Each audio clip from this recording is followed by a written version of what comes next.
Hello, hello, hello, hello. My God, here we go. Sorry. Oh my God, my throat. Thank you, Tyler. Easy Mid, Stowick, Fat Music, Cleo, Legendary, Sephiroth, Big P. Damn it, your name always throws me. Big Pig Venus, Ricky Dicky, Black Star Bebop, Bart the Gamer, Let's Mosey, Rollin, the Staircase Meister, and everyone else who's here. Sorry if I missed anybody.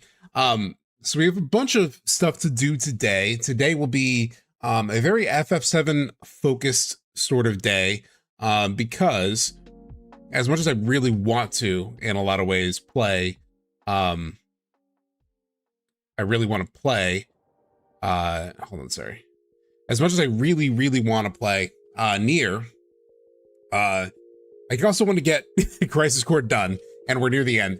I mean, it's possible if, you know, stream goes and like we beat Crisis Core within like 2 to 3 hours, and I'm still feeling it. You know, we might go ahead and just jump to also do some Nier. Just really depends on how I'm feeling, how stream is going. I probably should end relatively early just to work on the next Sleep Easy video. Thank you so much, Shishio the Savage, for the $5 super chat. Yo, SubTXT, if you want to look at the Ultimate Weapon redesign, EverQuest just dropped their 2.5 anniversary trailer and had his ultimate in it. Yeah, I am aware. That is part of the sort of the rundown for today. Although that does remind me, let me see if I could find just a really good shot of Ultimate Weapon, so we can just look at that isolated. Yeah, here we go. Are there other shots of it?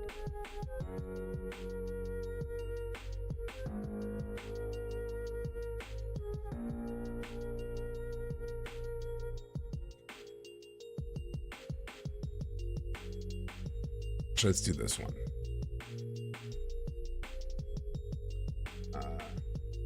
Or does anybody have Ultimate Weapon Ever Crisis or OG? Anybody have a picture of the two of them side by side? I guess I'll just do it myself. Add that to over here.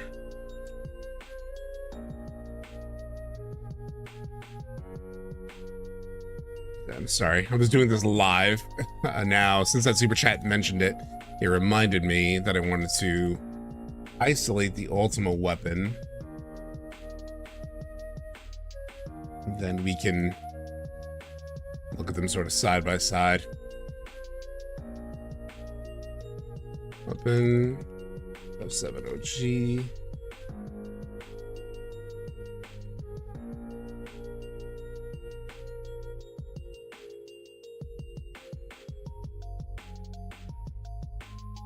Sorry, I'm realizing it's very quiet, but just want to see if there's an even better picture by any chance. Here we go. This is a good shot. Ooh, or this one. Actually, the one that I had. Here we go.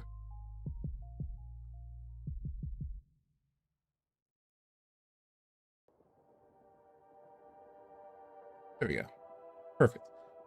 So yeah, there's a lot of stuff that dropped pretty late last night. Let me see, somebody drop it in the Discord by any chance. Yeah, here we go. Thank you. Who posted that? Cleo, maybe? Yeah.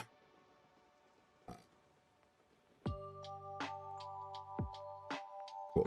So we can take a look at that in a little bit. We have some other stuff to get to. I mean, that is cool. You know, we could just start with that. Fuck it. So we'll just pop this here. Minimize that. Yeah, let's start with the hot, juicy new news, which is pop over here. Set up the browser. All right, so last night, from what I understand, I was actually out with friends last night. And actually that reminds me, shoot, I need to text back my nephew who texted me while I was out and then I forgot to respond.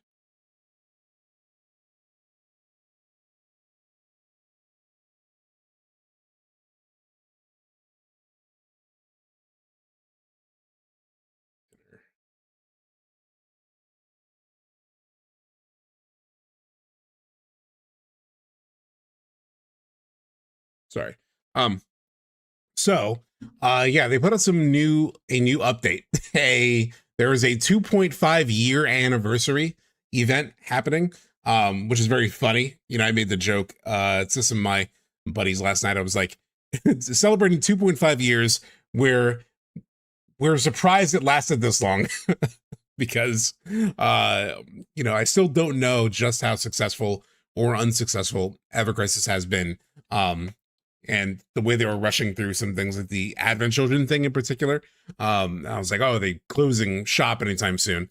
I can't wait for the 2.65 one. Hey, substitute the new ultimate weapon. Yeah, we're gonna talk about that now, Lionheart. So yeah, so I might as well jump into that now, especially since like multiple people in chat, including the super chat, has brought it up. So they announced this. There's obviously a whole bunch of shit in terms of like, you know, weapons and gear and all kinds of stuff. I just skipped all that. And we're gonna start here. It's very loud. With this new special event called, hold on, go back.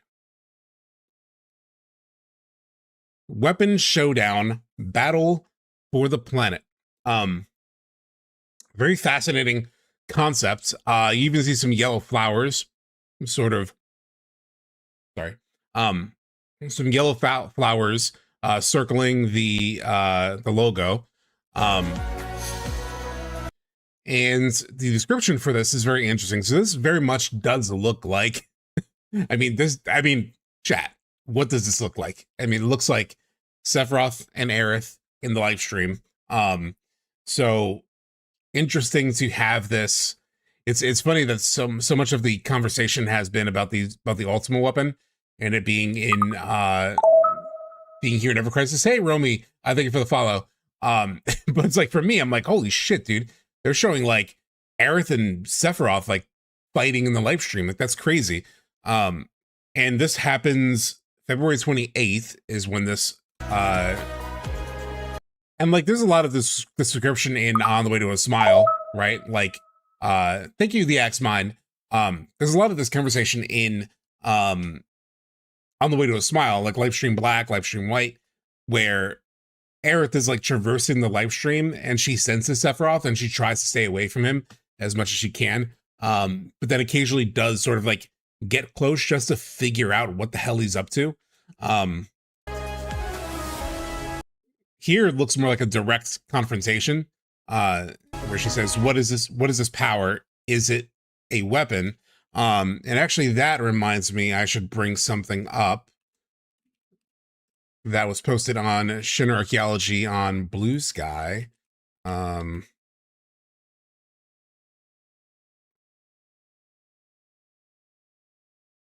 So of course, these guys love to post their troll images as well. I don't know why it's not letting me copy the tab over. But they posted this with a big old shirtless Sephiroth. But just as he's suppress the summoning of Holy, Sephiroth is exerting some degree of control over the weapons, ensuring they don't attack him. And this is from the Ultimania Omega for the OG FF7 back in 2005. So there's already like some precedent for Sephiroth having like some control or using the weapons in some way. So that all brings me to this, where Aerith is talking about like, what is this power? Is it a weapon? And I think that the description even says this, right? So it's to gain absolute control of the planet. Sephiroth unleashes weapons against all possibilities. In order to protect her friends, Aerith embarks on a quest to find a story that will stop Sephiroth. I saw something this morning where people were trying to like look at the original Japanese to see if it was any different. it sounds like it wasn't. So, and I even think last night in the chat that I was in uh, with Turquoise Hammer, who does a lot of the translation stuff for Shin Archaeology Department, it sounded like it was essentially the same. So I don't know if there's anything to really like parse from that. We'll find out when we get the actual event, right? So February 20th is when we'll find out. But this is very interesting as like a tease, right? To gain absolute control of the planet, Sephiroth unleashes weapons against all possibilities. Very just interesting to like the weapons going against possibilities. Also, it's like you see different strands of the live stream. So here's like one kind of strand, here's like another strand. It reminds me of I've shown this many times, but in the Ultimania, they had these images of the live stream, like a depiction of the live stream from the remake Ultimania and then the rebirth Ultimania. So the remake Ultimania, you see like one continuous stream is like how the live stream is depicted. It has like some strands that are broken off, but they're all sort of like, they all are sort of like in the one singular flow. And I do think that is probably even the workings of like the Whispers and the Whisper Harbinger and all that, like keeps, even if there are like worlds that split up or have been split up, they're ultimately kept aligned, which is what we see with the Whisper Harbinger or with the Whispers and like how they work to sort of like keep things in the right path. Speaking of John Q. Gamer, you know, he had that concept of the Shattered Worlds theory, and he was streaming about that earlier this week. He streamed before his latest video dropped. I still haven't watched his latest video. I've just been super busy, and it worked out. So now we can just watch it together here on stream. But I was in his live stream when he was talking about a bunch of stuff, including his last theory. And the thing that I struggled with on the Shattered Planet theory originally was the concept of that these worlds were created way back with as like a means to defeat Genova by the Cetra. But it seemed like, you know, the way it was established in Remake, at the end of Remake, and then in Rebirth during the scene with Sephiroth, were like floating through the in-between space. I thought that it was very much established that the creation of worlds, because like Sephiroth says, right, like when the boundaries of fate are breached, new worlds are born. So I thought, well, it seems like it's establishing that the end of Remake, defeating the Whisper Harbinger, was the creation of the worlds. But what might actually be happening is closer to what John proposed in his Shattered Planet theory, where maybe there's this thing where worlds do sort of bubble up based on like hopes and dreams and all that, but the Whisper Harbinger continues to sort of like bring them together. And maybe even the Beagle world, like the main world of FF7 Remake, may be one of those types of worlds, right? Where because you see the flash in chapter 14 of Rebirth, where you're seeing this, right? Let me bring it up real quick.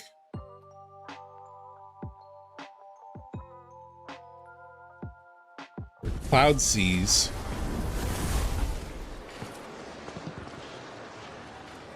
where it seems like, and is confirmed in, I think, the Ultimania, but you see these flashes of Cloud talking, and it looks like Cloud saying the stuff that he said in OG. We don't hear it, but I believe it was just outright confirmed in the Ultimania that these moments are the OG monologue. So it's possible that our world, our remake world, is potentially one of the split off worlds. But now, rather than being restrained by the Whisper Harbinger, it's allowed to sort of like spin out and thrive as a potential world. And potentially part 3 is all about like deciding, which they've said in that Middle East interview, where it was like deciding which world becomes like the world, right? So all that's to say, if you see like in the Rebirth Ultimania in the second one, sorry, let me close this. You then see, so this is the first Ultimania where it shows one continuous live stream. But here you see like different branches splitting off. You even see like images associated with each split. So, you know, this split that breaches off, this has like everything that we play through mostly in Rebirth. Then there's like another split where Zack gets, you know, goes to Shinra HQ and it branches off up here. So it has its own branch. There's the one where where Sephiroth and Zack have a confrontation. That's its own sort of stream. This other stream that's branching off this way, you see Aerith and Cloud. And then down here is sort of like the main branch that we've been playing throughout Remake. So there is sort of this visualization. I don't know if you can see my mouse, but there has been this visualization of like these different streams all branching off. So definitely some interesting stuff there in terms of like, you know, I'm just very, very curious about this. Like, in order to protect their friends, Aerith embarks on a quest to find a story, maybe a world, a like sequence of events that will stop Sephiroth. Where, you know, the simplest articulation of what I think is happening in the Remake trilogy, and I was thinking about this, I teased this on Discord, where I think I have the workings of my next video, like the core basis of my next video. And essentially it is that, I mean, it's what I proposed basically in my first video, but you have like Remake created the conditions possible for like multiple worlds to, you know, become the world. And then ultimately, but now there's no sort of like set future, right? Like Aerith says that in Temple of the Ancients, where it's like, you know, the past, you know, the things that have done to us, that's forever. But the future, even if it's been written, can be changed, because they've created a situation where they've removed the Whisper Harbinger from the live stream. So it can no longer keep all of these branches of the live stream sort of in line, right? Like you see these different branches, like it doesn't keep these intact anymore.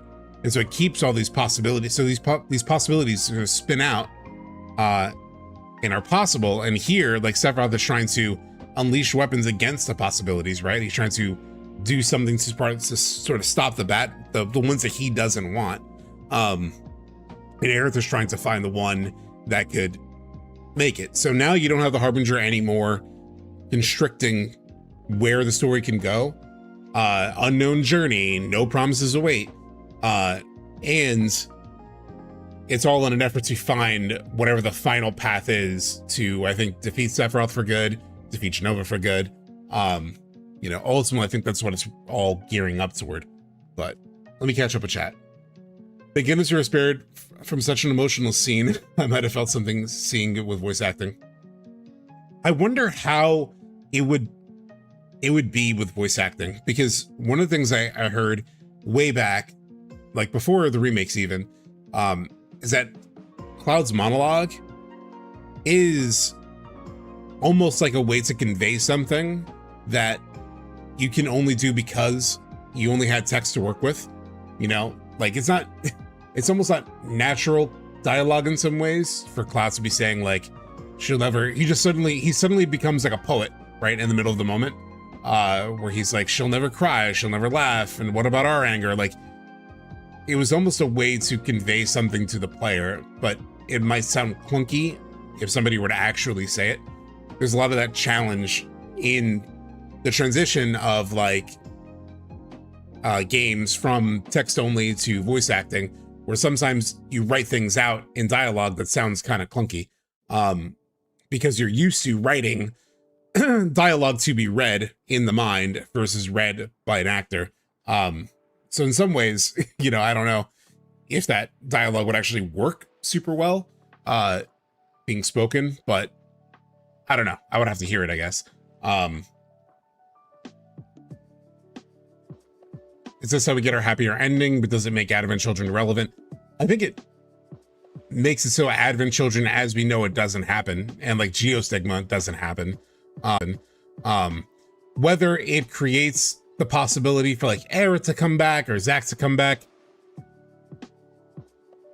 I don't think it's impossible, but I just think you need loss within the story. So it feels like bringing those characters back, like they keep saying like, we don't want to betray, you know, the OG story, and we don't want to betray fans of the original.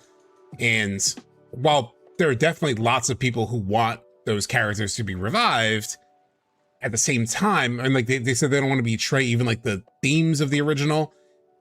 And it feels like if you remove all death, you know, if you bring these characters back to life, it might make the characters feel better, it might make the fans feel better, but does it actually keep FF7 FF7, you know? I don't think it's impossible, but it just feels like if you have no loss, and I don't know, that just feels like, I feel like you need the loss still, like in some way. You have to have some kind of cost, some kind of consequence. Otherwise, it really kind of is just fan service and fan fiction to some degree. I mean, you know, we'll see, you know, if they do it how I feel, how they execute it, but I can't imagine how you keep FF7 FF7 without having the loss of certain characters, since life and death is so critical, which I haven't seen John's Gi video, but like that was the thing with the Gi that really stood out to me, was because in Rebirth, there was already some conversation of like, you know, can you save her? Or like Marlene warned Zack to like, something's bad is going to happen to Aerith and he has to stop it. So when the Gi were introduced, it was actually like a helpful, I was very happy with the fact that like the Gi were there to talk about life and death, right? Like it was like, oh, okay, like that is a core idea of FF7, and like the new Gi story just like reinforces like the importance of the cycle, right? That you need life and death and returning to the planet. And so when the Gi arrived and had their story, I was like, okay, that part of the story, that core idea of FF7 is still around. And so I think that's still in their minds rather than just, you know, bringing people back. Explain to me how Sephiroth talks about worlds before he opens the black portal in Remake. What do you mean, Rollin? Because I don't know if he really talks about worlds in Remake, at least. Hold on, I'm catching up. I lost my track. What if FF7 characters intrude into our world like that one Simpsons episode? I mean, I don't know. I don't even know that it's a Simpsons episode. Knowledge from Seph in the live stream. Oh, you guys are just chatting back and forth. I don't think AC is irrelevant because it still happens in the Yoshi timeline. If this story gets concluded in the re-trilogy, then we won't need another Advent Children. Yeah, I mean, A-Chat, I don't think Advent Children is irrelevant at all. It's critical to, like, when people say that, when people say like, oh, it can't link to Advent Children if they make Advent Children not happen, it's like, dude, you literally fight the Advent Children in Remake. Like the Advent Children from the future, it's described in the enemy intel. It's like entities from the future show up to protect the future. It's like AC happened, literal motherfuckers from Advent Children, but the Advent Children show up and fight you to sort of protect that future, and you defeat them. Like, it is, without Advent Children, those events don't happen. Even if the events are erased after the defeat of the Harbinger, it is still, like, the events of Chapter 18 and Remake as a whole would not exist without the existence of the original continuity in Advent Children. Like, it is literally canon to what is happening in Remake. I'm sure we're getting the speech and the burial in the live stream. Sorry, just catching up. SE was recently talking about how they rewrote a lot of the FF tactics precisely because it was going to be voiced. Yeah, exactly. The gamut. They do within the concept. Oh, you guys were talking about it before. What if Omnislash is like OmniCloud pulling in himself from different worlds for a quick bitch slap? Yeah, we talked about that on Thursday when we were playing the end of the original, where we were talking about like, what if Omnislash is like the like uses the definition of Omni the way that we've been using it in Remake Trilogy. Omni Sephiroth, Omni Aerith, and like an Omni Cloud, sort of like the true, like Omni slash of all, you know, the clouds between the different worlds or whatever. Which they've kind of showed even at the end of Rebirth, like with that synergy between Cloud and Zack, where like Cloud from a different world shows up and helps with the attack. Grief is such a critical theme, yeah. I remember playing Rebirth for the first time, being so shocked that Cloud didn't say those lines. Yeah. They said they want to give the characters a happy ending. I think Aerith's happy ending is being dead and returned to life stream. Yeah, it's essentially what I talked about in my big video. And do a one-to-one remake and stop showing people's feelings. This might blow up in their faces quite hard. I'm not sure what you're referring to exactly there. I think if they find a new fate for the planet that is free of Genova / Sephiroth, the happy ending for everyone will be in the next life, the next rebirth into the world, a world without Genova Sephiroth affecting everything from the jump. A new life where the party can live normal lives and maybe have a chance encounter. I mean, the big thing about that too is we talked about this on Thursday as well when we did the ending of OG. But to sort of like bring it back for the sake of the conversation, go to Shinra archaeology. So there was this interview where they like talked about like the ending way back in the day. This was 2003, and the writer talked about like the ending. Like the interviewer asked, like the ending sort of like left people scratching their heads. You know, could you sum it up for us? And Ojima said, for the last scene of the ending, we decided not to harp on about what happened to each character like we've done in the past. Instead, we came up with the idea of suddenly skipping forward 500 years. Though people often say it's difficult to understand, the message is pretty straightforward. Basically, because of the efforts of Cloud and his allies, the planet is still around and the smoke is rising from Midgar, which means there are definitely still humans alive. The theme was quite simple, and then the lead sort of like character, like animator, talked about, oh, I just remembered, I may have forgotten to add that smoke in, and everyone was like, you gotta be kidding me, because yeah, there is no smoke at the end of the OG. So basically the end of the OG, what I've always thought was really powerful about the end of the original is it jumps 500 years forward and it shows you, hey, look, the planet's doing fine. In fact, like they're not extracting Mako anymore. Like the sort of like Earth is very verdant, right? Like they talk about the promised land as like this verdant, you know, beautiful, lush green land. And that is essentially what becomes of Midgar at the end of the original. Where it's like now suddenly all this life has returned to, you know, people have taken it to be a very negative thing. This is so low res, but it's like, it's now verdant again, right? Like it's green, it's lush, it's Twitch stream going through it. Shit, it's Twitch effing. Oh, sorry, didn't notice we were effed.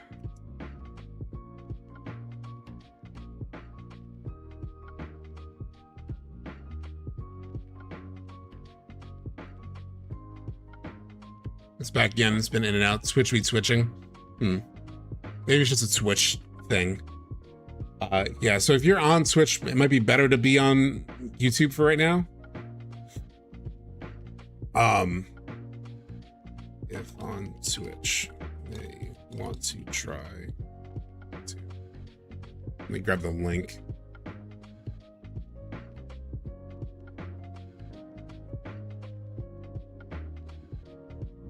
You guys may have missed quite a bit of what I was saying. But so what I was essentially saying was the end of the OG makes a point. Like for me, what was always powerful about the end of the OG was you flash 500 years later and you see, hey, the world is doing just fine. In fact, the world is thriving. Like some people took it as like, oh my God, where are the humans? I never thought about it that way at all, especially because you do have the laughter. Like the kids laughing at the very end, like the last sign off of the moment is like the kids laughing. Apparently, originally there was supposed to be smoke coming from this area to sort of like indicate, you know, people were cooking and, you know, living, like life was happening. They just forgot to animate it. But my interpretation of this ending, like when I first played it, before I got into the internet, before I saw people have that other interpretation, it always said to me, it's like, oh, things are great. You know what I mean? Like they describe the Promised Land as like verdant, and the definition of verdant is like green with grass or rich vegetation, right? Like it is,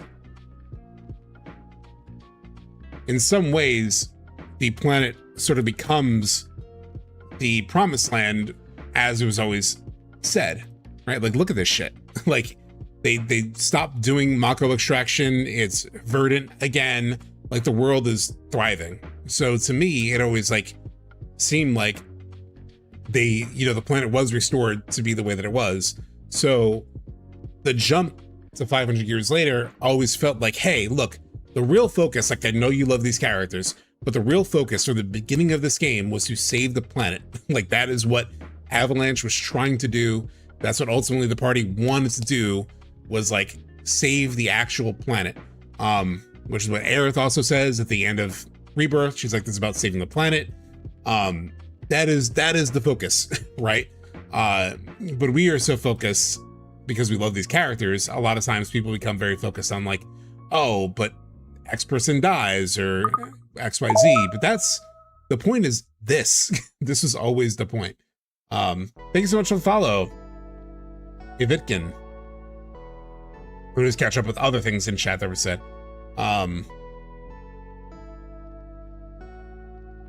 Oh, so I brought that up because of Let's Mosey's message, where I was just going to say, the thing is that Advent Children then sort of sets up a possibility that you didn't get rid of Sephiroth and Genova, and like this is potentially like doesn't come to fruition, especially because then in developer interviews they started talking about, oh, maybe life, you know, people did die, etc., etc.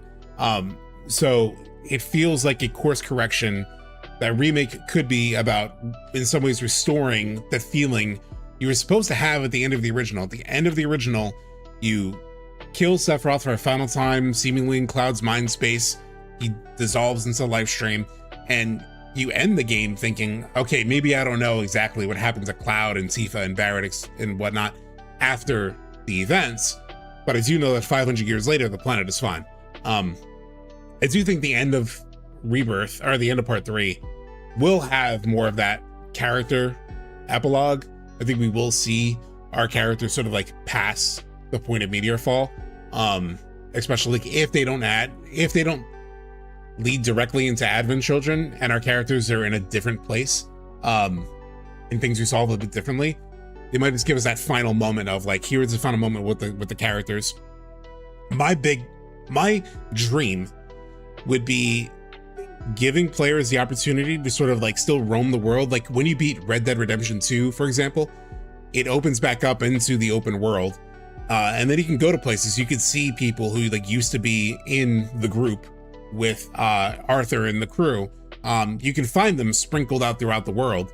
And like, I kind of want that ability with part 3. Like I hope after the credits roll, you drop back into the world, just open world exploration, and you can go to Gengaga and see Barrett and Marlene, because Barrett talks about like, maybe after all this we come here and we like grow some plants and whatnot. Like it would be cool to sort of like jump around the world and like see these characters after Meteor Fall. I don't think they probably won't do that, but that would be very cool. 1-to-1 remake would be so uninspiring. We know everything. I'd rather play with mods at that point. What's funny, Big Pig Venus, is that there was a quote from the Mora at one point where it was in my Unreliable World video.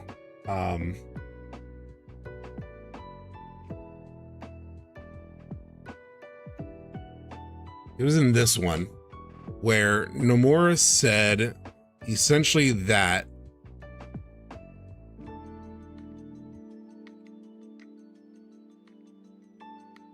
let's find the quote.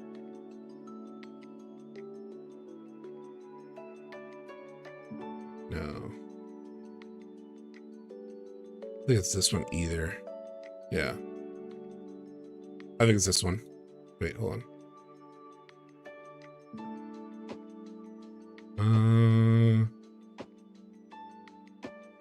Maybe not. Oh, it's right here. So, yeah, this is Nomura, where he was saying, let it finish. When he once again played through the mystery of Nibelheim, which is the single most important part of the original game, players would get impatient saying, yeah, I already know all this. In short, the game would only reconfirm the same plot point. Launching such a large project based on that sort of paltry payoff and that gameplay experience would have been difficult, right? What's funny about that, because I was thinking about this recently, is chapter 1 of Rebirth, where it's like mostly the flashback, it's like good. I'm not gonna lie, I kind of felt this a little bit, right? I don't know about you, but for me, like, you get through the Nibelheim incident and it was well done, but I was like, I did have a bit of this feeling of like, yeah, I already know all this, right? Like, I expected, me personally, I expected the Nibelheim flashback to sort of like hit a little bit harder. And it didn't fully hit as hard as I thought it would. Like, they expanded some stuff. You could fight with Sephiroth. But generally, I mean, everything sort of plays out the way we know it, just in like high def. And I kind of got this feeling. It's ironic that Nomura pointed this out as like a moment that would feel like that. So essentially, I thought this was like a tease of like they would do some things slightly different. They didn't. But I did kind of feel this. Like, it's of the parts of Rebirth is actually probably one of the lower rated chapters for me, just because of that in some ways. Sorry, I know there's a lot of chat on this. Holy fuck. At the end of Remake, before the portal is open, before we defeat the Harbinger, Sephiroth is all born abound to her. Should this world be unmade, so too shall our children. He's talking about worlds before worlds are created. Oh, true, Rollin. True. I think everyone will be stronger mentally and overall in a better headspace by the end. That unresolved feelings line, I think, is truly things is what they are going, truly think is what they are going for. And a lot of characters will be stronger for the better, yeah. Sorry, I'm just catching up with chat. Seems like the focus on the characters is being weighed in this time. Aerith even mentions it's about saving the world, and you might hint about the additions to the original ending. I know that technically the "and you" is like an added bit in the localization, but even within the context of that conversation, it's clear that she also includes Cloud in that, you know. Have you ever considered the implications of the summons and Sephiroth being called rulers of the outer worlds in this shit, Notorious? I have not considered that. That's interesting. Oh, that's really interesting. Just in terms of like lore building, yeah, that is interesting, Notorious. A lot of folks wanted Trails in the Sky.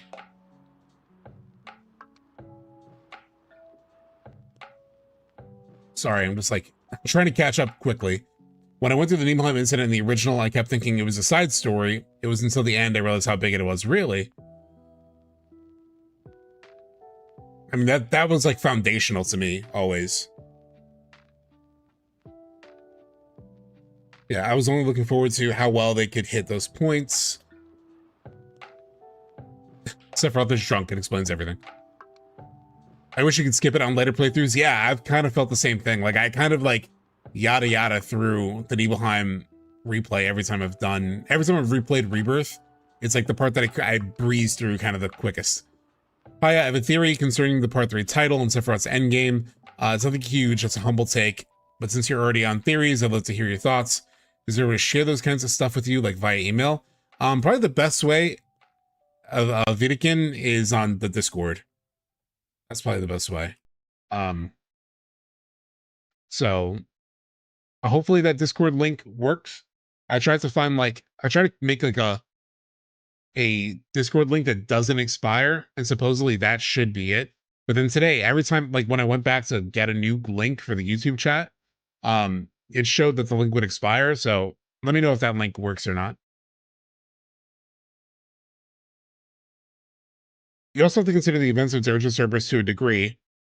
It takes place after the events of Advent Children, and is an example of the lingering consequences of Shinra's existence. If their goal with this project is to leave the main party and Gaia as a whole in a better place, bringing AC and Dirge of Cerberus into the fold allows them to rectify those future plot lines within the trilogy, including Vice and Nero and Intergrade. Feels like it leans into that idea. That's very interesting, Spranked Up, because I haven't really thought about it, partially because, like, so much like Max, like, Dirge of Cerberus just has this, like, very negative place in my mind where I just don't even like to think about it. Just because it just drags down FF7, in my opinion.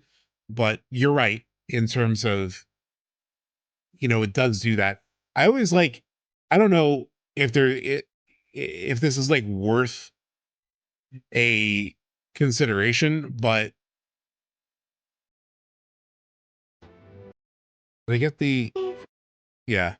So I kind of like thought, I wondered if like there was some meta commentary here on like the compilation and like Advent Children and Dirge in particular with like this lady, what she says, because she says something I just always found was funny, where like she gives Cloud and Aerith this like other treat that they didn't pick, and like they fucking hate it, right? Like they're just like, this is disgusting. They're nice about it, but they don't like it, right? Like, Ugh. Figured I'd pull out all the stops for my last hurrah.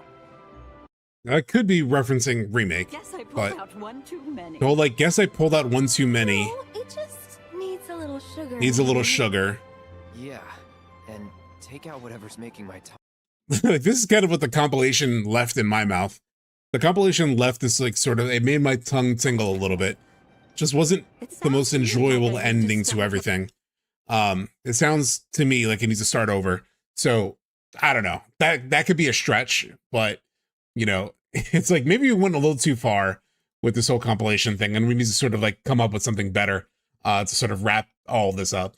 But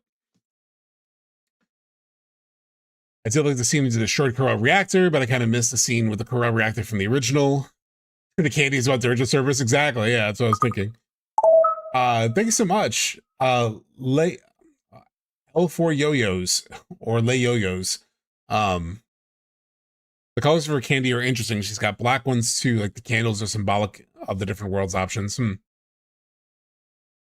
So yeah, so they have this, right? So this is happening. This is gonna be crazy. I'm very curious, So this is our boy right here. Check him out. Check out Ultimate Weapon. Look at him. Look at him. Take him in. There were like some people pushing back on it. I saw yesterday because it was like the name of the event is like something weapon. It didn't say Ultimate Weapon, but I mean, Jesus. It's very clearly Ultimate Weapon. You can see the comparison of the design. This one has like more legs, but it very much looks like Ultimate Weapon, like how you would depict Ultimate Weapon. His wing is too small. Yeah. Yeah, the wing is definitely smaller. Maybe he's growing. Maybe he's still growing, but thank you, Lakers. But, very interesting that our first peek at Ultimate Weapon may be in Ever Crisis. I saw somebody bring that up too. Like, it's, crazy we don't have a trailer where we may have seen this, but we're seeing it here in this mobile gacha game that we all have like different feelings about. But have you seen the 14 description of Ultimate Weapon? I have not. I've played 14. I'm pretty sure I bought the Ultimate Weapon, but I just didn't pay attention to that part, I assume. FF14 Ultimate Weapon fiction or description.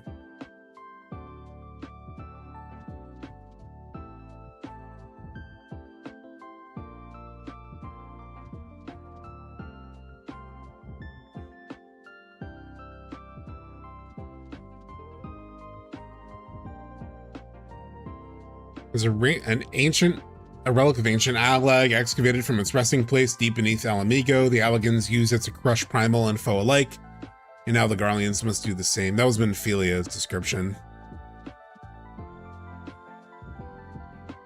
If you have the actual description, that would be helpful. Oh, description. This might be it. A relic of the third astral era. The ultimate weapon is a feat of... I was zooming it in for you guys and lost it. Allegan technology. The same technology which saw the reach of the Allegan Empire extends. Rediscovering, deepening. The 14th Legion of the Imperial refitted it to serve as a countermeasure against the ever-growing primal threat. It seems very just FF14 focused though, like within the lore of 14. If you're saying there's like an implication for remake, I'm not seeing it, but if there's a part of the description that stands out to you, you can go ahead and just post it in chat. Hypocrite is literally ruining part 3. Well, the thing, Leezy, too, is I wonder if like they originally planned to have a trailer out already, right? Like we were saying, Evercrest is literally ruining part 3, and we're getting bits and pieces, right? We're getting like a live stream battle between Sephiroth and Aerith. We're seeing the ultimate weapon.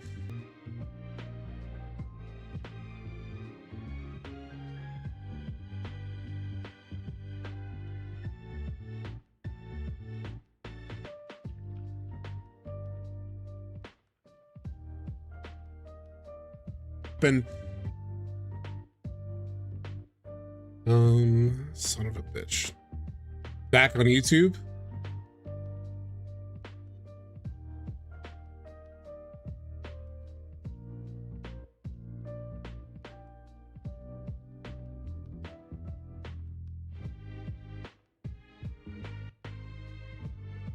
We are back on YouTube. Looks like it. But is Twitch down? All right, Twitch is back, right? Both back. Refresh. God, I hope today is not that. I hope that is not today's chat. I literally did a thing where I unplugged my router before stream to like recycle it and reset it, plugged it back in.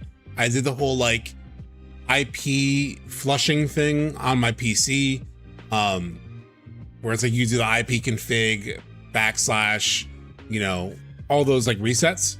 I need a new ISP. I have a great ISP. I have Verizon Fios. It's like fiber, all that. I have no issues ever with like anything. I think it's just, it might be Streamlabs. I think it's Streamlabs. I'm probably going to switch to just straight up OBS. The thing is, I need to port all my scenes to OBS. And it just feels like it's gonna be a little bit of a pain, but it seems like it just seems like Streamlabs is just sucking.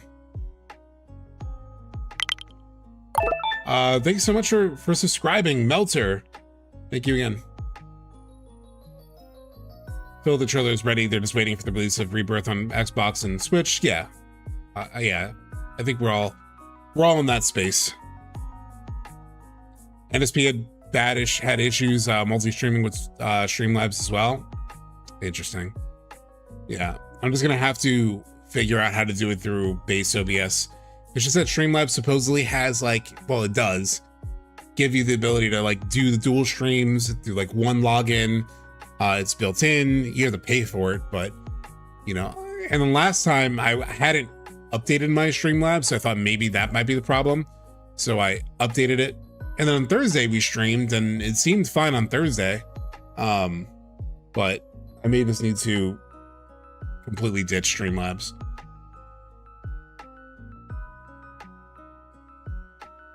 But yeah, so today we're gonna be talking about our, you know, the big X factors of the FF7 Remake trilogy, one being Zack, the other being the Gi, which we've talked about. I talked about in my video. And then John has a new video that we'll watch. It's really not a good idea to show part 3 trailer before dropping Rebirth on other consoles. What are the potentially negative effects of doing that? You know, just like there's more, I think it's more about upside than like downside. Downside is, you know, you get a bunch of people who haven't played Rebirth yet, who will just not see or won't pay attention to that stuff. Like, for example, let's say I'm a Switch only player and I just played Remake, got very hyped about it. I saw the Rebirth news. I'm super hyped about that. I'm like, okay, that's the next one. If a trailer dropped for part 3 before I played Rebirth, I'd probably ignore it, right? Like I probably would ignore it because I wouldn't want to get spoiled. Hey, what's up, Kuya? So that's the potential challenge with it, right? Is like you might either accidentally spoil people or you get people who like just ignore the marketing because they don't want to be spoiled, right? So that's a challenge. And truthfully, they have time. We've talked about this. We've like the Resident Evil games, most of the Resident Evil games in recent years have like done their announcement in the summer and then launched the following like January, February, including RE9, which, thank you, Jackdar, which debuted at Summer Games Fest last year and is coming out, what, this week? So it's not impossible to have the marketing window that of a summer to following early next year sort of release. So I think it's really just about getting, like, they've been pushing for multi-platform. So I think they just want to make sure everyone is like is relatively in the same space whenever they show part 3. It's not going to be completely that, you know, because Summer Games Fest literally happens like 2 days after Rebirth comes out on Switch and Xbox. So those players will be on like calm still. But at least I'll have it in their hands, and so it's a little bit of a less risk, maybe. Really who it benefits the most is us, right? But we're so locked in, chat. Like, let's be honest. Whenever they show, like, we're the ones who are disappointed they haven't shown it yet. But just because they haven't shown it yet, it's not like we're gonna be like, oh, fuck you, Square Enix. Now I'm not gonna buy part 3 now. Like, they can keep us waiting. Literally, we are the most disposable in some ways. Because we're the most loyal. There's like plenty of people who don't know. Literally, that was the text last night that I didn't get to reply to, but it was from my nephew, who was like, literally, I could just read you the text. He said, oh wow, FF7 Rebirth is also coming to Xbox? I thought it was just Remake. Because he knows I'm into FF7, so he hits me up about it every now and then. And he has been playing on Xbox. So even though he had a PS5, the PS5 has had like, you know, issues like overheating and stuff like that. So he's kind of ditched it. It's sort of in the living room and the Xbox is in his room. So he plays the Xbox more now. And so, yeah, like literally as of last night, my nephew, you know how much I am into FF7, didn't know Rebirth is coming out on Switch, on Xbox. So that's the majority of people are like that, you know, they just don't know. So many people didn't know Rebirth came out until like this year. So that was partially just the bad, like the lack of advertising money they had behind it. Because what I heard, and sort of makes sense, is that if you remember, FF16 and FF7 Rebirth came out in the same fiscal year, right? And usually a lot of, most companies have set marketing budgets for like fiscals. So they have like one pot of money that they use to advertise both 16 and Rebirth. And clearly they put a lot more into 16, especially because Rebirth was kind of, you know, it had a set audience and whatnot. It was a sequel. So I don't think they needed to, like, they felt they needed to push it as hard as like a wholly new title with all new characters. So clearly 16 got way more support. If you remember, they had like live action TV commercials. They had, they paid like huge streamers like Pokimane and Hassan and like a wide range of like big names, XQC, to like play the 16 demo on their streams. They put all kinds of money behind 16. They had the big launch event, like the in-person launch event, if you remember that. And Rebirth got none of that, right? So Rebirth got the game shows, like it showed up at the game shows, but it had none of that like extra support. Now this time around, I'm hopeful that it's the opposite, because the only thing on the docket, aside from the smaller sort of games that they have, is part 3 for like this upcoming this upcoming fiscal, like summer to early next year. Like usually the close of the entire fiscal year is like March-ish. So a lot of their marketing dollars for this year can go to part 3. So we'll see. We'll see if that's how they play it. I hope that's how they play it. And I hope they do like an in-person event like they did for 16. They probably won't, but I know we will as like FF creators. Like I know there was a conversation of like, we got to do something like with Max and all the guys.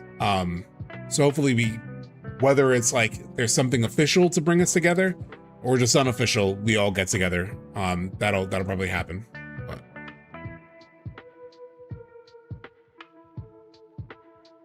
But Rebirth, with Rebirth shortly coming out before SGF, I could see doing a small tease. Doesn't give away too much because a lot of people are still playing Rebirth for the first time. God, Sephiroth. I would be so disappointed. I can't lie. I would be so disappointed if it's just a tease at Summer Games Fest. I get what you're saying, but I would be so disappointed if it's just a tease. Unless it's like a E3 2015 style tease where like it summons up emotions like the way I was talking about with Sleep Easy. But I'm hopeful we actually get to see like gameplay, I know, yeah, you don't disagree. I'm sure you're just being logical about it, but yeah. I just hope KH4 is going to show up at SGF or D23. I'm not worried about part 3. I don't know.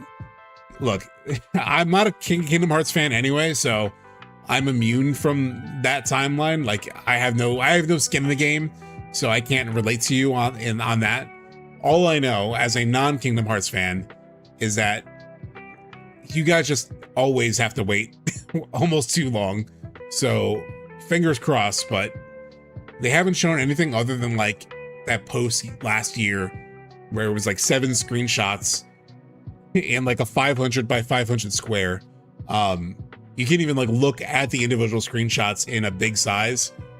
So that's where they are. So I don't know, fingers crossed for a trailer for you guys, but they're not showing much.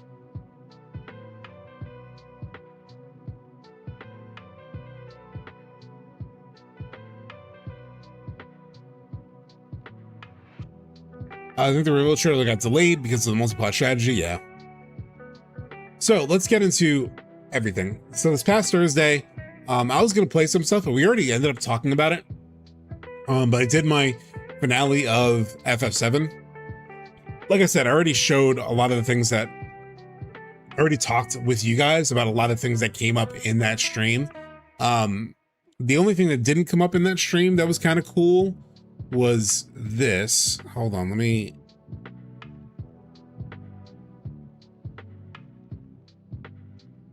bring this up.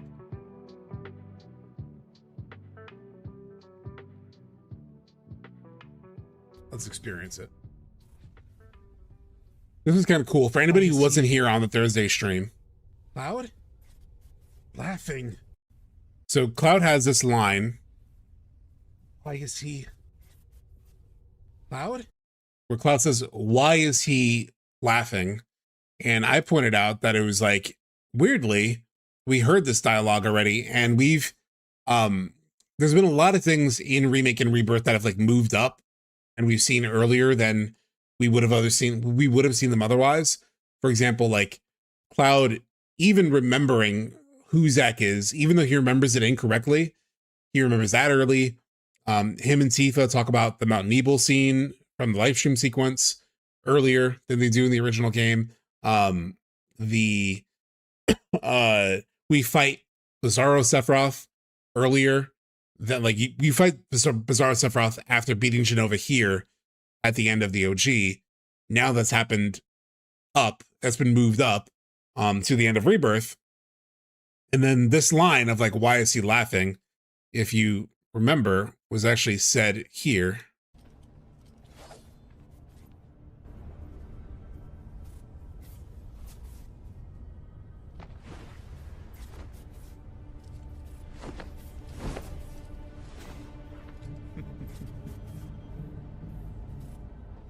Why is he laughing?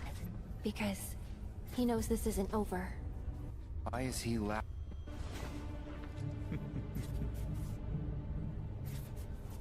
Why is he laughing?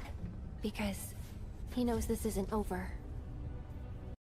Another one of those curiosities of the remake trilogy. Like, it's kind of interesting. Kind of interesting they moved that up.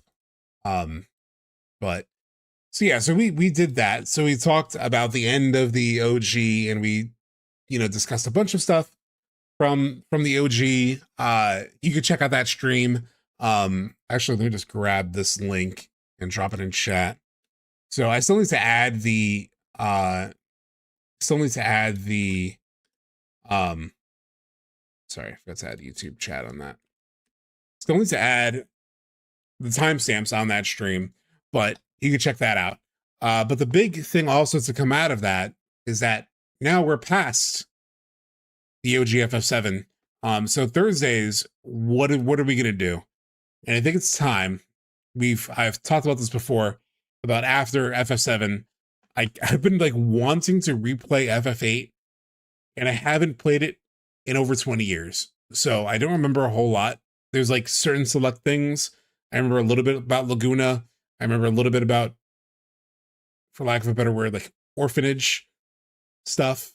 I know about like time compression things, but like just like as concepts, obviously Squall and Renoa. But I don't remember a lot of details. Like I don't really remember the story of 8. So I just had this itch to replay it. And so that's what we're going to start doing coming this Thursday, is we're going to replay FF8. I did play a little bit of it last year because I had this itch, and I started it off stream, and I modded it, and I played like the first 3 or so hours. Like I got up to where Squall and Quistis have the conversation after the dance, where she talks about basically not being a teacher anymore. That's where I left off. So I have replayed that part of it at least recently. We'll play it on stream. So I'll just replay the whole thing. But in that little bit that I replayed, I was like, this is good. I was like, I remember not liking this, but I was young, and who knows, maybe it doesn't hold up all the way through. And I have friends who've replayed it and said it's not that great still. And that was kind of my experience when I was a kid. But I also feel like I'll see it differently now as an adult. I'm pretty certain I'll see it differently as an adult. So we'll see. I'm too curious. I want to replay it. So since I was going to replay it anyway, and a bunch of you are also Final Fantasy fans, you might want to watch it. I decided, let me stream it. So that'll be the Thursday streams. FF8 will be Thursday streams. And I'm really looking forward to it. FF8's definitely better than I remembered. 8 gets a bad rap because if you really want to, you can abuse junction and leveling, but it's a great game if you just play it through. I think that it now not being FF7 sequel frustrated me as a kid. Yeah, and I do appreciate it a lot more nowadays. That was definitely part of the experience for me too. Granted, I played tactics in between FF7 and FF8, so I was already familiar with like, oh, FF can be like very different things. But even like the storytelling approach of 8, a lot of it's like internal monologues from what I remember. It's just like it didn't connect. I think it was more mature than I was like ready for. Like even in the intro, right? Like you're dealing with, when I replayed it recently, like the things that Cypher brings up, like on the boat ride to the first mission, It's like, oh, that's like kind of just like a real thought on like war and military industrial complex sort of stuff. And that just went completely over my head as a kid. So I think it'll feel different as an adult.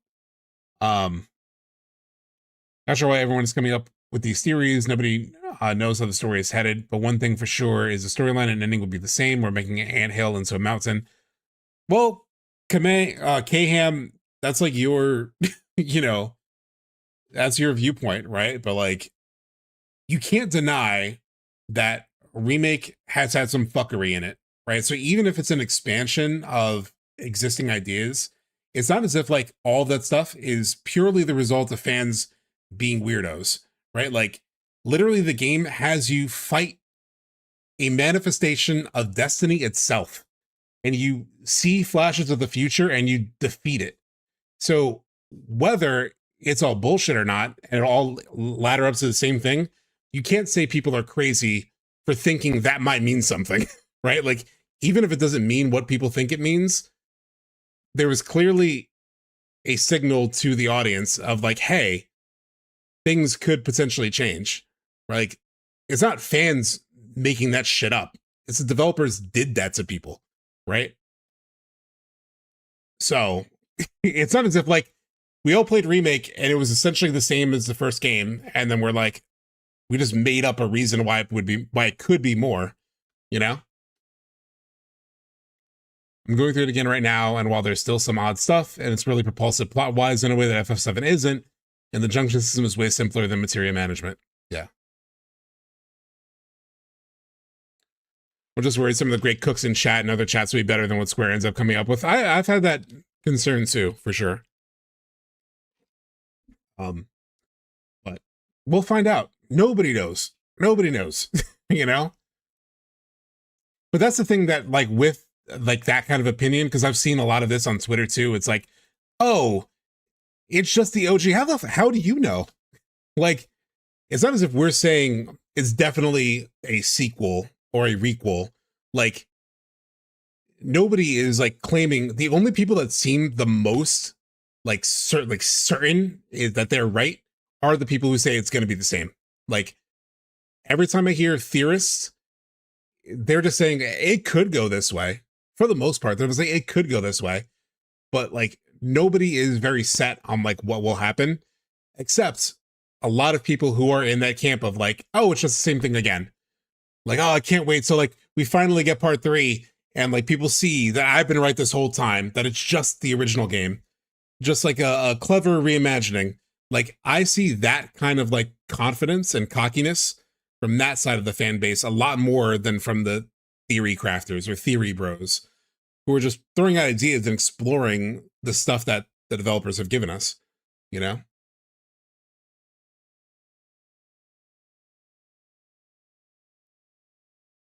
The serious system from FF7 equipment, skill system of FF9 were way better than the junction system, but I commend them for trying something new and creative. Yeah.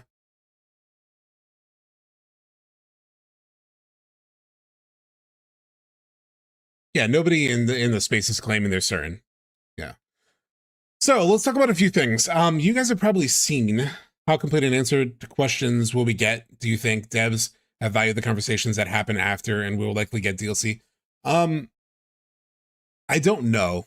My hope, Zenster, my hope is that it's fairly conclusive. Like, the answers are fairly conclusive to the main plot, and that any sort of like DLC is like additional information. So for example, if you do a DLC with like a little bit more information on like Vincent and like his journey, maybe you get to play more of like his past as a Turk, and then how that all comes to resolution in part 3. You know, something that is like additive to the story rather than keeping secrets that you then reveal in the DLC. I wouldn't want it to be that, because I think they've already stretched out enough that I need the main ending to sort of resolve enough and not save things for a DLC. I just want DLC to be like additional. Oh, that's a cool extra story. Kind of like Yuffie's was. Yuffie's was like that too, right? Like, Remake was a complete story And then you got Yuffie's DLC, and it's like, oh, while you were doing the main story, this is what Yuffie was doing, and you got that extra part of the story. Would you prefer an Advent Children intro or an Sephiroth Past intro? Probably a Sephiroth Past intro, just because they've kept a lot of that in Ever Crisis. So it would make more sense, I feel like, to at least try to incorporate some of that maybe in the beginning. One thing for sure is they will finally do justice with the ending. In my opinion, the OG ending was very vague and disappointing, to say the least. I thought the end, we already talked about the OG ending a lot. But I thought there was, I do think, yes, I don't think it'll be as vague as the OG ending. Like I said, I don't know if you were here earlier, but I talked about how you just see the flashes of the characters' faces. Whereas I think at the end of this trilogy, you'll probably get a little bit of an epilogue where you see what Cloud and Tifa and Barrett and all of them are up to. And in some ways, that would be even better if it didn't lead directly into Advent Children, because it'd be like, oh, now we get to see, now that they've like defeated Jenova and Sephiroth, we can now see, you know, where their lives go after that point. Because like, if where their lives go after that is just the same stuff that we read in On the Way to a Smile and like see in Advent Children, that's really not that interesting of an endpoint. It's like, okay, now we're seeing Cloud driving around on his bike, ignoring everyone. Now we're seeing Barrett drilling for oil and not hanging out with Marlene. What an asshole. What's going on? I thought you were a good dad. Like if they go past Advent Children, or if they change so it doesn't lead directly into Advent Children, it can actually give us a better epilogue, like an epilogue that didn't exist and an epilogue that is more satisfying. Tom versus Gaming. Yo, dude, first stream being able to catch live. Hey, what's going on? Finding a way to finalize Sephiroth Jenova is going to be so interesting, how the characters can actually move on and us feel it is justified. Yeah. I actually hope at the end of the game just dumps you back into the open world. Yeah, we talked about that, Potbelly. I don't know if you were here earlier, but like that's my number one wish. My number one wish is essentially what happens. I feel like I'm re-saying things, so sorry to anyone who's been here since the beginning of chat. But at the end of Red Dead Redemption 2, it drops you back into the open world, and you can literally go around and you can see people who were like part of Arthur's crew. You see them now, like now whatever they're doing now in the world. But you can actually like, you know, see a lot of them. And my dream is to have that at the end of part 3, is the ability to go to Gongaga and like see Barrett and Marlene planting, you know, tomatoes or whatever that he talks about in Rebirth. Yeah, where you get to like, you get to literally see those characters living the lives that they have afterward. That would be super cool to me. Advent Children is effectively a stealth sequel to FF8 just because of how much influence Nomura had. FF8 is kind of his interpretation of FF7. I don't know too much about that, but because I know Najima is still at the core of all of it, but there's definitely stuff in 8 that I know they wanted to do in 7, like Ultimacia and stuff like that was originally planned for 7 and then moved, but I think they'll hit all the OG beats, probably with adding subplot like Zack chapters and Rebirth, but the ending will take off completely. We'll see a lot of stuff that hasn't been in the OG. That's very possible, yeah. Yeah, God of War Ragnarok also did that, Joe. Yeah.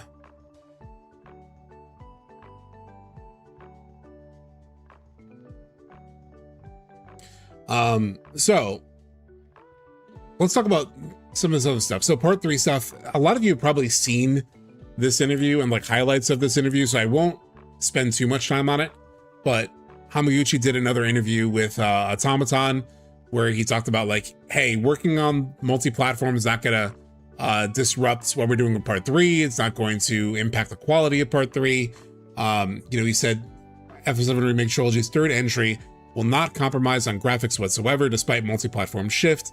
And he went into a whole bunch of details. Probably most relevant is that he said Both the Nintendo Switch 2 and Xbox versions have been incredibly well received and generated a lot of buzz online, and that attention has also made me realize how many people are worried about this issue. However, our decision to go multi-platform with the FF7 Remake series will not in any way lower the quality of the third installment. Our development structure simply doesn't work that way to be about your game. So he was like, okay, let me get into some more details. I won't bore you with the details, but he goes, shit.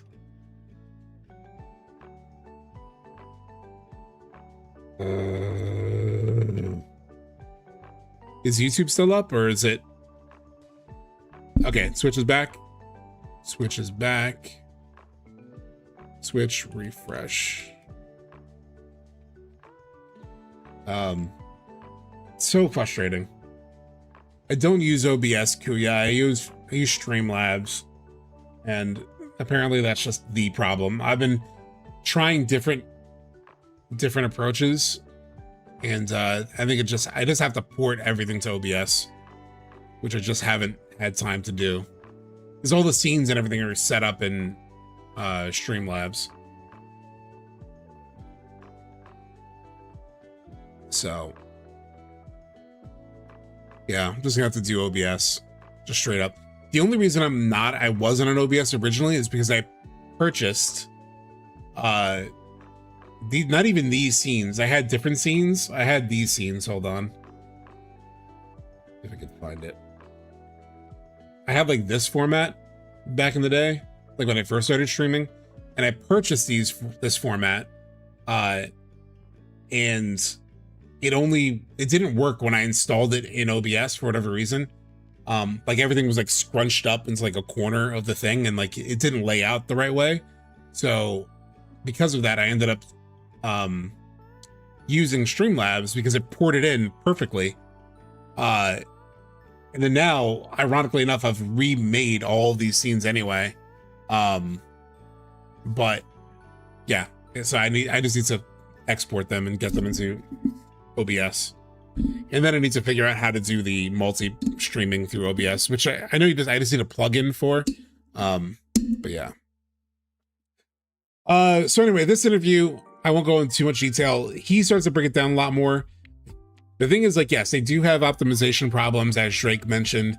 A lot of that, I will say, does seem to be with PC, because all their console ports have been rock solid so far. PS5, you know, like graphically, it may not be everything it could be, but that's just the limitation of the PS5. And then like the Switch port runs really well. Obviously, it's locked to 30, but it runs really, really well. The Xbox version, I assume, runs really well. The thing is, like, this PC, they struggle to optimize on PC. And I think that it's not even like they ported to PC. Like, he mentions they work on PC. Almost all games are made on PC. And it's like made with PC in mind. The real challenge with PC is a challenge I think like most PC like developers and publishers have, which is like everyone has different machines. So like all the variables and like how you optimize for all those variables is a lot more difficult, I think. That's why the PC versions probably end up such a struggle. But did you see this? They said part 3 was built on PC. Here's the thing, Rollin. Part 2 and part 1 were probably also built on PC. Like, PC is like a base platform for a lot of development. For like a lot of games, for like most games. Like, even when he said it in the interview, he didn't really say it as if like this brand new thing. He was like, in fact, we develop on PC. And I think that's been true for the entire franchise. But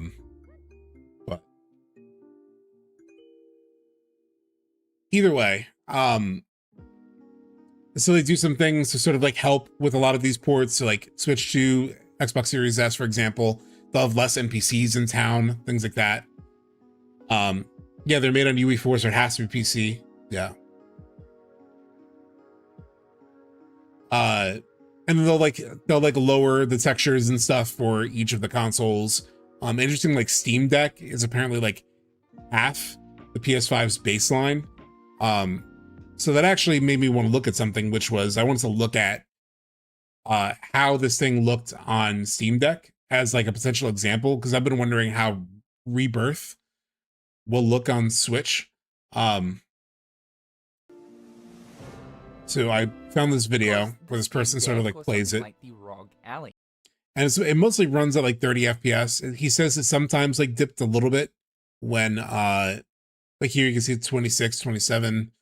Obviously PC's different, but to give like a little bit of a hint, and then your settings also dictate how it performs. But you can sort of like see how it's running on at least the Switch. Yeah, no character shadows. Yeah, good point. But yeah, the thing, as Pop Ellie's pointing out, is DLSS, like Switch 2 has a form of DLSS at the very least, so that could help. This doesn't run with DLSS at all, because it's not AMD based or NVIDIA based. So here's like a comparison video between all the versions of Switch. So here you can see PS4 Pro. Oh, this is Remake, sorry.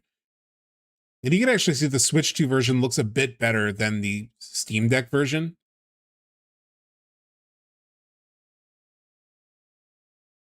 You can kind of see, you know, these directly versus one another.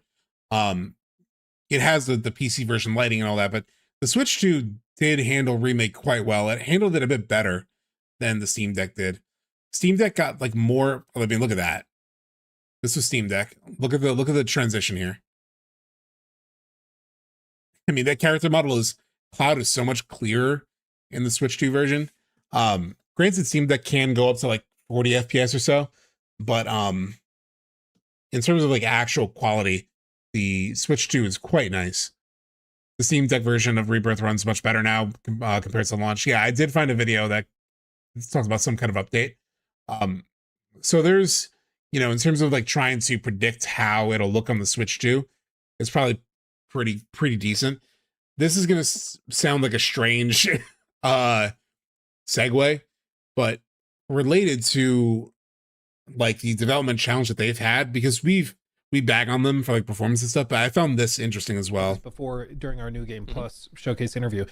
This is a conversation about Crimson Desert, but you'll see that Unreal Engine is mentioned, and that's why I'm bringing this video up. I think people look through the lens of what they've experienced. They look through the lens of Unreal Engine, for example, or the Creation Engine, and they say, well, to do this, it's going to run like X, Y, and Z. It's going to have these stutters because Unreal Engine games have those stutters. But you guys are using a proprietary tool set that you built for this. Could you speak a little to that engine, how that came about, and what its capabilities are? Yeah, I sat in a long, multiple discussions during GDC this past year, where the tech team behind the engine spoke at length about it. So I'm actually pretty well informed on this topic. But so when they started making this engine, they wanted to make an engine from the ground up that was built to create open world games. UE5, like we love our partners at Epic. Like they make an incredible engine. I've worked with UE over the years, and one of the common critiques is that specifically open world is hard to do historically on UE. Because of various reasons. I'm not commenting about UE5 or anything about that. I was really why I wanted to bring this up, because he talks to the fact that like Unreal Engine has historically had not the greatest reputation for open world games. And you can even see it in something like Expedition 33, where UE5 uses UE5, and it has a more simplified overworld sort of system. But there's popping like crazy on Expedition 33. So one thing I noticed when I'm out in the open world and I'm flying around with SKA is like, man, the pop-in is really noticeable, even on PC. And I was like, I thought that was hopefully just a console thing. And then I played the PC version and had the same experience. And there's a lot of pop-in and Rebirth too. But like that is like, that's a problem with Unreal Engine, is it really struggles with open worlds. So there is like, I mean, the one thing I will say about Rebirth, and like give them some slack on, is they made a pretty decently running open world Unreal Engine game, especially on consoles. You know, we may run into stutter on PC. It's driving me crazy. You've seen it on stream, but the fact that they did so much, like they built such a big world that's truly continuous, no loading. You know, you can go around the entire map without any loading screens. Is pretty nutty. There's a lot of pop in, but it's still pretty damn impressive. Like, to give them their flowers, like, god damn, that is crazy. What's my theory for our part 3? We'll start and where, and it is nothing major, K-Ham. I've heard a lot of theories, like starting at Rocket Town and stuff like that. I just find that that's too narratively kind of just not enough happening at Rocket Town at this point in the game. They could create a reason. They could wrap in the Wutai War stuff. You know, I've heard people say like, oh, they'll need to go to Rocket Town to sort of like fix the tiny Bronco. But at the end of Rebirth, Sid fixes it. Sid makes it better. It's a better tiny Bronco. Like, it doesn't even have to like do the traditional plane thing where it goes on a runway and like takes off. It literally levitates off the ground like a fucking like something from 100 years later. It's arguably too advanced. Like, the way that the tiny Bronco acts at the end of the game is almost too good. Now I want to, yeah, there's vertical thrusters. It's like, how the fuck did he make this?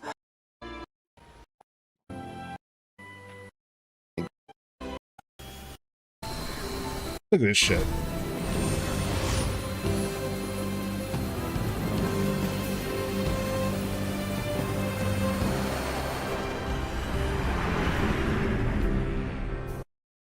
It's a way more advanced Bronco, Harrier Bronco. So I don't think he needs to do any repairs. He's done the repairs he needs to do. This thing is even better than it was before. So I don't see a reason to really go to Rocket Town now. So I think they just go north, right? Like Cloud says, hey, we got to go north. I think they go north. Like, so I think they start in the north. Whether there's like a prologue, there'll definitely be a prologue, I think. I don't know if it'll be Zack or if it'll be Sephiroth or if it'll be whatever. But yeah, I think they just go north. I think we start in the snow. I think we start in the snow.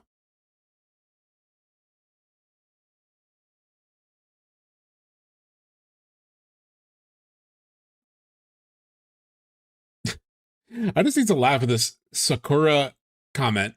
The open world sucks and the map sucks too. Yeah, they made a huge world, but it's so boring and very not pretty at all. The real world is much prettier realistically too. No excuse. You're saying that Rebirth should look as good as the real world? Is that the argument that's being made right now? Because what? Huh? I mean, maybe you can make an argument that Death Stranding 2 is like that, but also the art style of this game is not trying to be ultra realistic. So I don't understand that comment at all. As for it being boring, I mean, the checklist thing is like, I'm not a big fan of the checklist thing, but I wouldn't say it's boring. There's plenty to do. Has to be a troll, has to be. I'm sure they probably frequent another streamer that we're well acquainted with. My only complaint about Rebirth is that the world feels small to me. It feels weird to walk between Midgar and Calm in 3 minutes. You need to sort of like do that for a game. Yeah. Like if you do it like ultra realistically, like even Red Dead 2 had a little bit of that problem where it's like almost too fucking big at times. Give that troll a 6 out of 10. The party has returned to Forgotten Capitals, so hopefully more exploration. Yeah, the dev team can't possibly waste it. In the OG, we can't even get back to Midgar. Do you think we'll be able to go back in part 3? I mean, you can if you dig up the key to the ancients. Obviously, you have to in the story, in the Return to Midgar. And like I said, you can if you dig up the key. I think any return to Midgar will probably be within the story, though. Like, I don't think you'll be able to get into Midgar before the return to Midgar.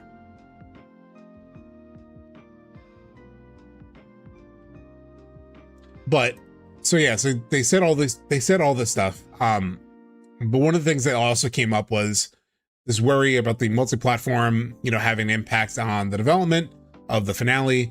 And Hamaguchi said, we have a dedicated unit within my team that handles porting, and they operate separately from the team developing the third installment.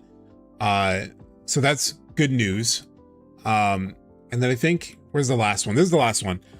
Development of the third installment is progressing very smoothly. We've heard this constantly, and we're almost exactly on schedule. The milestones we set at the beginning of the project, the game is already in playable state, and right now we're in the final push phase, refining and building up the experience. That could take like a year, by the way, chat. So it doesn't mean like they're gonna drop in 2026, but it does mean that early 2027 is very realistic. We're at the stage where the quality improves day by day, and each time we play it, the scenery feels different, so it's genuinely exciting. And here's where Hamaguchi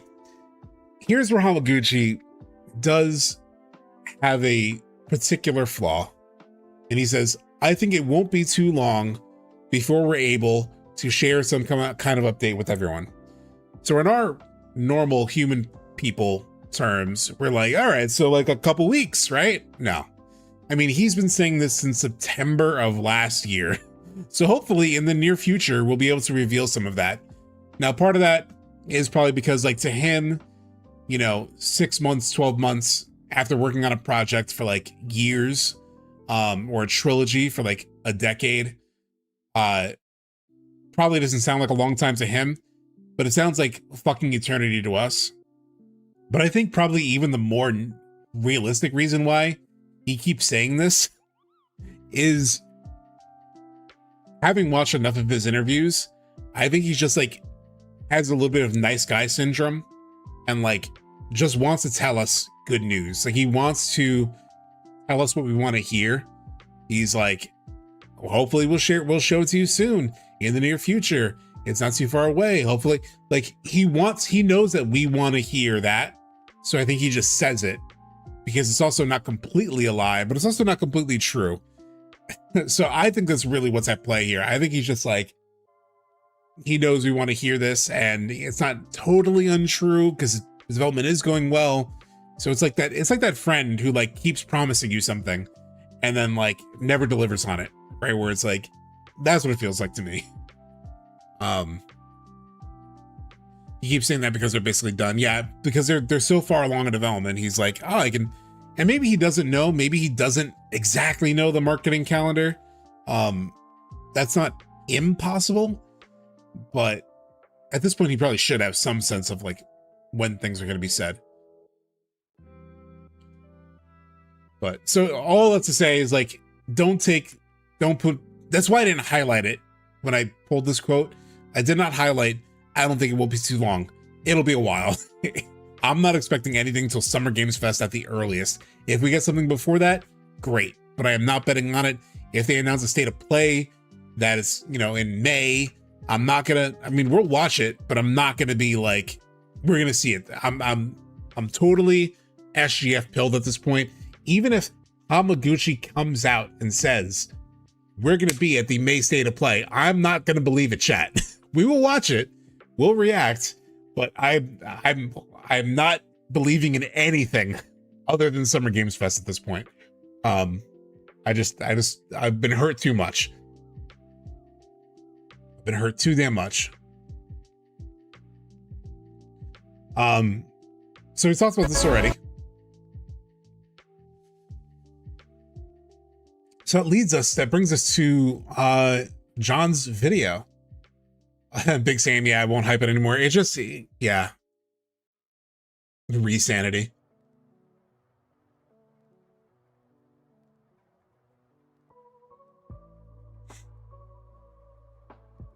Japanese words for star and planet can be used interchangeably. Yeah. Though there is a word for planet, they can't be used to refer to stars. Oh, interesting. So I'm gonna run to the bathroom real quick, and then we'll watch this John's new video. Like I said, I think a lot of you have probably watched it already. I have not had the chance to play it yet, or to watch it yet. So this is gonna be a blind react. It's a full blind reaction to John's new video about the gi. You know, I do think it has something to do with Sephiroth. I was like skimming through comments a little bit just to see what it could be, so I can make a title for the stream. So it's kind of what I don't know, but we'll see. Let me also just like I said, run to the bathroom and then we'll be back. We'll watch this when I get back.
All right. Is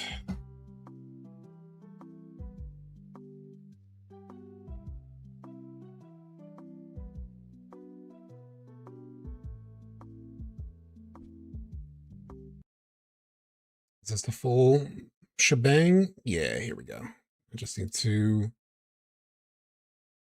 size it. Hit the screen.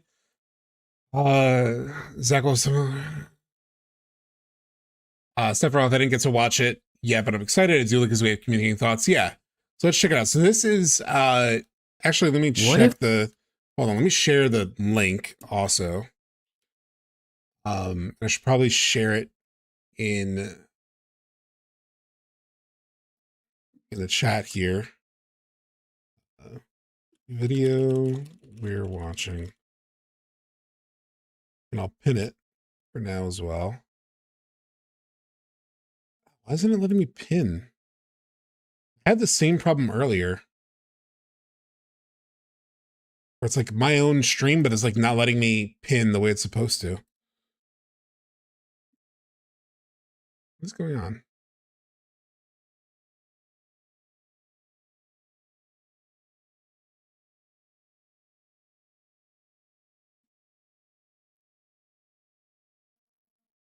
There we go. So yeah, and then I'll drop it into Twitch as well. So there's the link. Where is the, here we go. So this is from John Q Gamer. It's called, also thank you for the follow, the Slayer Giant. FF7 Remake expanded gi, Y, and resolution. So let's get into it.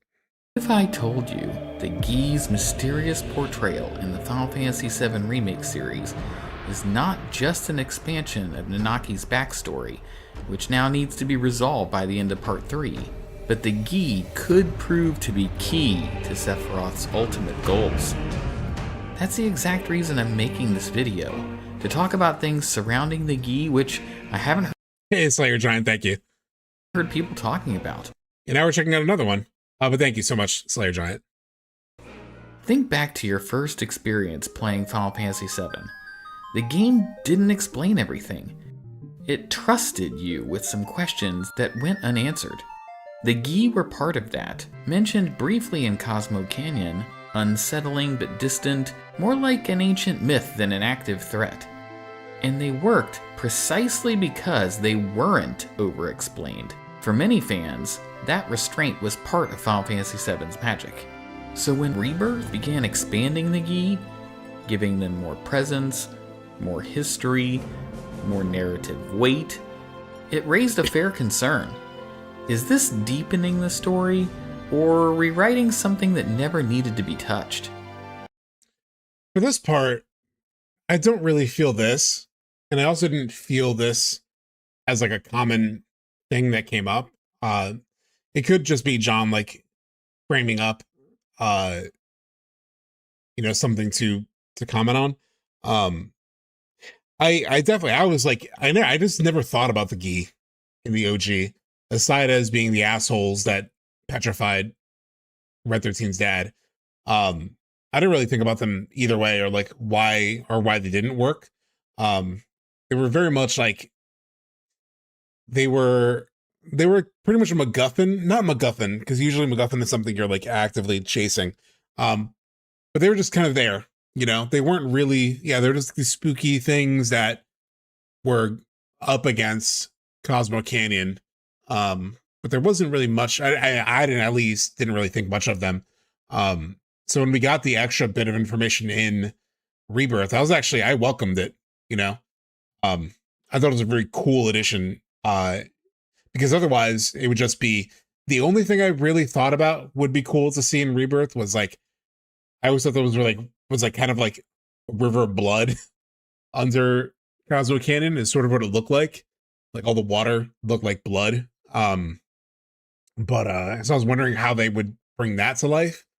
But us in lieu of that, I actually like the story expansion of the Gi. I think was way more interesting than what the Gi represented in the OG.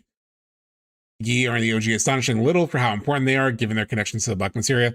But even that feels created by Rebirth, right? Like from my memory, and we just played the game, I don't think there's any connection between the Black Materia and the Gi in the OG. That skepticism makes sense. The original Final Fantasy, like, it just seemed like an enemy for the purposes of Setsu's story and Red 13's story. And they actually gave it extra meaning within the remake trilogy. 7 wasn't about spelling everything out. Yeah, the Black Materia is more of a MacGuffin in some ways. Its world felt old, layered, and broken in ways that you could feel but not always define. Expanding the... Now, these other bits of like how the FF7 world worked in the OG, I do agree with. Like, there is a sense of like lived in history that isn't over-explained. I think that's true of the story as a whole, just not specifically to the Gi. Gi risks turning haunting ambiguity into... Which is, great point, Zalapsky. Like, that's the other thing I like about connecting the Gi to the Black Materia, is that in the OG, the Black Materia just sort of exists. Like, why does it exist? There's almost like no way, there's almost like no reason for it to exist in the OG, except to be this natural byproduct of the planet, I guess, that the Sacher had to like lock away, but there was no story behind it. It just existed. And so the idea of adding this lore that the Black Materia is this thing that was created out of these beings who were like suffering from like not being able to return to the planet. So finding a way to wrap that back into the whole world system of like life and death and why it's important to like return to the planet and how it feels when you can't return to the planet, I thought was a very, very well done, probably one of the best like lore specific additions they've done in the entire trilogy. Because it actually gives a reason for the Black Materia that's compelling. Explicit lore, and for longtime fans, that can feel like losing something rather than gaining it. But what if their augmented role in the remake project isn't meant to replace the original interpretation, but rather to reframe it, showing us what the 1997 game implied, but couldn't fully explore at the time? And what if the Gis... Hold on. What do you have over the implied? They perished, and yet the specters of the Gi linger here like stagnant air. This does not bode well for us at all. So yeah, they did have like some of this dialogue that established that they continue to live on even after dying. So they did take that aspect and like built something more out of it for sure. The game implied, but couldn't fully explore at the time. And what if the Gi's link to the darker themes of Final Fantasy VII, the incompatibility with the life stream, the cost of immortality, and their contentious relationship with the Cetra, could serve as a roadmap for what Sephiroth's endgame truly might be? In this video, we're That was a cool transition. Sorry. and their contentious relationship with the Cetra could serve as a roadmap for what Sephiroth's endgame truly might. So I wonder how much or what kind of connection he makes to Sephiroth with Ginatak. Because if you were here during my Rebirth playthrough, I talked about that a lot. Like, Sephiroth is so present, at least a Cloud, during the Gi thing. And like, even like in the hold on, let me bring it up. I'm sorry for interrupting you, John. But you guys know me. Once I start thinking about something, I can't stop myself. When you're returning from seeing the Gi, which is ironically enough, it happens in a goddamn elevator. What did I name it?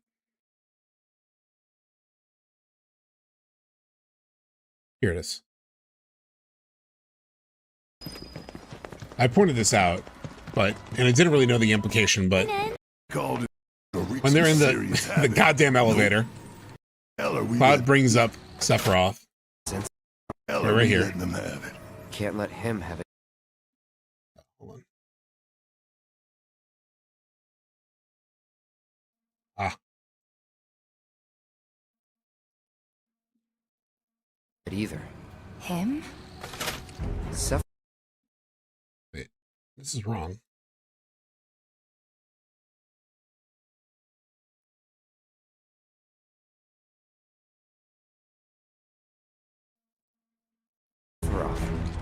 Did no one else sense him? Nope. No way in hell are we letting them have it. Can't let him have it either. Him? Sephiroth. Did no one else sense him? No. You're the resident expert. If you say Sephiroth was there, I'll believe you. Wait. So, are you saying Sephiroth's after the black materia too? Probably. Better. There's like all the sensing of him after he first sees Ginatak. He mentions it. He's like, or he sees Sephiroth. Like, Sephiroth is all throughout it, at least from Cloud's perspective. But let's continue. Might be. In this video, we're going to look closely at the Gi. Hold on. This is fitting wrong. There we go. As they existed in the original Final Fantasy VII. We're going to compare that to their portrayal in Remake and Rebirth. Do you know Sleep Easy is going to release a series for his trailer last year? I don't know. I know he's been doing like a lot of research in between even releasing that trailer. So I don't know how, I truthfully don't know how connected whatever he's developing now is connected to that trailer anymore. But And consider how some of these puzzle pieces might they should have unveiled the deep lore inside of a spiral staircase. God damn it, fit together in Part 3. Final Fantasy Let me bring it back a little bit. Could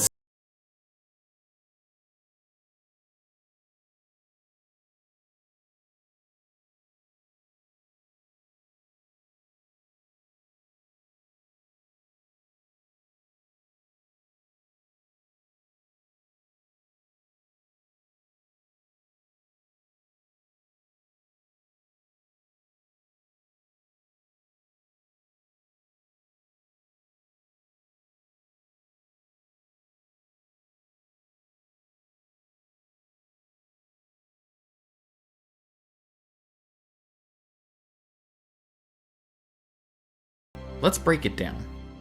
In the original Final Fantasy VII, the Gi were presented as merely a narrative vehicle so that players could learn more about Nanaki and his backstory. Yeah. They were a tribal people who attacked Cosmo Canyon and lost.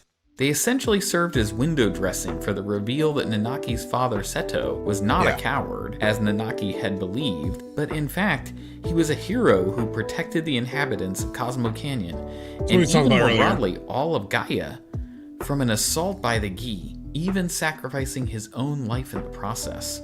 However, those small details, as well as the fact that after defeat, they were unable to return to the planet due to...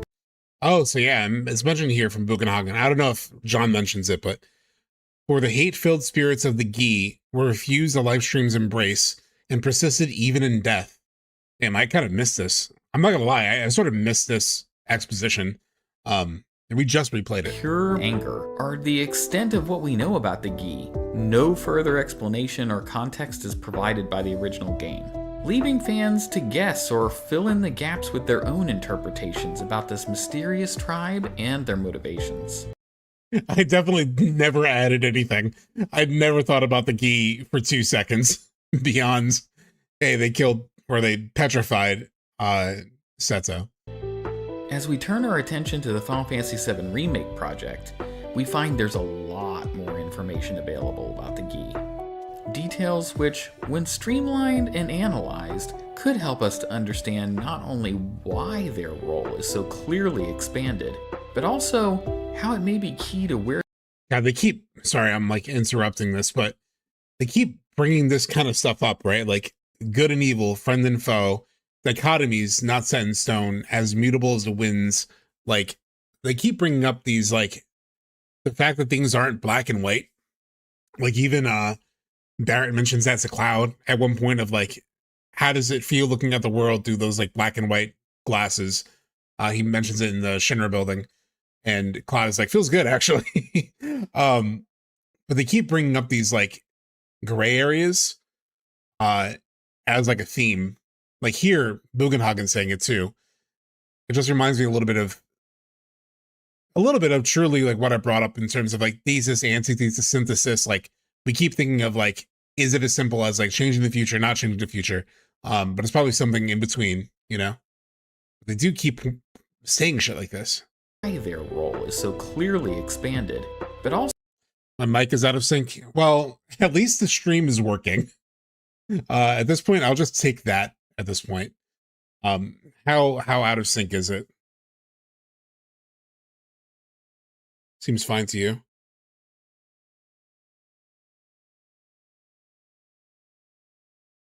How about for everyone else in chat? How is the sync?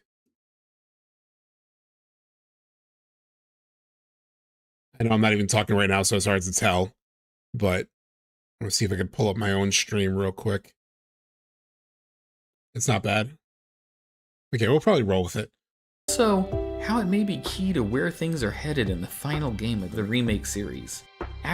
Hopefully all that stuff gets fixed with OBS too, with switching to OBS. It may be key to where things are headed in the final game of the Remake series. After no mention of the Gi during the first entry of the Remake project, everything about their portrayal during Rebirth appeared to be completely normal at first to those who played the original game. The party arrived at Cosmo Canyon, and Bugenhagen told Anaki he must undergo a trial. And besides a few hints at a background with the Cetra, events continued to proceed as usual when a battle with Gi Natak ensued, and afterward... I agree, Drake. I feel like the whole Red arc is better except for the Seto moment. Yeah, the actual Seto moment, it just felt like just cut short. And after rewatching it, I'm like, it does have everything from the OG, but it's just, I think it's because of the inclusion of the Gi stuff that it feels like the moment is either rushed or stolen from, you know? When Nanaki learned about Seto's bravery. However, after Gi Natak proved that he had absolutely no chill and completely stepped on Nanaki's moment with his father. Exactly. John just said stepped on his moment with his father. Cosmo Canyon. I think he's gonna let this play out, but like, look how fast this transition is. Son of Seto, protector of our veil.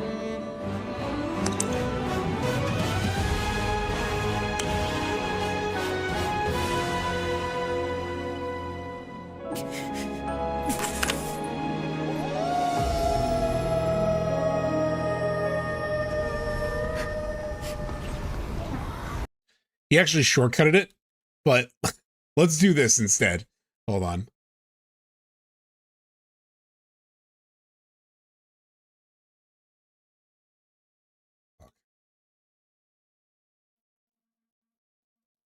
You're gonna laugh, chat.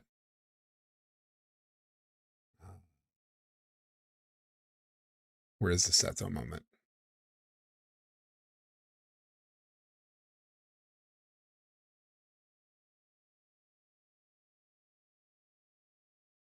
Oh my God. Here we go. Sounds like...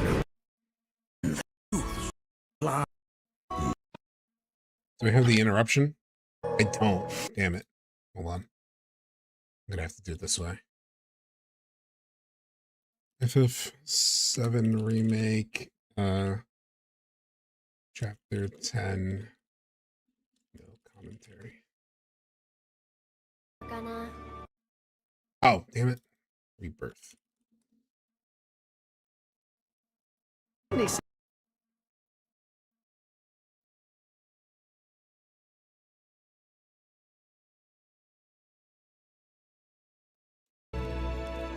You bet I am. After all.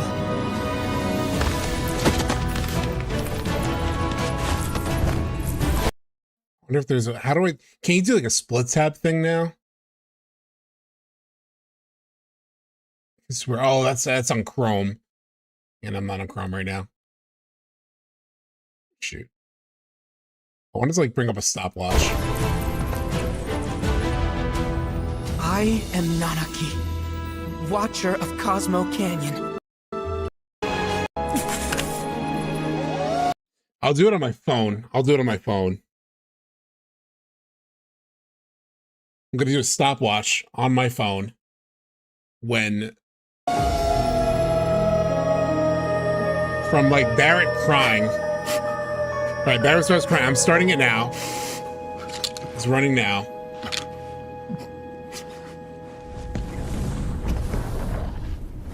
And then the red. Literally less than 10 seconds. Less than 10 seconds, chat. I know it's like backward for you, but like roughly 10 seconds from the moment Barrett starts like crying to this red shit popping up. You can even still hear the howl. You bet I am. After all, Nanaki. So, protector of our veil. I'm gonna do it from the howl.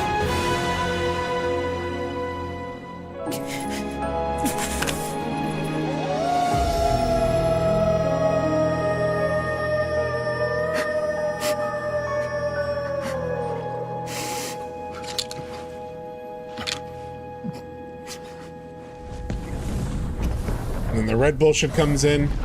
15 seconds. 15 seconds. Crazy. Just fucking crazy. Hearken unto me. My name is Gi Natak. It is comically fast. The event I did shorten it, but didn't expect the reality of the moment being undercut. 100%. The irony, though, John, also welcome. The irony, John, is that you didn't need to cut it short. You could have played it completely in full, and it would have taken 15 seconds. To me, my name is Gi Natak. The events that followed were highly unpredictable. What followed was a new, fresh take on the Gi, which explored their nature, history, and the thing is, yeah, it is so good. But anyway. And a singular desire. Let's review the Gi as presented in Rebirth, as well as far back as the very first reveal trailer for the Remake project, way back at E3 in 2015. Welcome to the village of the Gi. Who was that? Eggplant saying, didn't really shorten it much. It was a flash in the OG too. Just didn't get a moment to sit with it. Was the problem. 100%. Like in the OG, after that moment, the howl, it then cuts to the campfire scene where it's like another slow scene where then Red gets to talk even more about his feelings about it and all of that. So you get more time to sit with it. Also, I just love this track. I fucking love this track, chat. I would pause and play it. Maybe we'll do it after. But this track that plays during the Gi River scene is just so beautiful. Village of the Gi.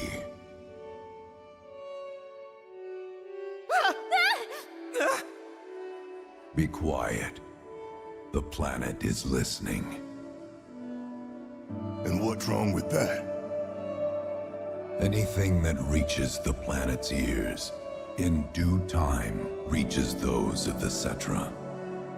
Unfortunately, the Cetra are not a tolerant people. Excuse me, am I intolerant too? I'm Cetra.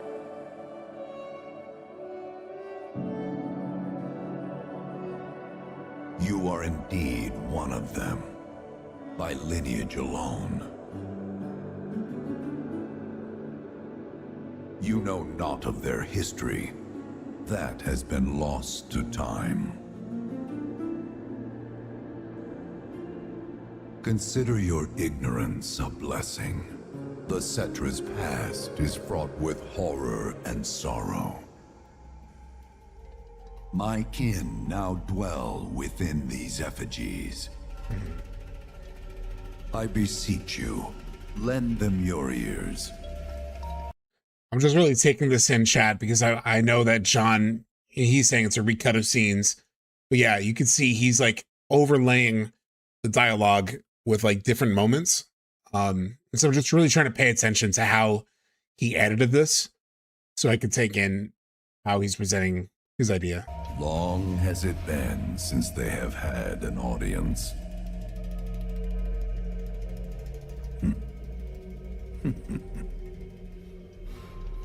The memory of the star that threatened all. God. Even just like, I know he's getting into the trailer, that fucking trailer, but I don't know what to make of it necessarily.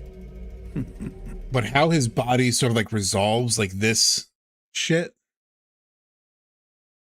was the first time I really like looked at it.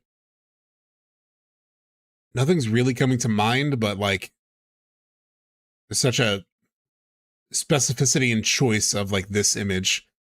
I don't know what to make of it, but the memory of the star that threatened all burns eternal in our hearts.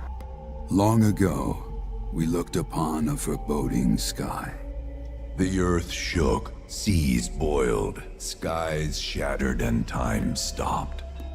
In its wake came an age of silence. With the passing of eons, the star we called home began to wane, until at last it was subsumed by your own. Few of my people survived the chaos and calamity. Those who did began a new life here. But to the planet, we were outsiders, not welcome. Not in life nor in death. Forever denied the planet's embrace. so obviously he was like merging the 2015 trailer dialogue with that. And it is a bit of a theory, a game theory, about whether that trailer was meant to be Gina Talk's voice. I know the actors, I believe it's been confirmed, were different, but they do sound similar. Whether it's meant to be completely a connection is a little up for debate, but you can see how it could layer in. Our flesh is gone, yet our spirits are condemned to linger. They're not bound to the planet, and so she rejects them. Because you have to come from the life stream to return to it. Those not born of the life stream can never join its flow. One cannot return to that from which one did not arise. And so our souls sought refuge here. Yet idleness brought no solace. Our days, a penance imposed by the planet for the sin of our existence. And now, our only wish is to be freed from this prison, to be granted true release. God, it's so good. Just like the actual lore and the writing of this is just so good. You know, like the idea and just how it beautifully wraps into the concept of the live stream and the cycle of life and death. Like FF7 as a whole is really about that sort of struggle with life and death, as we all know, right? Like, you know, fans, you know, have struggled with the death characters over the years, but that's sort of the point. Similarly, the characters struggle with death, whether it be Zack or Aerith or Elfalna or like Wedge and Jesse. I mean, it's all throughout the story is this like struggle of like losing people and, you know, how that affects you. And then there's the concept of the live stream and returning, but then the Gi have this other point of view about like, we can't go back into that system. Like we can't even do that. And it fucking sucks. Like we tried, we put ourselves in this land and we tried to sort of like deal with eternity. And we just couldn't, like that what he says right here. For the sin of our existence. And now, our own. Yet idleness brought no solace. Right? Our days, a penance imposed by the planet for the sin of our existence. Hey, what's up, it's correction. And now, our only wish is to be freed from this prison, to be granted true release. It was our fate to be spurned by the planet forevermore. Thus did we. Thank you so much. That's correction for the follow. Toolman, in terms of like the different actor, like David Lodge being alive and well, so the only reason is because of bad blood. It could also genuinely be scheduling or some other aspect, right? So who knows? But we resolve to forge our own path to salvation. There is but one thing that can deliver unto us ultimate salvation. And you'll be back? Okay. I just saw the highlighted message. That is materia. From the planet, we claim the greatest of materia, a most sacred treasure, and imbued it with our desire for freedom. In the purest of materia, we place our hope and faith. So let me just catch up with I know there's a couple things came up in chat. The connection I was hoping we might see explored is how there appear to be effigies of Genova in this area as well. Yeah, I've seen that mentioned before. This but those two things for me. It shows Sephiroth Genova's plan for an infinity. A broken live stream cycle would be bad, but also that the live stream excluding them might need to change. Yeah. Yeah, the purple glow is very Genova too. The other thing, and I feel like I've mentioned it before, and a part of me almost doesn't want to mention it just in case it comes up for a video, but I keep thinking also about this duality between the purest of materia. Yeah, exactly, Chad. The purest of materia, is that equivalent to the clear materia Cloud received, or is there no correlation? So I've seen people usually think of like the purest of materia as a white materia. I see it as the opposite. I see, well, not the opposite, but I see the white materia, like the purest of materia being a materia that has nothing, right? An empty materia similar to what Cloud has. And so I keep thinking about the empty materia. So they took a pure materia, a purest of materia, presumably an empty materia, and as Horatio mentioned, imbued. The term imbued implies another clear material that Cloud received. Yes. So they imbued it with their hopes, and their hopes were for destruction, right? Like they want a release. So what they did was they took an empty materia, they imbued it with this ultimate dark choice, which is the destruction of everything, so that they can finally be released and find peace. And so I keep wondering if that's going to happen with the empty material that we have, where either Cloud or the party or whoever imbues it with what they want, like the world that they want, the possibility that they want, goes into that empty materia and becomes part of the resolution for part 3. But that's just a game theory.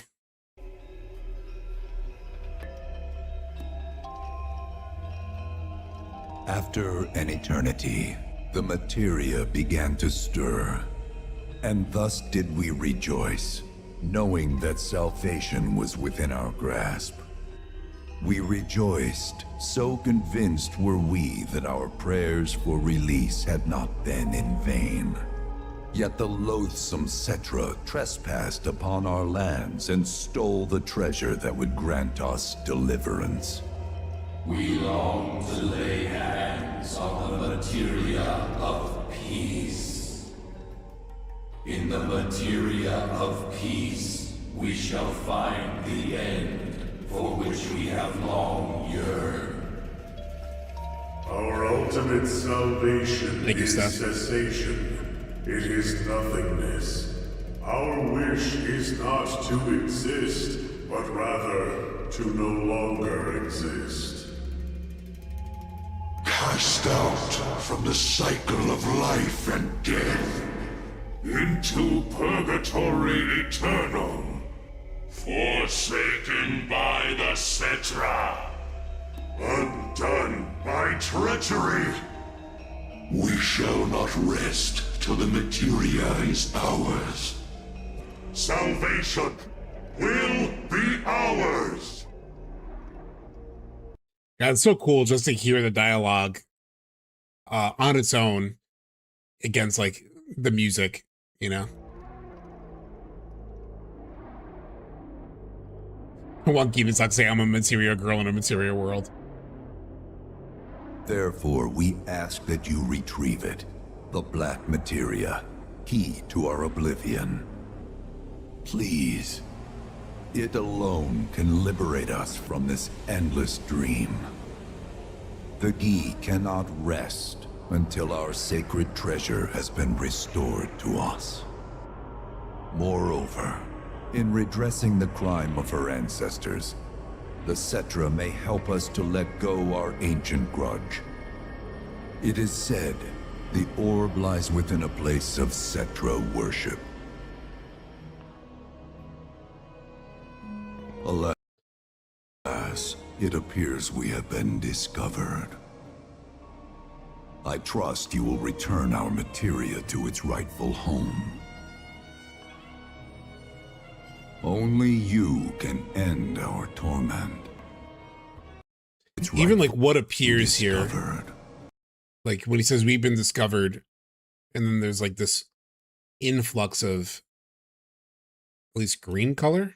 It appears we have been discovered. Worship. Red. It's very purple here. Isn't this very Genova coded? Just to think of like the coloring that's happening here. Thank you so much for subscribing. It's correction. Like it's very purple, which is usually very Genova connected. And then the colors starts to get a little bit more red and green. Alas, it appears we have been discovered. A lot more green. I trust you will return our materia to its rightful home. Only you can end our torment. This presentation of the Gi was extremely interesting, but did leave players with some lingering questions which were not answered by the end of Rebirth. For instance, how and when did the Gi arrive on Gaia? What was the relationship like between the Gi and the Cetra before the Black Materia was stolen? Why did the Gi attack Cosmo Canyon? And was it actually an attack or was their presence misunderstood? The Gi's spirits can clearly reach the surface in Rebirth. How is that even possible? Bugenhagen even acknowledges that question, but does not offer up any explanation. And why don't we see them elsewhere as the party continues their travels? And if their true goal was to attack Cosmo Canyon, why weren't their spirits doing so after Nanaki's trial ended and they could reach the surface? Hopefully we learn more about that in Part 3. Now that we've reviewed the Gi's role in the Final Fantasy VII Remake project, let's explore how that might fit into the expanded story being told. So before he gets into it, I mean, this very much like lines up with a lot of stuff that I brought up in my video, at least in terms of like their exploration of like, oh, we can't return, and this like eternity of just living without being alive, and then how I connected that to what could happen with Aerith if she has to continually watch over the live stream. So it was interesting. I mean, that everything just lines up with that so far. So I'm curious where he takes it from here. Hope you have a lovely day, broski. Hope you enjoy the sub, and I've been looking for someone to give it to, and thought it was pretty. You was pretty chill. Keep grinding, brother. Thank you so much. It's correction. Thank you again for dropping in and for the kind words. Hold in my shadow. Have Chadley turn the Gi into a giant materia and fire them at the meteor. It's a win-win. I don't think the Gi arrived on Gaia. I think they were there, and the Setra arrived. OG lore says the Setra were travelers who seeded life planet to planet. Yeah. I really haven't thought about it too much. I need to like spend some more time on that, to be honest, but Planet, or how that might fit into the expanded story being told. In my Shattered Planet video, which you can check out by clicking the button on screen, I touched on the nature of the planet, the various worlds which make up the planet, and how the lifestream might connect them. Then I made the following observation about Sephiroth's ultimate plans, and a subsequent question which naturally followed. Sephiroth appears to have needed the party to help destroy the Whisper Harbinger, and break the planet's hold over Destiny, so he could take control of the Whispers himself.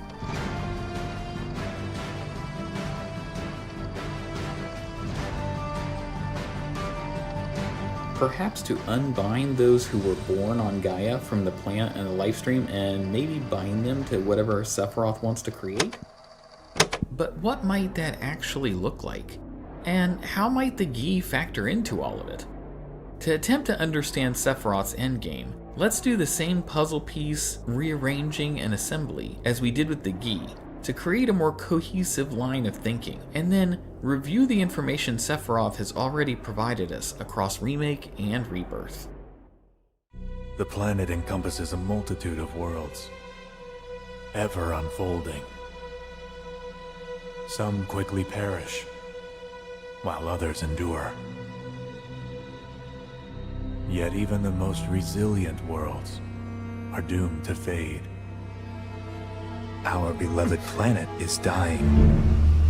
Slowly, silently, painfully. Should this world be unmade, so too shall her children. That which binds us together would be no more, and I would be loath to live in such a world. Our world will become a part of it one day, but I will not end. I will never be a memory. Nor will I have you end. That which lies ahead does not yet exist. I'm not gonna lie, just like sound-wise, this is such a unrelated point, but I've held the controversial opinion that I didn't think George Newbern was that great of a Sephiroth. He just did like a deep voice to me. I don't know, maybe I'm like too remake pilled, but I actually prefer the new performance quite a bit. Let me take it back a little bit. But I will not end. I will never be a memory. Nor will I have you end. That which lies ahead does not yet exist. I shall remain. I, son of Genova, will at last claim my birthright. My dominion shall reach into infinity. It shall encompass worlds unbound by fate, and histories unwritten. My fragmented mother, these errant worlds, all shall be one again. The reunion. All made whole, forever. There's no such thing as forever. Ah, but there will be. God, I'm thinking about this in like a whole new way, partially because of like something I'm also cooking in the background that I teased on Discord, but just like thinking of the worlds unbound by fate and histories unwritten, like, because that's what this shows, right? I had this up earlier. That's what this sort of shows, at least in terms of like these bound by fate, right? So all of these different potential possibilities, maybe shattered worlds, as John Q Gamer sort of describes them. These are all bounds. You can even see like the bounding point here in the middle, right? They start to like, fade out, but then they essentially come back together. But then now they can branch off in their own sort of directions. It just makes me think of that again. Where was I? Shit, where was I? Which tab is it, chat? And this one. Okay. Ah, but there will be. And I know. And like the fact that he wants like one, right? So he's like forever. What it made me think of was encompass worlds unbound by fate and histories unwritten. My fragmented mother, these errant worlds, all shall be one again. It's like it shall be one again, like this, like, and he talks about trying to reunite the worlds, right? So it's like, it's almost like him not wanting even this to be possible, right? Like not wanting the shattered worlds thing, right? Like not wanting any deviation to be possible at all, and just wants the one that he, that he controls, referring to the outer world. So I don't know, John, if you're still in chat, but somebody brought that up too, that I think it was, who just said that? Notorious. I think Notorious mentioned that the summons in FF7 Remake, like the big final, like the big like optional battle that you could do with them,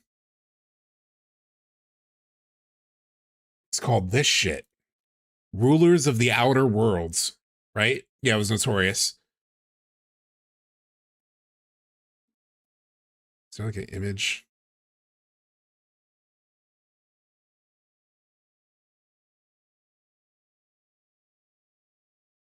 Like it's called Rulers of the Outer Worlds. In terms of like the shattered worlds, right? Like this sort of like this split. It's making me think of that. I totally like forgot about that naming of that fight. What the fuck was it? Right here. Yeah, Notorious mentioned it. And Sephiroth is included in that fight too, which is a really interesting part. He talks to Genova back in Nibelheim about the Promised Land being how they can reclaim everything. All reuniting makes the Promised Land maybe. Oh, Hickman. Oh, Hickman, that's an interesting idea. Yeah. That like, rather than letting I think that's kind of what John may have mentioned in the Shattered Planet theory. I can't remember. But like, rather than having the worlds being fractured, having them brought back together creates the Promised Land. Again. The reunion. All made whole, forever. There's no such thing as forever. John saying there are so many things that are named things which I think are intentional. For instance, the side quests I'll feature in a few moments where Nanaki commits to helping the Gi is named No Promises to Keep. Yeah. But thank you so much, Apause, for subscribing on YouTube. there will be, and I know exactly how we The reunion. Right, just take that back. all made whole forever. There's no such thing as forever. But there will be, and I know exactly how we can do that. The Promised Land. Can you bear to see the planet suffer? Cloud. Lend me your strength. Bring me the black materia, the key which grants access to the true counterpart hidden between worlds. Let us defy destiny together.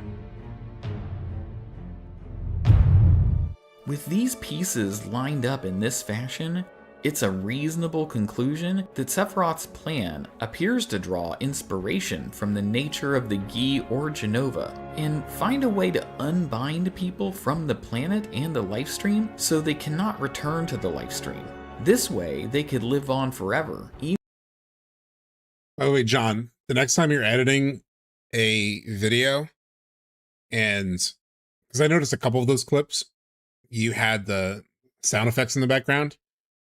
I probably have versions of those scenes that are just the dialogue. So the next time you're editing and you're like, I want to get this scene, but with only the dialogue, there's a decent chance I have it. So hit me up. Genova plan appears to draw inspiration from the nature of the Gi or Genova, and find a way to unbind people from the planet and the lifestream together. And yeah, I could totally see how that fits together as one combo. With these pieces lined up in this fashion, it's a reasonable conclusion that Sephiroth's plan appears to draw inspiration from the nature of the Gi or Genova, and find a way to unbind people from the planet and the lifestream so they cannot return to the lifestream. This way, they could live on forever, even long after the planet eventually dies, as Sephiroth presumes it will. Admittedly, this is only one possible way these puzzle pieces might fit together or plausibly explain what Sephiroth has planned in Part 3. However, obviously, our party members are not simply going to go along with such a plan. First, we know the party will be motivated by the things Aerith has said to them. I get it, I really do. Knowing that the people we love aren't really gone, it doesn't make it any easier to let them go. It still hurts. So we can't just think of it as a homecoming, 'cause it's not that simple. We've all experienced pain. We all have our regrets. What we've done, what's been done to us, that's set in stone. The past is forever. But the future, even if it has been written, can be changed. It's true that the pain and the anger we carry can make us stronger. But at what cost? What toll does it take? I believe true strength doesn't come from any of that. True strength comes from our ability to forgive, to forge ahead in the hope of making things right. It comes from ourselves. So focus on the future, not the past. Do that, and not even Sephiroth will be able to stand in our way. Not even him. Yeah, hold on, let me catch up with some stuff in chat. When a significant deviation is made to the course of a natural river, it will eventually go back to its original path and create a lake in the area that was previously a curve. I think the live stream does this too, as a method of timeline correction. Yeah. The Promised Land FF7, before Crisis Core, the place the ancients strive to reach over the course of their lifetimes, a place where supreme happiness is said to be. The Shinra company interpreted this tradition to mean that the Promised Land is a land rich in Mako, and decided to carry out the Genova project to resurrect the ancients in the modern era in order to locate it. Yeah, I think like even Shinra doesn't really know how it works. However, for the ancients that took on the role of cultivating the planet, the place where their lives will return, the life stream, is the Promised Land. Furthermore, there is a conceptual theory that says any place you are willing to die to reach can be called the Promised Land, the life stream. Yeah, that's how I've always interpreted the life stream, or I mean, the Promised Land, as like this theoretical place to reach. For all the reasons that you outlined, it's possible that like Sephiroth has his own definition of it, you know, that's incorrect, but like he's trying to impose.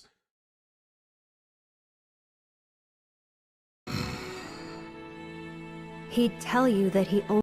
After just listening to that, by the way, it makes me want to look up the direct translation, because like that is one of the few like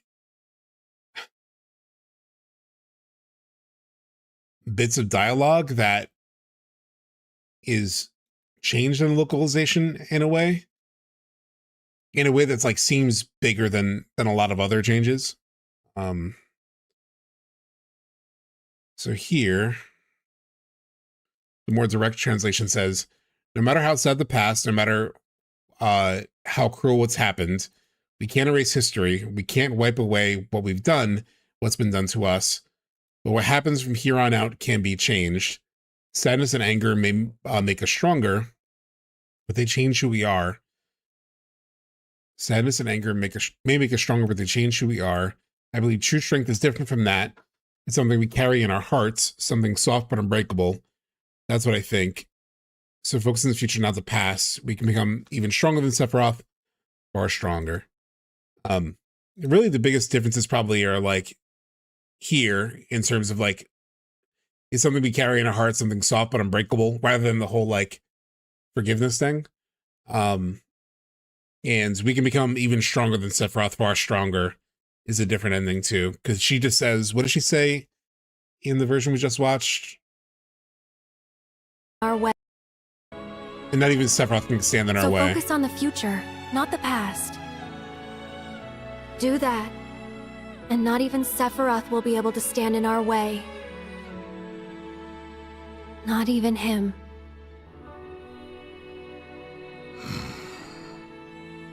He'd tell you.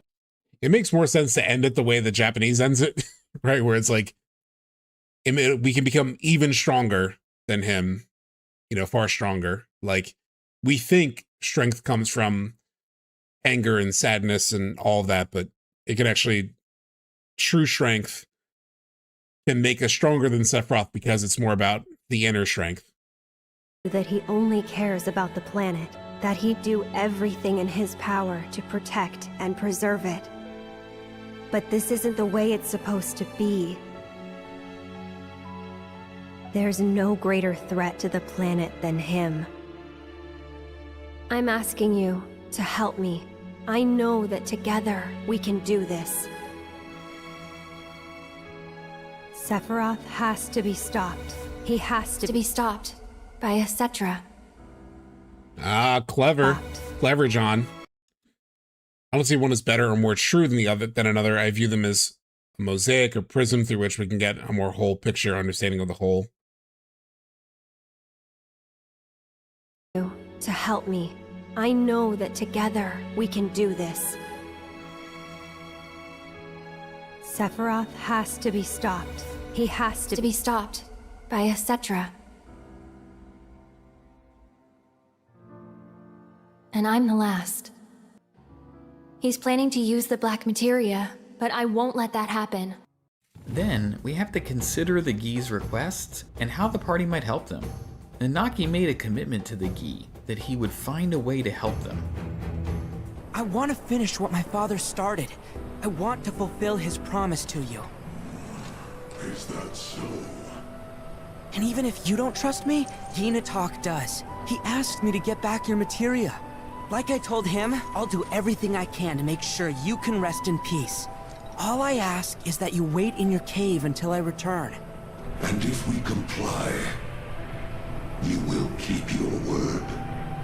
It might take some time, but I'll do it. Very well.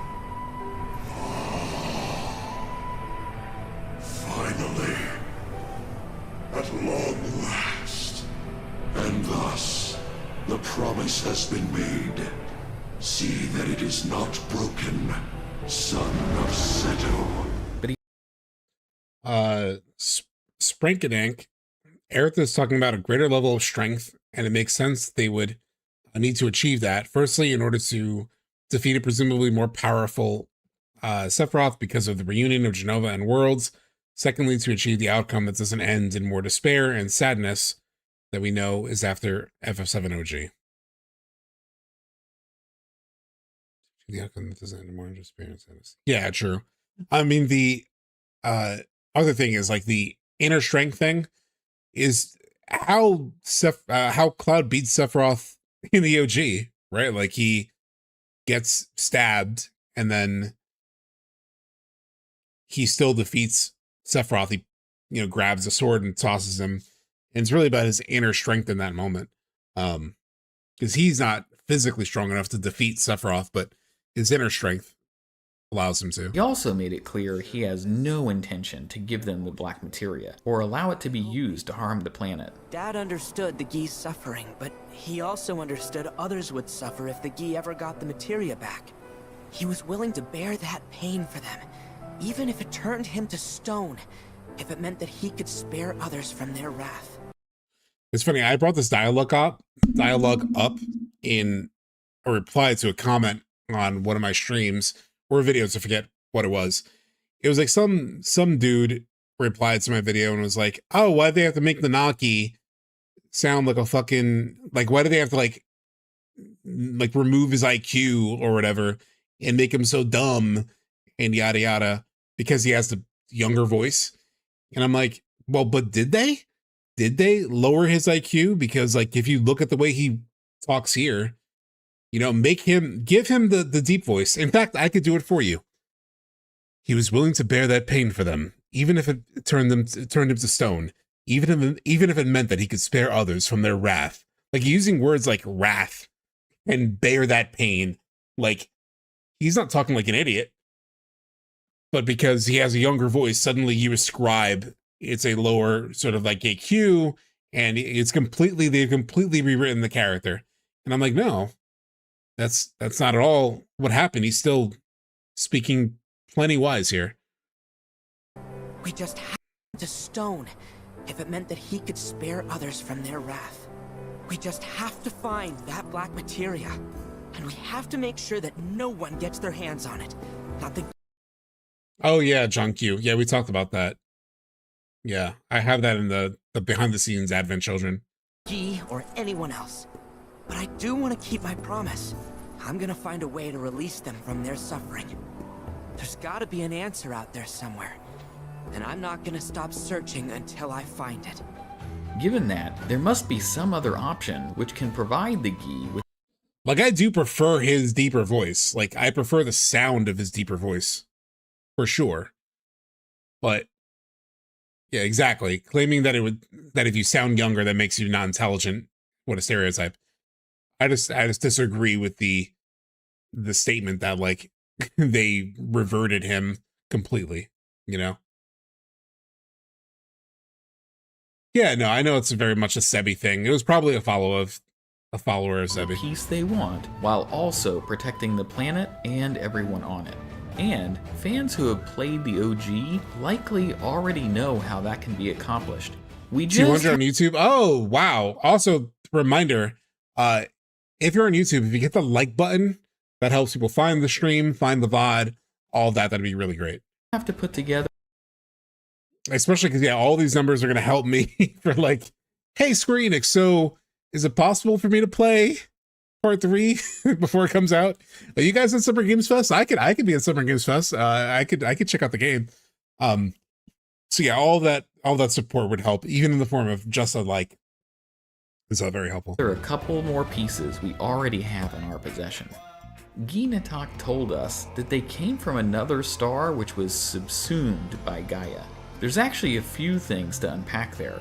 First, the statement means the Gi existed... Sorry. I got caught up a little bit with chat there. Release them from their suffering. There's gotta be an answer out there somewhere. And I'm not gonna stop searching until I find it.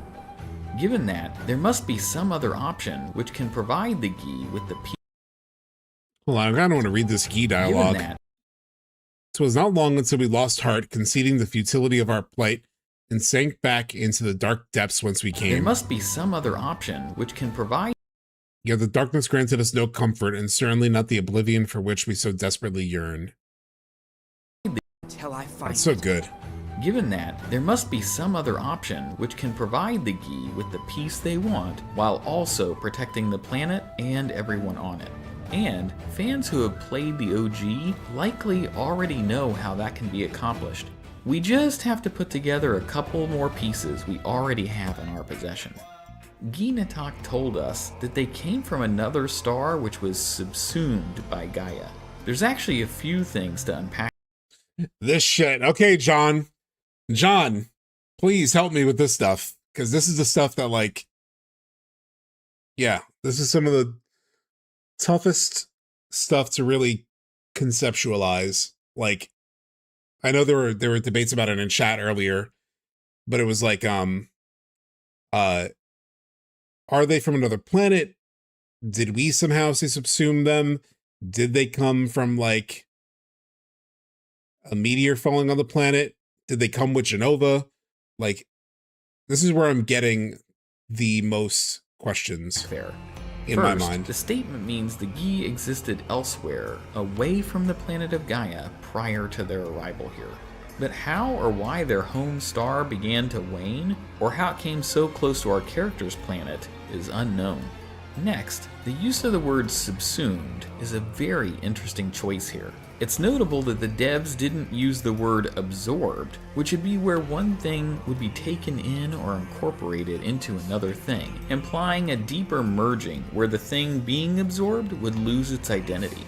But by using the word subsumed, which is more of a reclassification or a recategorization of one thing into a larger or stronger thing, the devs reinforced the concept that the Gi's identity and spirits were maintained and continued to exist within the planet of Gaia despite not being able to join the flow of the life stream. If we add all of this up, we're left with the understanding I gave in my Shattered Planet video. The Gi are stuck in an endless and unbound form of undeath, where they are spread across and appear in the various worlds of the planet without any ability to release themselves, much like Genova. As such, it's not an unreasonable conclusion that should the various worlds of the planet merge together, the Gi could be released from the hold the planet has on them, if they were to be relocated far enough away from the planet of Gaia. That's where the last puzzle piece comes in from the OG, Rocket Town. At this location, the characters have access to a way to reach space. So if the Gi's effigies, which we previously established they lived within, were to be loaded onto the rocket and blasted far enough away from Gaia, it stands to reason they would reach a distance where they could return to their original state prior to coming into contact with the life stream, and they would be able to pass away naturally. This resolution would not only be a fitting way for Nanaki to fulfill his promise to the Gi. At last, the promise has been made. Yet with each fond remembrance, we knew those encountered were not forgotten. That someday we would see them again. Perhaps it was no more than wishful thinking. But after the long calm, there are now the beginnings of a stir. The reunion at hand may bring joy, it may bring fear, but let us embrace whatever it brings. For they are coming back. It would also give more substance to Shinra's space program and the overall main narrative, and potentially deepen Cid's role in Part 3 as well. So there you have it. We set out to compare the Gi's portrayal. Yeah, so for that idea, I don't know. I mean, I did talk about how they probably need to do something new with the reason to go into space, because like you can't pack the Magnus materia into a spaceship, like it's too fucking big now. So it's not like that would be a different way to use the ship. I just don't know. It almost seems like too simplistic. Not to, no offense, John, but it's like, because like, will shooting them into space actually do that? Because like, what is a destination in space? Because technically they shoot it at the meteor, and the meteor is headed to Earth. So like, if they get shot at the meteor, then they end up on the meteor, then the meteor lands on our planet again, they just end up back. Unless the plan is completely different and it's just sending the rocket into an unknown void of space so they can reach some new destination. But does that even solve their plight? You know, like they need to go back to their home world that was presumably, like it says, subsumed. Like their home world doesn't really exist anymore. So do you end up like for example, do you end up just taking them to Mars and then dropping them on Mars, and then like they can't return to the Mars stream? You know, like I just don't know if that would actually solve their challenge. So I'm not sure about that ending point for at least like the Gi, like taking them up into space. I'm just trying to think of like what that actually accomplishes for them. I don't know. But if we take the incompatibility of the Gi and the live stream at face value, you can resolve their plight without a more creative solution. But right now they are sort of like lingering spirits, right? So what happens if they're just lingering spirits in space, right? Like if you shoot them into space, the problem is like they're undead. They don't have a way to resolve. I could see them doing something like the universal live stream thing from Dirge, or like finding some way to like return them to the universal live stream. It's like maybe they can live there versus the like our live stream, which is like incompatible. I don't know how you would do that, but I'm just trying to think like if they're just spirits and we shoot them into space, what then makes them, I guess, disappear? You know, like what they really want is in space's problem at that point. Yeah.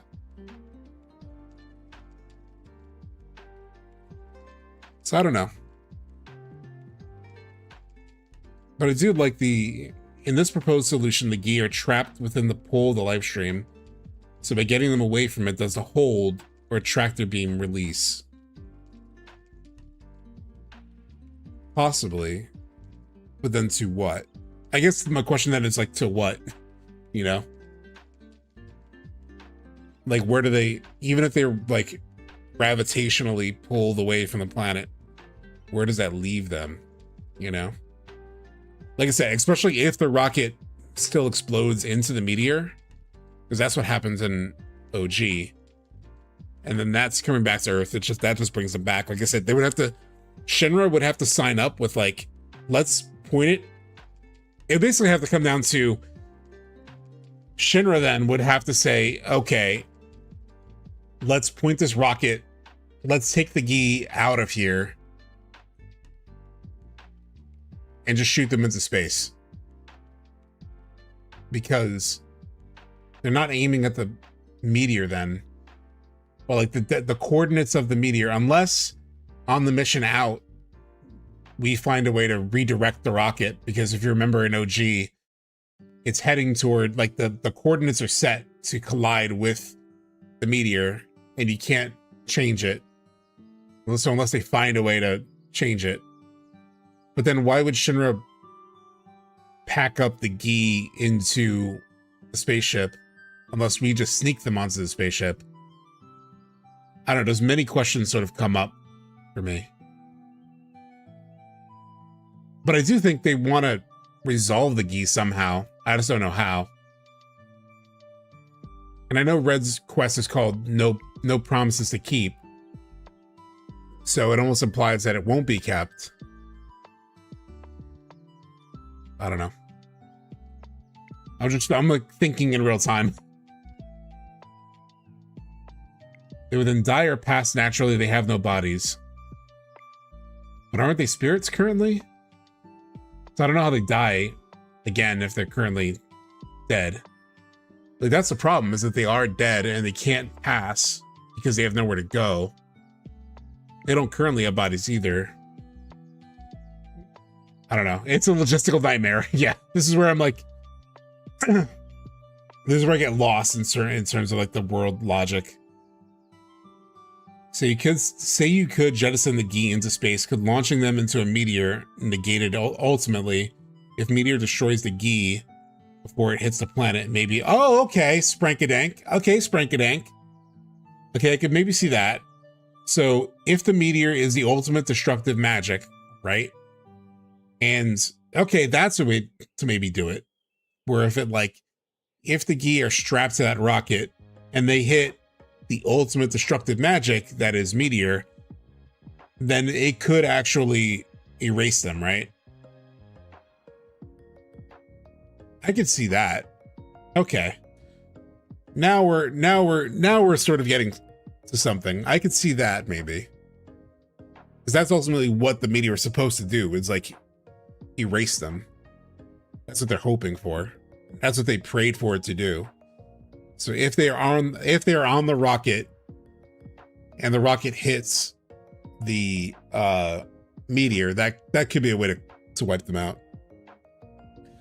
The Gi gets stored in the clear materia. I've thought about that ideas by Frank. I thought about that earlier because in the video it brought up the lore of the black materia, and it talked about how the black materia was a purest of materia, and they like prayed for what they wanted to happen. Like they prayed for it to become the black materia, but it was essentially an empty materia, purest of materia. The purest of materia would have nothing in it. And so they took an empty materia and they imbued in it the desire for meteor. And so I thought about, what if the party does that, where they imbue Cloud's clear materia, they do the same thing the Gi did to the empty materia, which is like they put their desires into it.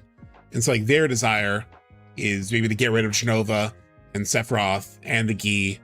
And so maybe it becomes a different way to sort of like, it's how they create the world that they want, that the party wants, is through this empty materia. And in that could be a way to get rid of the Gi, you know. Materia of nothingness, very appropriate because nothingness is their goal. Yeah. What if the black materia acted as a conduit to absorb all the Gi, as if there were another world, like how Superman had Zod living in Kandor, which was in a bottle. Yeah.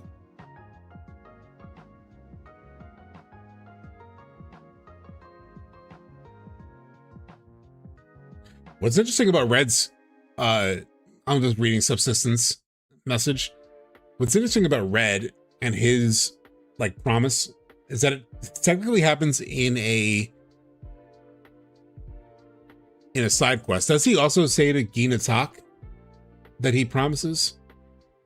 I can't remember. But the Gi side quest where he like recommits to promise is where it's like most direct. So weirdly, it's in an optional quest, but in the original Final Fantasy VII, with the one found in Rebirth, understand why the remake project had expanded so much on the lore surrounding the Gi and incorporated them so much more in the main narrative, and consider at least one reasonable possibility for how the Gi's role in Part 3. Yeah, but John, what do you think of that idea? That idea that was brought up by Sprankadank, where it's like, if the Gi are in the rocket and they hit the black materia, and the black materia is the ultimate destructive magic, like it's supposed to wipe everything out. It's like if you shoot it into the meteor, it could wipe them out then and there. Like that could work. It's sort of like another version of what you proposed. And that kind of does make sense. The remake series might be resolved. So it's almost like it's like instead of them getting hit by the meteor hits them. And so they get what they want, just like in a different way, you know? Exactly, Notorious. Getting hit by meteor is their plan to begin with. If you have appreciated this more significant presentation of the Gi, let us know in the comments. Conversely, if you still remain unconvinced this was the right way for the remake project to take a risk, or you have your own thoughts for how Nanaki could help the Gi find peace than the one that I've provided here, be sure to let us know your own ideas as well, because I definitely want to hear them. And also, please remember to like the video. I could sign up for that. I could sign up for, you know, the getting hit by the, like, blasting them into the meteor, and the meteor, since it is the ultimate destructive magic, it wipes them out then and there.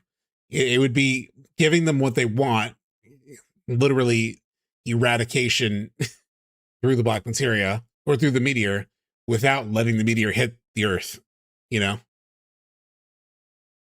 That could work. That could work. All right, cool.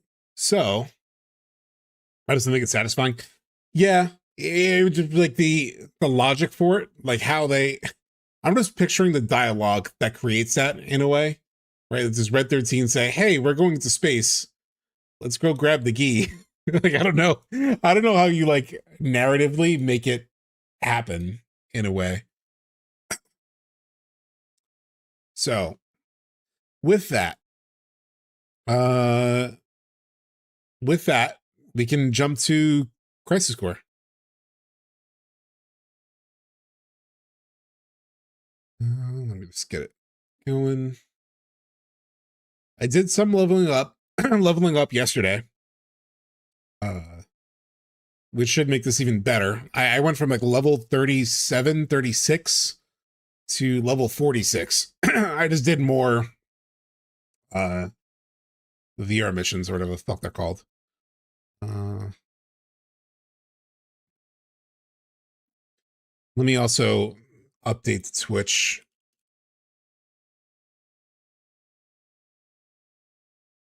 category. Crisis Core. And that'll be the end of it, chat. And then we're going to be in just near world. Starting from here on out. We'll still cover FF7 stuff at the start of every. I'll show you what I did. I haven't done like all of the little side mission things, but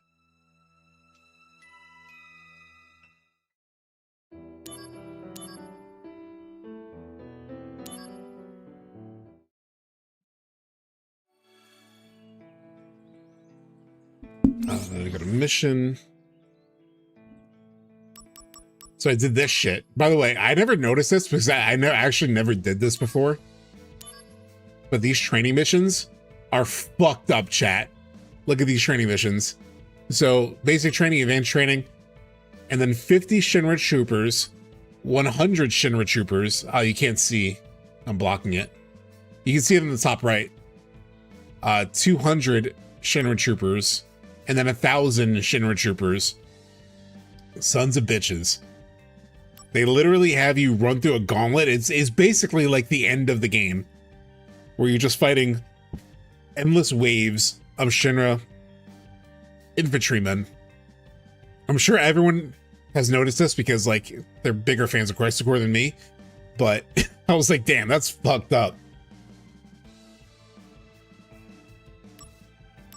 Yeah, the messages on these: you'll be sparring with our infantrymen.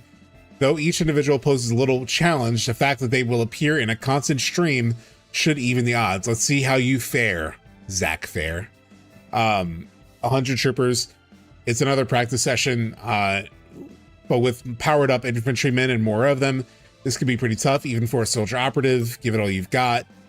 The enemy troopers are even tougher this time. Can you survive while defeating a seemingly never-ending stream of them? We look forward to watching you in action. and then 1,000 troopers. Zack, we now understand just how strong you are. So here is our last training session with the most powerful infantrymen we've have. They will seem truly endless, coming at you again and again and again. Are you ready for the ultimate sparring challenge? Why is this practice? Why is it practice for me to fight against an endless wave of troopers? You sons of bitches. They're preparing Zack for his fate. Exactly. This is a good way to upgrade a Buster Sword. Yeah, I think I upgraded a little bit with this. I wonder, what's my current completion? 19.8% is where I am right now. PSP padding. Oh yeah, totally. So I've done a lot of them. I'm now at 48% completion. I think last time you guys saw this, it was like 38% or 37% completion, something like that. I just wanted to get like strong enough for like hopefully finishing the game on hard. That said, I do need to use the bathroom again. So give me 1 second.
Oh yeah, as a reminder, this was the link to John's video.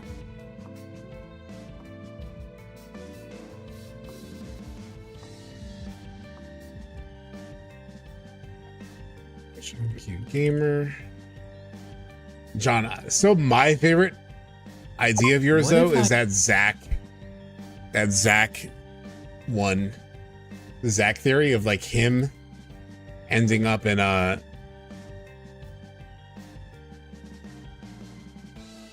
John's video watched.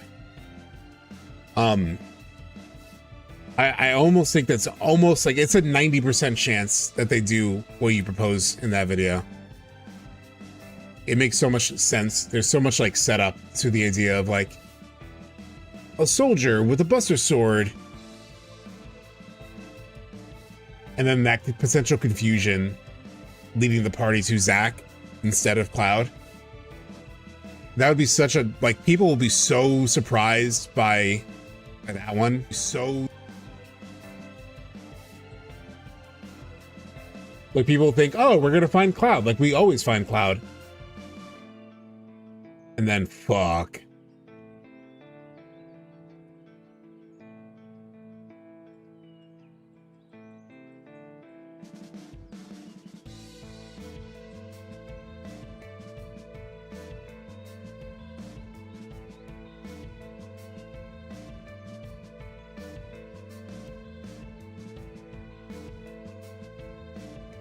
Yeah. I'm gonna try back up. Personally, I totally hope they do that one with Zack. Yeah. That one is, yeah, that one will go hard. That one would go hard. We're gonna chase this son of a bitch again. This is now like the third time in this game that we chase Hollander. I think right now it's like under the guise of that we're chasing Angeal or an Angeal lookalike. I went the wrong way.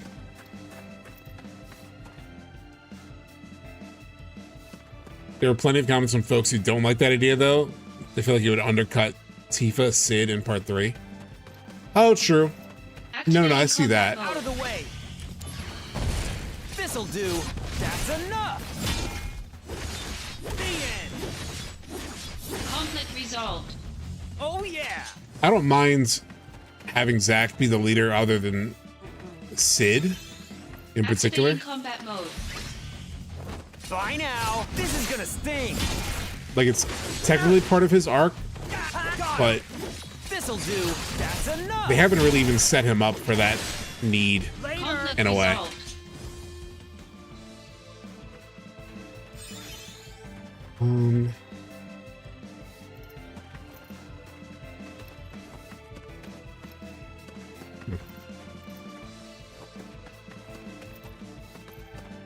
Chest or anything? No.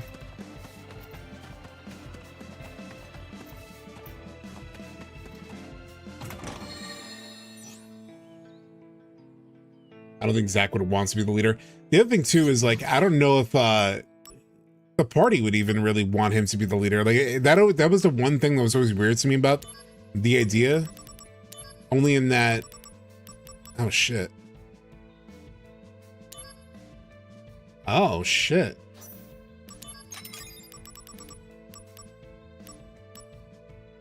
These improve the odds of certain limit breaks. That's cool. Actually, I want the healing wave one. That one's pretty good.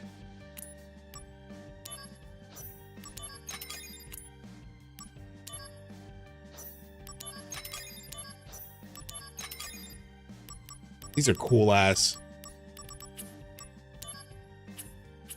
things. Like the like Zack, like even the party, right? Like, why would they? Is it just because he's like a dude with a sword? Aerith's not even around anymore to like be like, oh yeah, that's my boyfriend. You can trust him, you know? So even him being present, yeah, I don't think means necessarily he will be the leader, you know?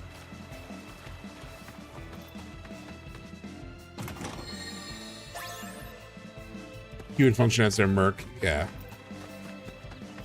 Or just like also looking for Cloud. He's literally also looking for Cloud, you know?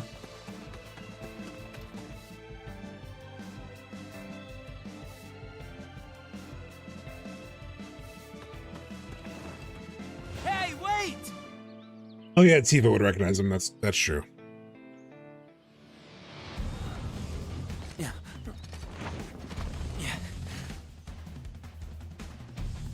Why now? This sells. Sorry, fresh out. Activating combat mode. Heads up! Oh no, you don't! How about this? Gonna love this!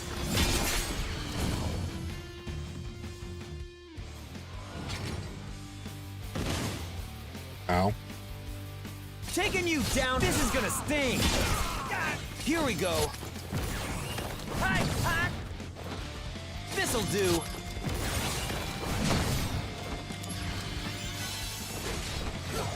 How about this? That's enough! Here we go! Take that! Bye now! Hi! Got him! You can do it. Oh yeah, I don't think I have aerial drain equipped right now. This is still my strongest attack. And I'm not really... I don't really need Bye now. that much Heads up. health. I have Death Blade, which I assume won't do anything against him.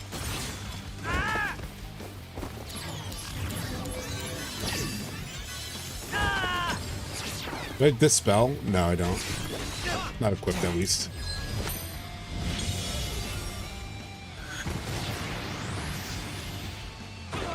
Taking you down a peg. Take that. This'll do.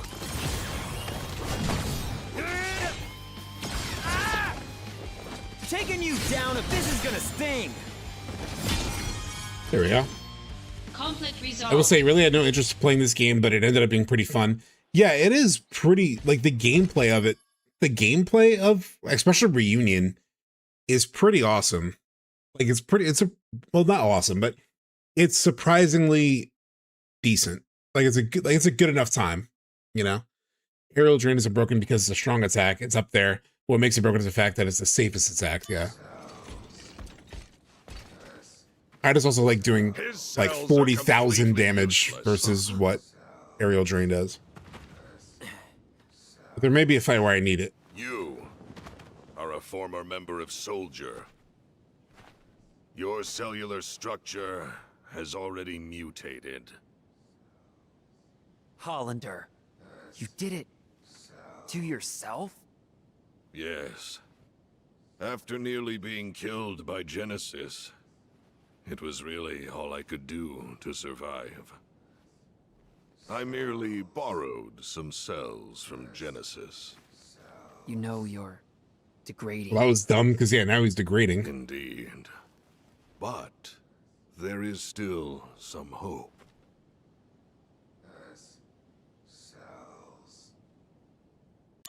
They're literally chanting for S cells.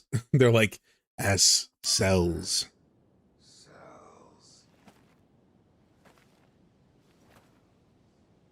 The gift of the goddess. A pure S-cell sample will stop the degradation process. Pure? There are 2 of you on the run. So here's where Cloud becomes important, and where at least Crisis Core, I guess, solidifies this aspect of like the experiments on the Cloud. No. One is a former soldier operative, the other an infantryman. That infantryman carries within his body the last pure S-cells in the world. So literally Cloud is the last, you know, living being that has quote unquote pure S cells, which obviously they depicted in Nibelheim. Let me find that real quick.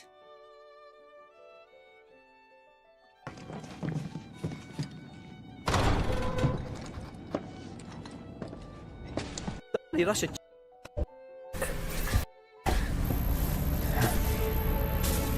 show these S-cell tanks. So like in chat, Big Pig is saying, just give him some of your hair. They can't get it from Zack. Zack doesn't have the SLs. Cloud does.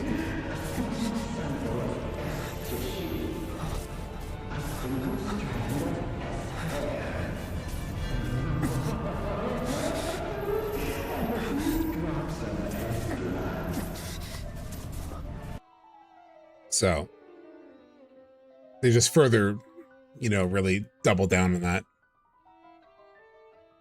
What they got together? What do you mean? This whole thing ties into the very reason Cloud's name is Cloud. It's meant to reflect his dual light dark nature and also the light dark wings. Carries both Sephiroth and Angel's legacy. Zack does, right? Hey!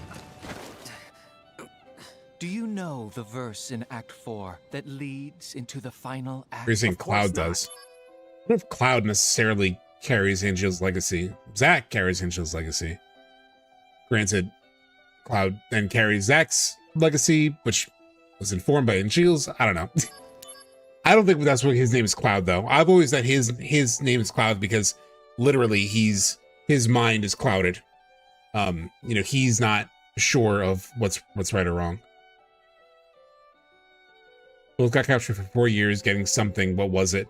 So Zack was already a soldier, so he already had some level of Genova cells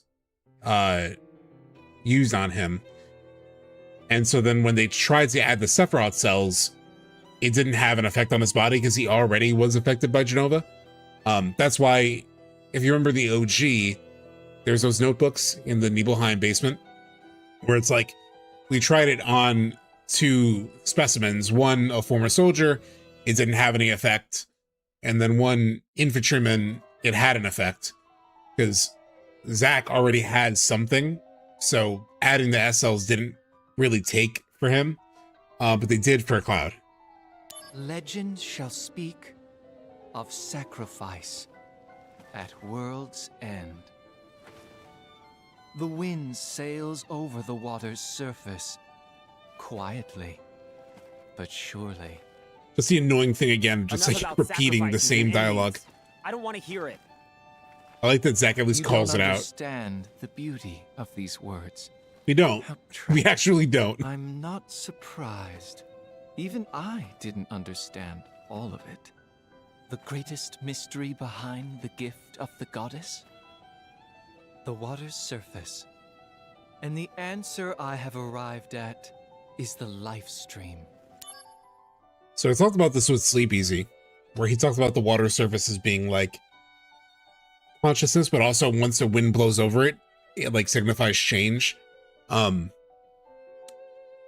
so maybe change being influenced by the life stream, because ultimately the life stream determines reality, as we've talked about with Rebirth. So in changing something via the life stream, you change reality, possibly. I'm just thinking out loud, but... What? There are various theories regarding the missing final act. However, only my theory is... This is Twitter. This is Twitter right here. I wish I could just do photo mode so you can see this screenshot with this dialogue. But this is just Twitter. It's correct. Only my theory is correct. To you. No, that won't be necessary. Ah! Oh. You will understand. Cloud's in danger. Back to the reactor. Gotta move quick.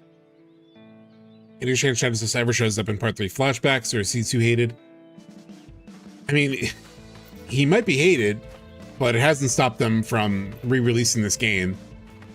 So I think even the devs actually love Genesis. I'm not the biggest Genesis fan, but I wouldn't put it past them like having him appear. He could either be a secret boss, he could be in the story somehow, specifically for Zack, or maybe Zack's story, but 100% chance he shows up. I mean, the funny thing is, like, people thought that about Rebirth. Like, people really thought he was going to show up in Rebirth. Like, there was such a heavy belief. It was almost like guaranteed to a lot of people that he would show up. Just gonna lower the volume a little bit. But if he shows up, I just hope he makes sense. You know, they already have so much to cover in Part 3 that if they were to include him, I just want them to include him in a way that doesn't distract and ends up making sense for the full story. Because it's not like he's ultra relevant to Zack, to Cloud's story, you know? I personally would not cry over not getting him, but I understand he's technically important. What's that but sound? I just don't really have strong feelings for Genesis.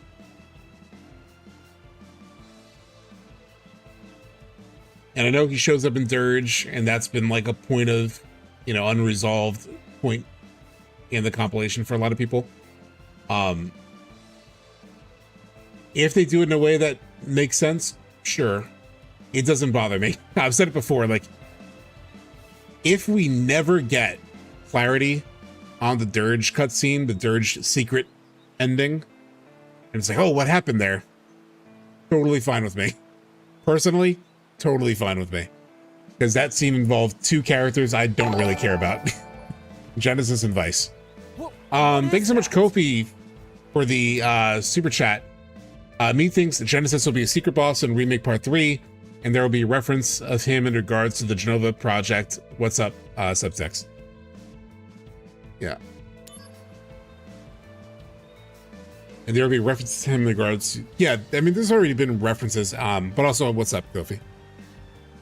Are there any more coming down? All right, let's Fuck do that. this. Cloud's fine. I don't think I've ever actually stopped here and done this. Collect the treasures that come flowing down from the waterfall, being mindful as monsters also come flowing down as well. When you come in contact with a monster, you'll be paralyzed, but you can recover by repeatedly hitting X. Your reward will correspond to the number of treasures you can manage to collect to avoid the monsters. I don't think I've ever done this. I don't think I've ever done this.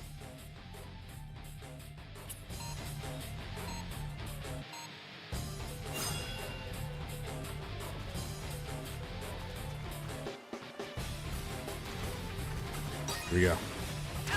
Shit! Come on!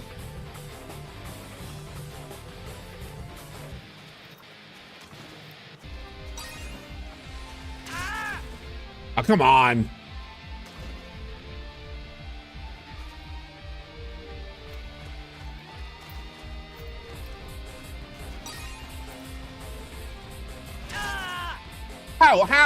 How?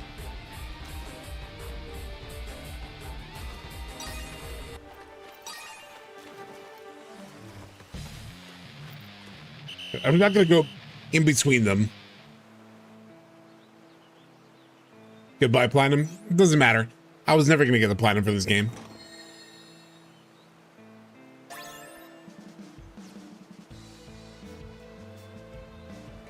I lost the Platinum several chapters ago. Like I said, I'm not a Platinum trophy hunter in general, so it doesn't bother me.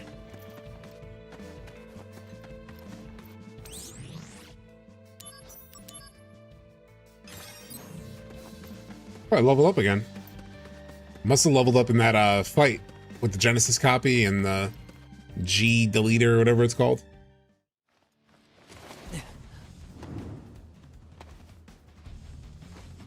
Cloud, watch out! This looks like a zombie.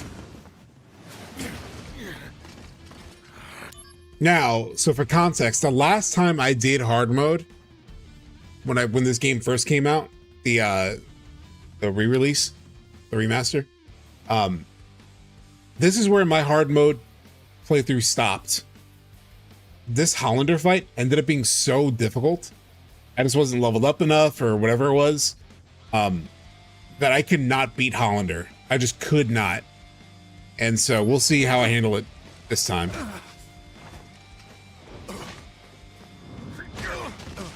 Yeah, I saw that Sprankadank. That's a really cool idea. Like digging up, if you end up like digging up his sword in, it's like the one idea for Genesis that I've actually thought is actually pretty cool.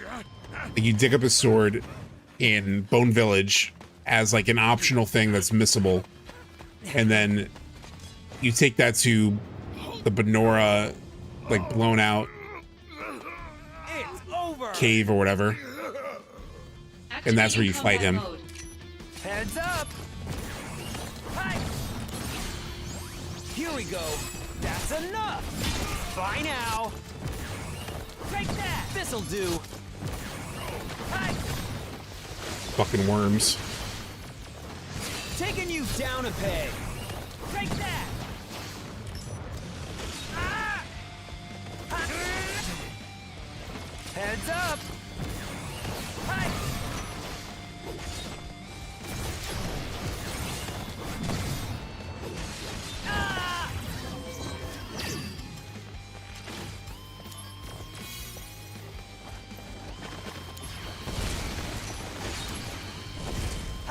Bye now. Take that. Here we go. Nice.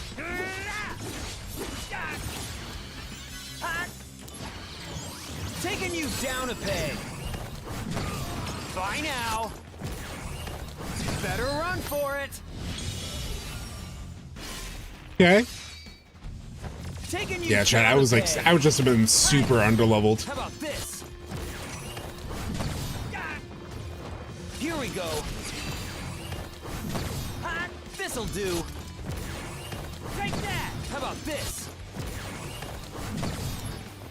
This'll do.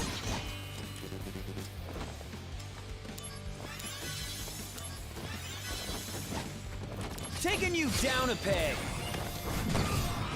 Here we go. Hi. Taking you down a peg. This feels so gratifying to me, even though this is not really that engaging of a battle.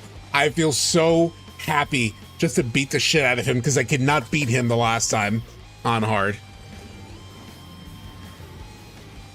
Like, he just kept spawning worms, and then like the gravity kept hitting me, and it was like way too much for me the last time I played this game, and I just washed him.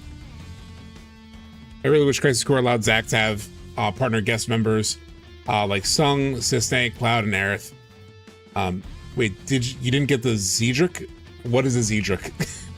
Nick, I need you to understand, I don't 100% games, and especially when it comes to Crisis Core, I don't know everything about these games. So I don't even know what the Zedric is. It allows you to break the damage cap without the Buster Sword moves. Oh, I guess not, because I break the damage cap with the Buster Sword moves. How do you get the Zedric? I don't even know. It's been a long time, Zack. So, what happened? That thing wasn't so tough. I can't fight like a first. I'm just an Angeal copy. Copy? It's Lazard. So, you're the one who helped Hollander out of Junon? Why would you do such a thing? To exact my revenge. I needed Hollander. You really chose the wrong friends, didn't you? I agree. I never dreamed I'd be turned into an Angeal copy. Well, just be happy. Why did he get turned into an Angel copy again? It's a strange feeling. The lust for vengeance that had so consumed my life is all but gone now. In its place is a desire to help you. A desire to save Genesis. Sorry, I'm just locked in because... No. It's bigger than that. I want to save the world.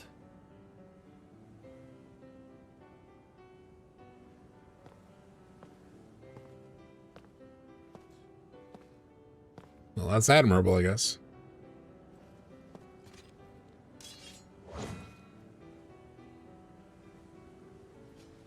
Nothing strange about that. Unattainable dreams are the best kind.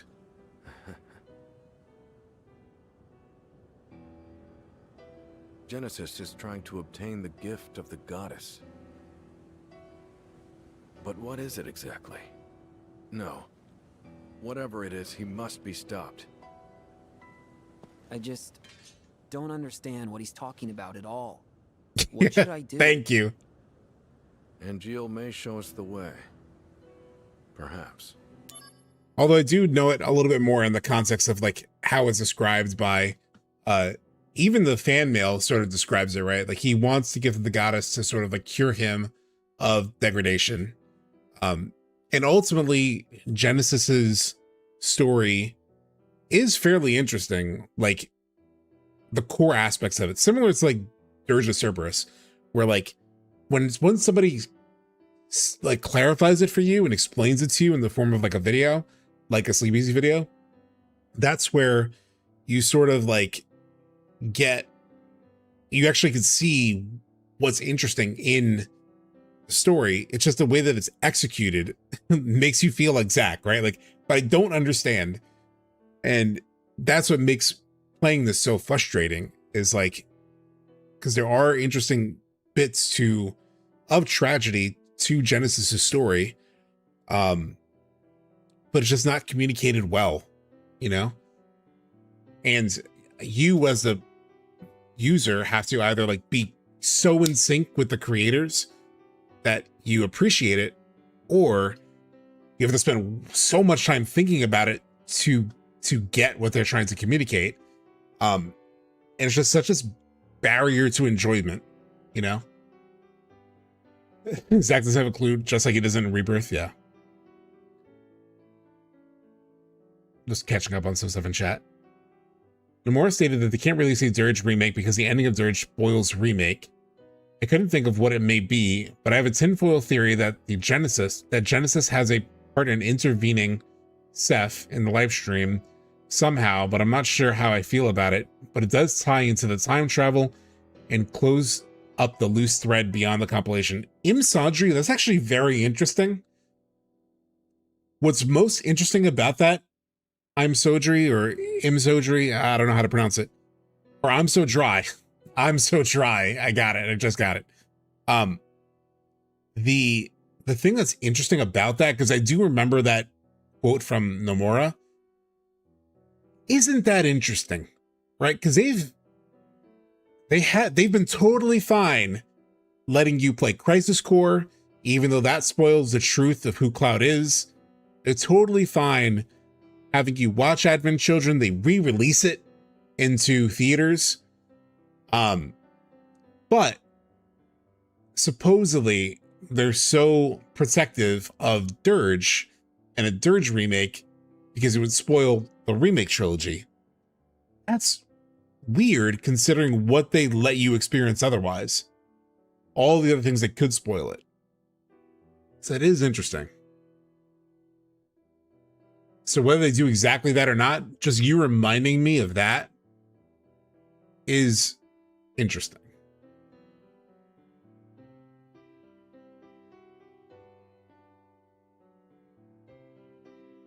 It's for mission 956. I'll have to see where I am on the missions afterward. It's showing the effect of Angeal's ability to transfer his heroic traits, which I think passed on to Zack. That's what made Angeel perfect after all, his ability to transfer his traits to others, yeah. It's the same problem Kingdom Hearts has. Yeah, I wouldn't know. I haven't played Kingdom Hearts.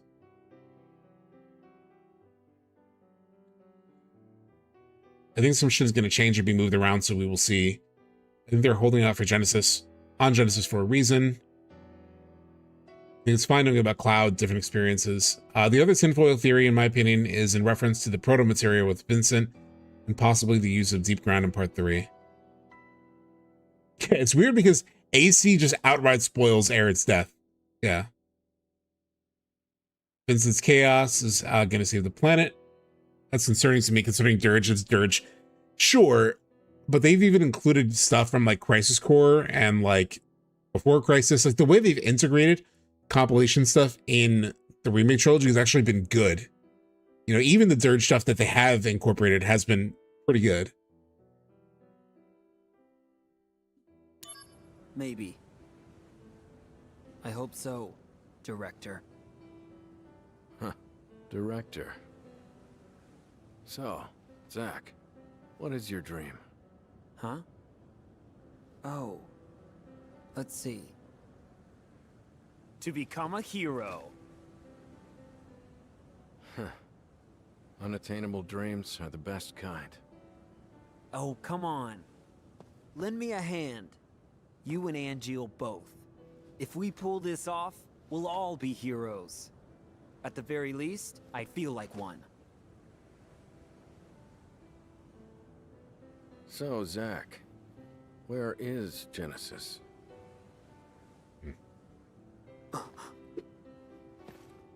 I see.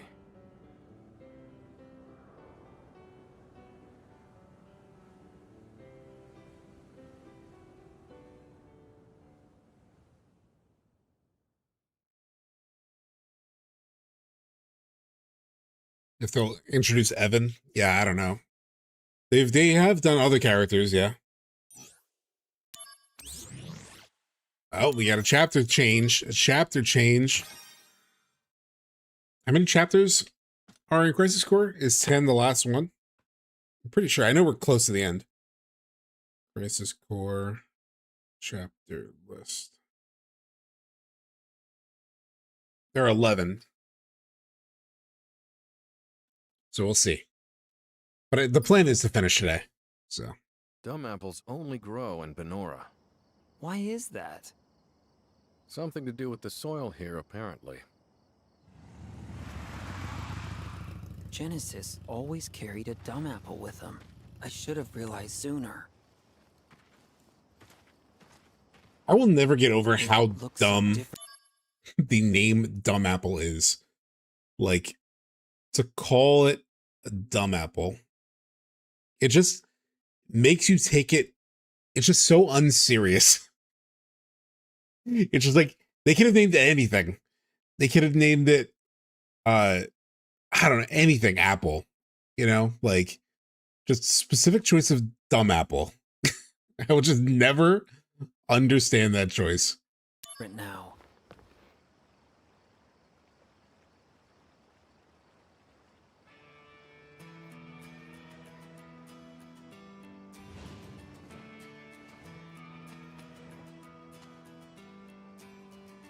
Can I leave Cloud with you? Yes. What? But I prefer Smart Apple. It doesn't have to be the opposite. It just needs to be something better.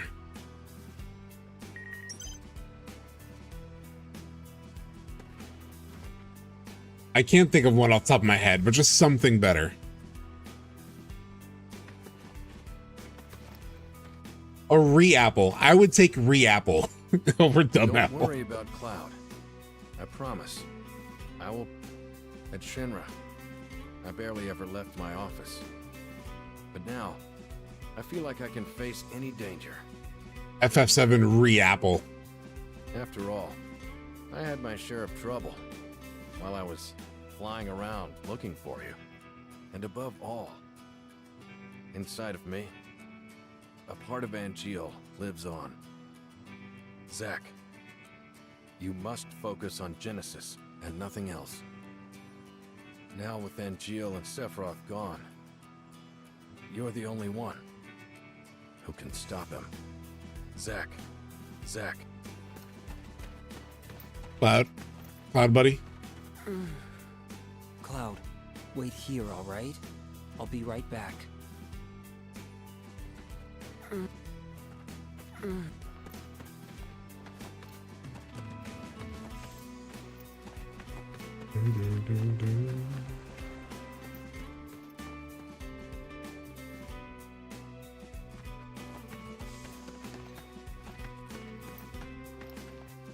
Looks like I can't come back up. That's fine. Was this here before? Where does it lead?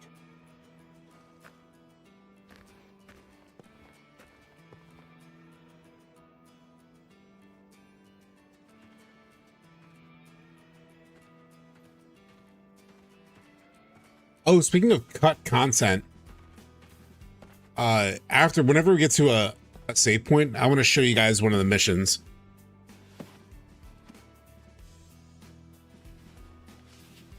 Banora white juice. First prize processed foods. National Agriculture Awards. Oh, wow. The idea for this juice came from a Banora youth named Genesis. Wow. Just wow. Young Genesis's comments. I am very honored. Banora white juice tastes great, but the fruit itself is tasty too. My dream is for my parents and I to serve the hero Sephiroth our apples one day. I actually do really like this backstory to Genesis, just in terms of like portraying a version of himself that was like very much grounded in humanity and like a humble sort of like desire, right? Like he just wanted to, like he was, you know, he made juice. It's funny to think now of like his big accomplishment is creating some kind of processed food, but like, you know, he was an ambitious sort of like, he had these like dreams or whatever. Even if some of them are kind of silly, if it manifests in a silly way, right? Like, because then it becomes him running around with an apple in his hand, wanting Sephiroth to take a bite. And so it seems silly, but the core like character motivation is somewhat interesting, you know? Genesis. Sephiroth redeemed by getting a juice box from Genesis. That is the part 3 Genesis scene. He shows up with a Banora juice box, and Is there anything that is how, that is what he, that's what they do with Genesis. Only that.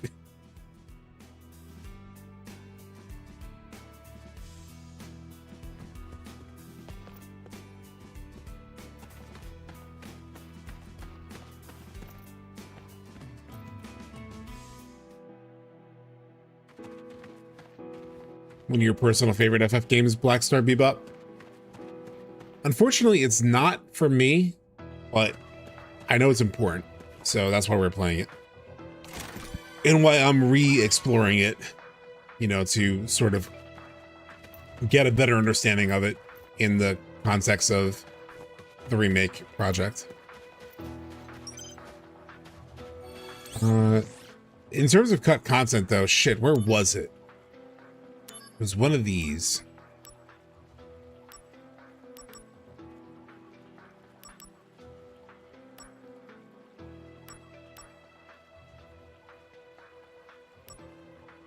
Is it this one? No. I could have swore it was in one of the Genesis ones. How do I abort mission?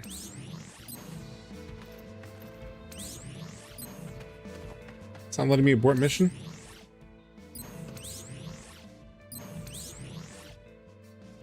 Here we go. Abort mission. I'm trying to find... There was like one mission that I did yesterday I thought was pretty cool.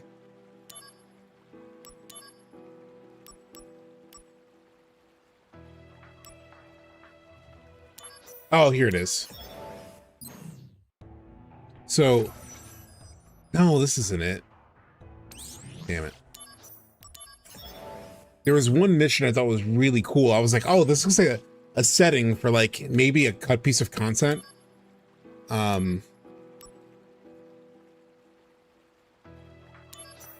Maybe it's this one. Yeah. So I thought this map was really, this is the only, I mean, this is the only time I've ever seen it. It might show up in other missions. But this is the only time I've ever seen this, like, cargo ship, setting. And I was like, oh man, if there was like was there a story scene here? Because usually a lot of the, I feel like a lot of the mission settings are based in a, or usually in like a setting that also appears in the, it was used for a certain cutscene. Was it?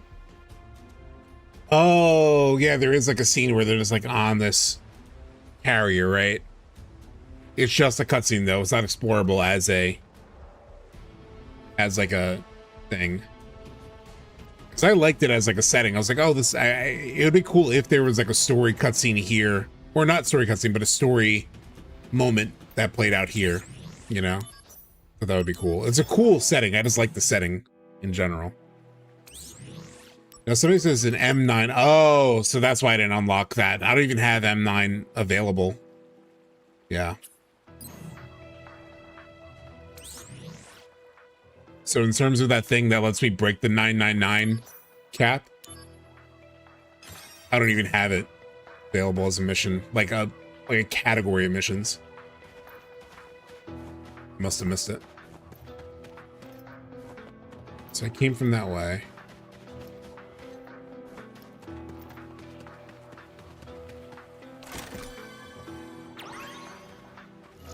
I forgot exactly where I need to go.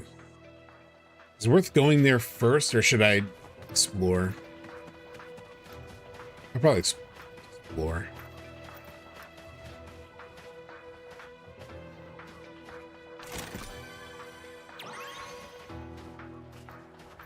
Yeah, it's kind of a good representation of the OG cargo ship, yeah.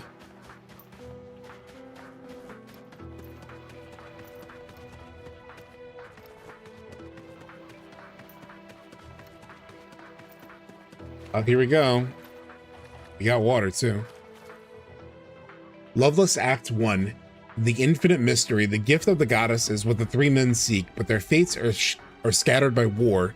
One becomes a hero, one wanders the land, and the last is taken prisoner, but the three are still bound by a solemn oath to seek the answer together once again.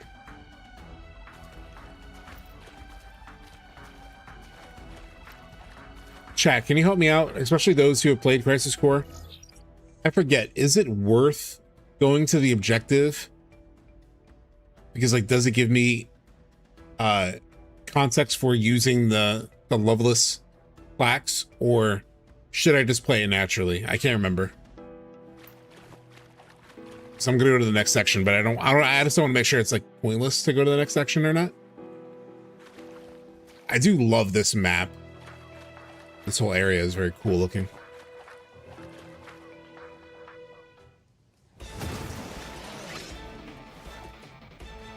Activating Here we combat go. mode. Take that. Man, this bastard's Fine strong. now. As in, has a lot of HP. Here we go.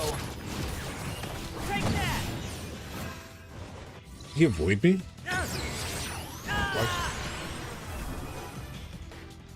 If you love lore, seek the Loveless tablets. If you don't give a shit, just head to the finish line. Well, I do want to see the Loveless tablets and whatnot. Oh, I leveled up again.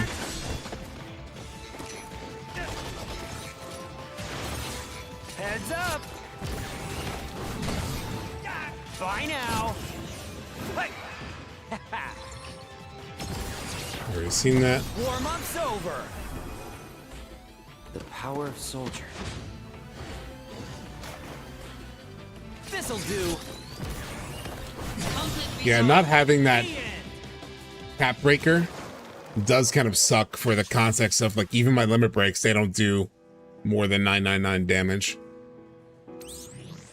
But I assume it's too late for me to unlock those side missions.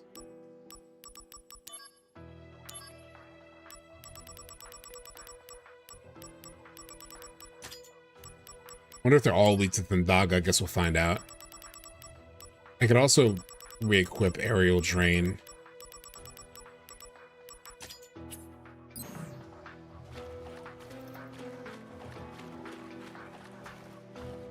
Oh.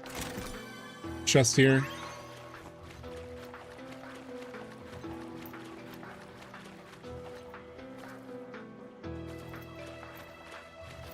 Mako? Mako? Well, that one didn't shoot out an enemy. I remember getting a little bit lost here. That's the one I just did, right? Yeah. Mako?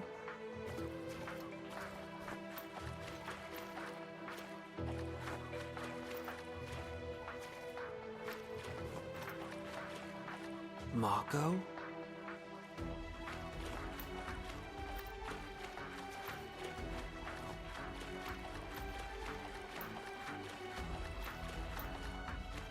Mako?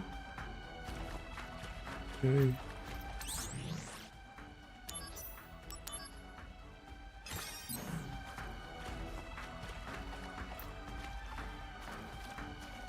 It's got to be more to this area. Forget what activates them.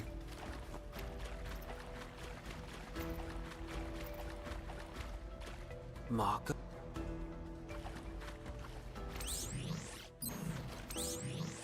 What is this area? Lake of Oblivion? Let's see. Crisis Core. Lake of Oblivion. Guide.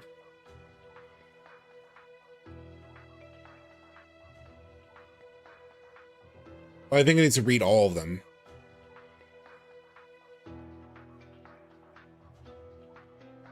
Yeah, I just need to find all the tablets first. Okay.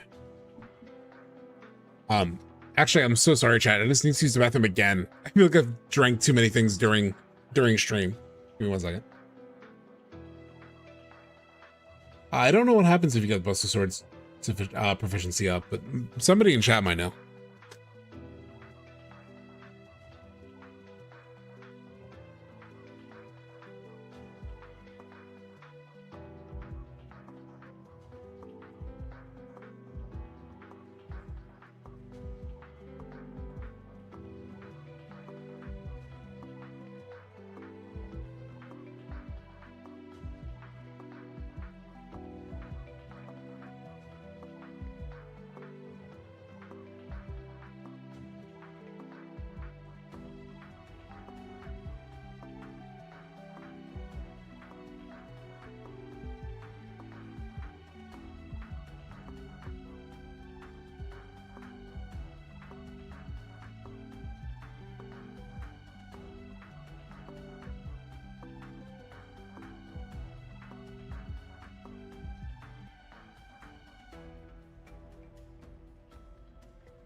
Wrong sister, we need the Brutal from 746. The other one just boosts your stats. Oh, okay. So 746 is what gives me, sorry. 746 is the damage breaker. Let me see. Mission 7. Oh, I don't have 7.4 or 7.4. Damn. How do you unlock that? Probably missed it already, obviously. How to unlock mission 7.4 Crisis Core.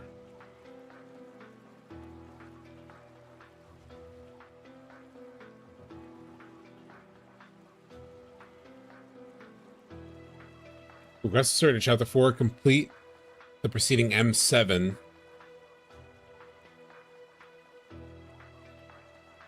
Beat all 7.3. So it's like, oh, so I just need to beat this one.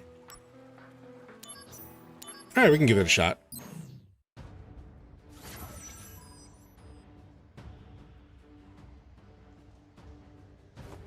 Let's see.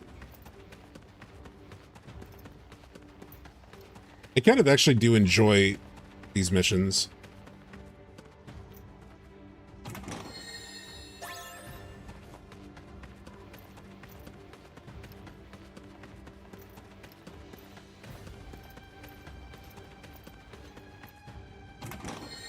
It's 2.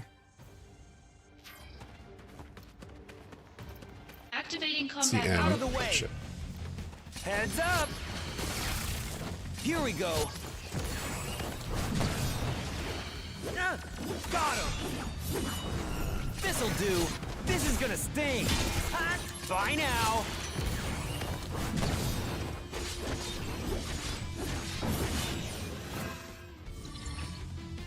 You're in for it now.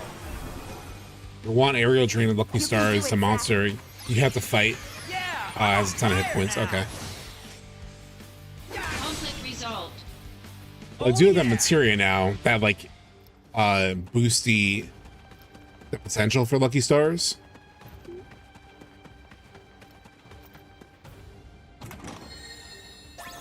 Activating combat mode.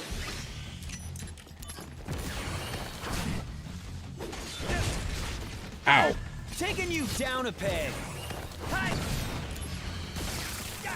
Conflict resolved. The end. Sounds like it's been a 100% run of Crisis Core last night. Wow. You definitely accomplished a much better than I did. I will definitely not be getting that. Heads up. Congratulations, because there's a lot to do in this game. Oh, no, you don't. Like a ton. Oh yeah. I will say the remaster just makes it so much more enjoyable of a video game that it definitely really helps.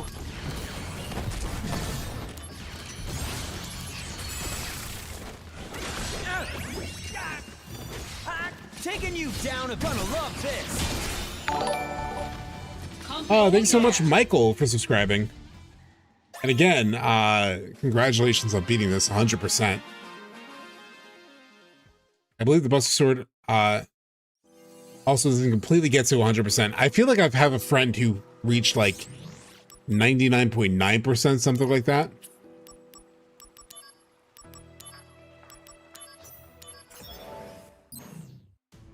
Combat is more fun, less tilted for sure.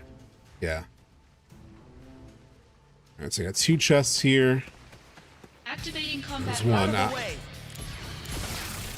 By now, that's enough. This'll do. All right, I'm having a lot of ice enemies. I should probably attach ice materia. Thank you, Michael Isbin, for subscribing as well. Yeah, let me switch this to Blizzaga.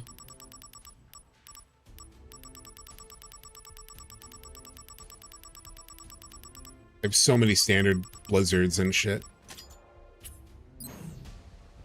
Solicitation does any place close to the denser part of the live stream that's the Forgotten Capital. So we'll see Elements Coral. Yeah, there's a lot of that. Yeah, there's a lot of that imagery. Live stream is very water coded. There's also like the aspect of like the water surface. I think even Genesis connects the live stream to water. So there is a lot of that. Those connected images. Medial is, yeah, it's like literally in the ocean. Oh, these things are usually weak to fire.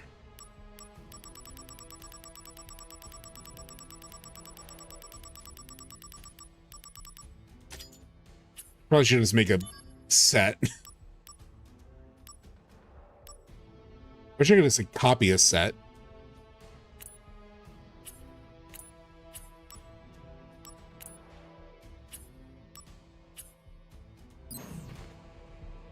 Yeah, you have gotten Costly Punch. Activating combat mode. I don't know if I have Costly Punch.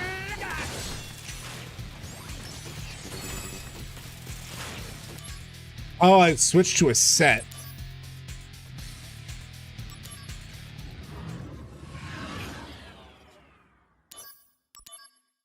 Oops, my bad. I was looking at the other set, but I didn't actually equip it. Yeah. Activating combat mode.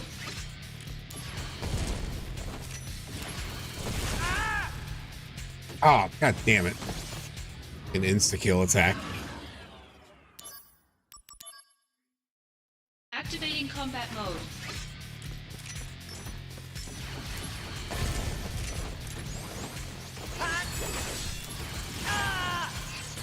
These damn death attacks. And I don't have an accessory that... Like, I remember looking, and I don't have an accessory that, like, blocks insta-death attacks, which is really annoying. I'm pretty sure.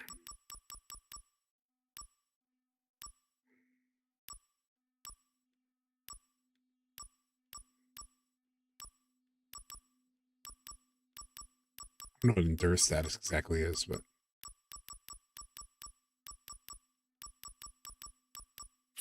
I hate these death attacks because you just need to, like, stop them. So what is Costly Punch? Is that easy fuse for Costly Punch, Punch Materia, and DMW Materia? I don't think I have either of those. No, I don't have a punch. I don't remember even seeing a punch as, like, purchasable.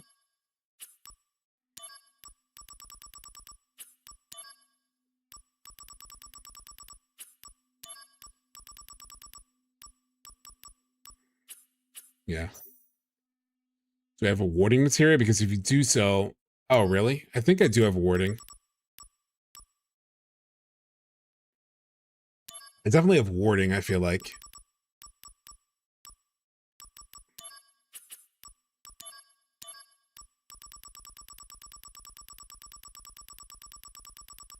Or I can create a ward. Do I need to fuse a warding?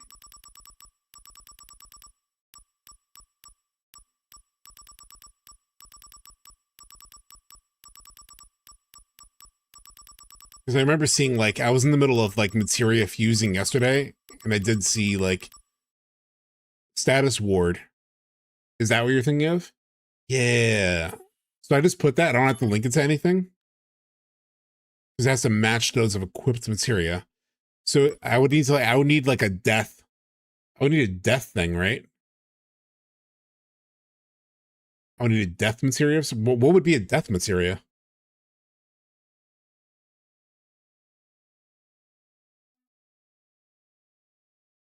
Yeah, materia for the status that you want to protect against, but what would I have Death Blade? Would Death Blade count?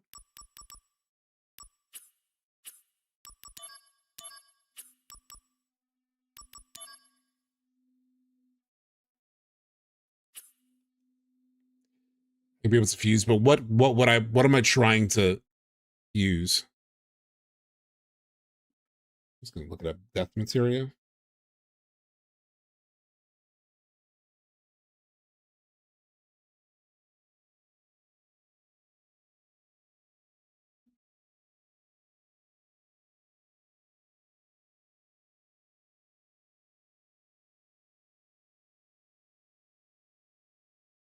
So I do have Death Blade.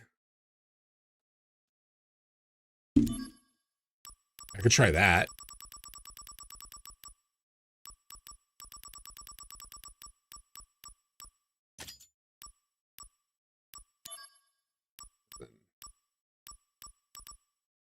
Status ward. Activating combat mode. Taking you down a peg. These Hornets are still around? Conflict resolved.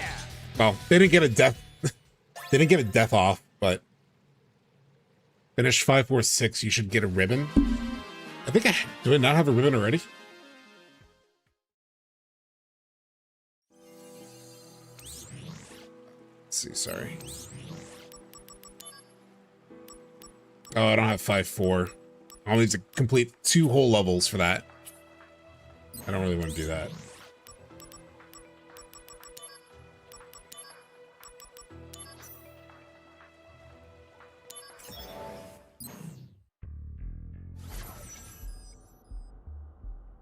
You need a super ribbon to guard against death?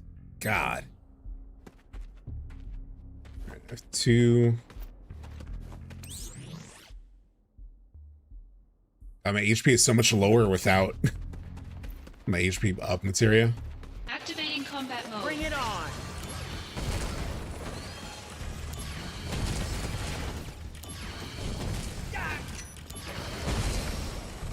Conflict resolved.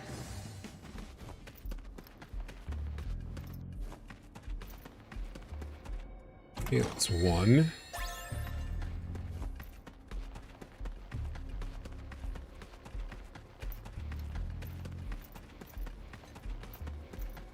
It's 2.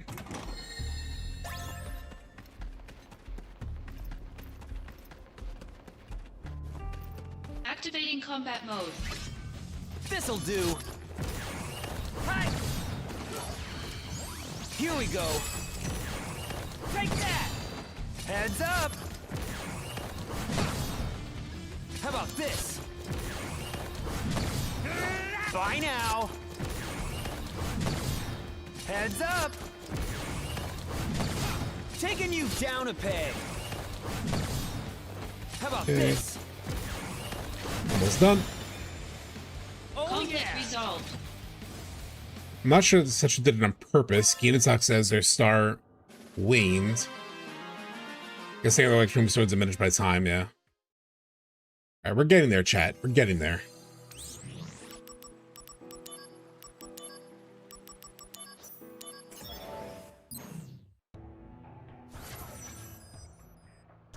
This is probably one of my least favorite maps or the missions. I think partially because they're just so repetitive. It's the same 4-corner room.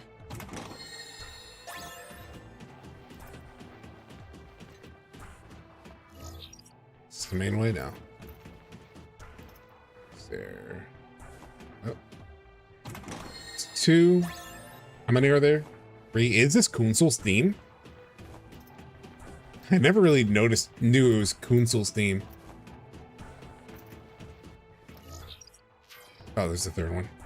Activating Yeah, give me the combat fight. mode. It's fine. Here we go.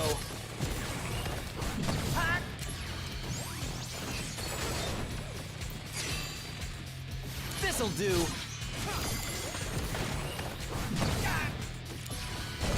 Here we go. Ow. Taking you down a peg. Here we go.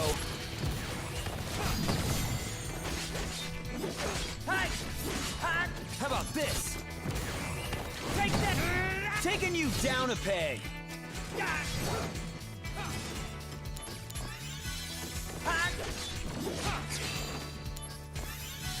This'll do.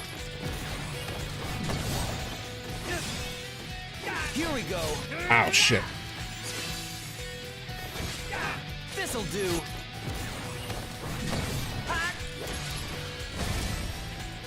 Conflict resolved. Oh yeah. All right, let me try. I don't think I need this anymore. If I do, we'll bring it back. But I really want my HP up because I was going crazy. In fact, can I even get more out of that HP up? Is there one that makes it plus 130 or something? 120 plus 1. Oh, it's MP. HP plus 120. Let's do that.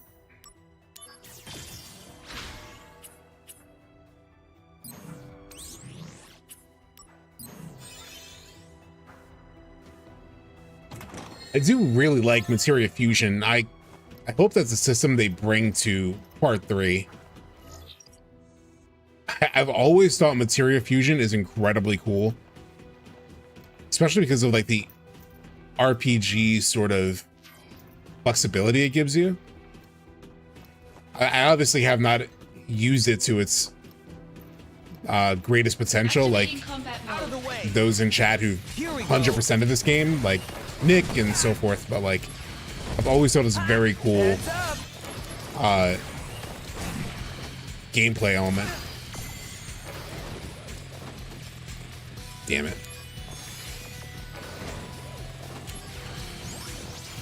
Here we go. This'll do. Take that. Taking you down a peg. Bye now.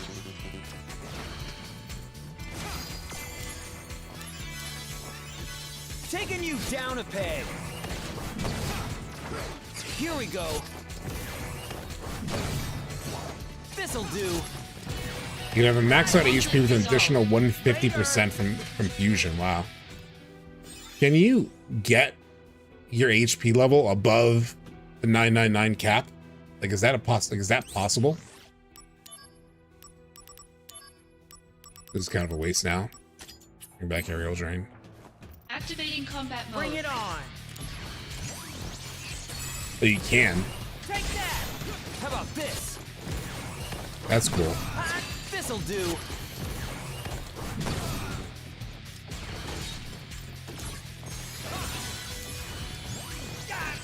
You want to do a wall? I can do a wall too. Bye now. Here we go. Oh, that's right, because I've gotten the break HP barrier and cap like as a DMW benefit. Alright, so I got the snow armlet. Let's see.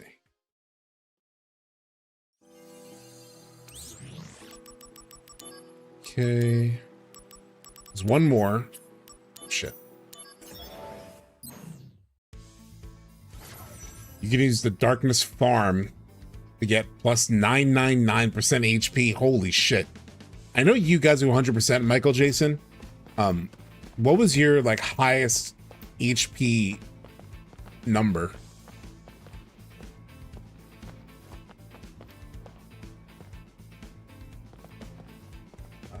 Okay. Activating combat mode. Taking you down if that's enough. Bye now. How about this? Holy shit. 99,999. That's wild. Bye now. Here we go. You must have felt like a god by the end of the game. Taking you down a peg. Is there like optional bosses that like This'll do. truly require Gonna love this. that kind of busted build? God damn. Heads up. That's enough.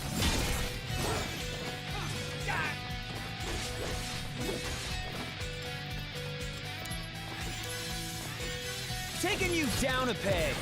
Minerva. Conflict resolved. Oh yeah.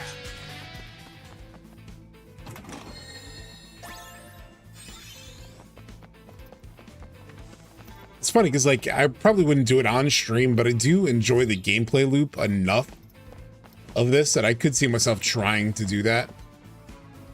I feel like I'm too far gone though. Like I haven't unlocked all the mission stuff. Like M9 isn't even available to me.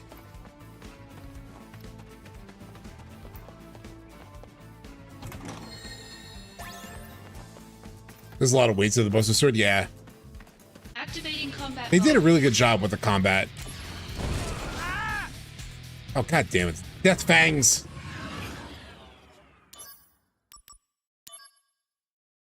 Activating combat mode.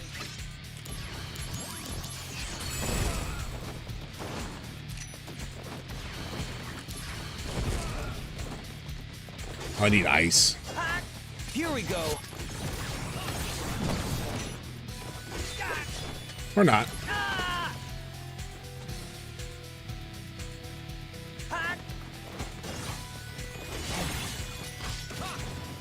Taking you down a peg. How about this?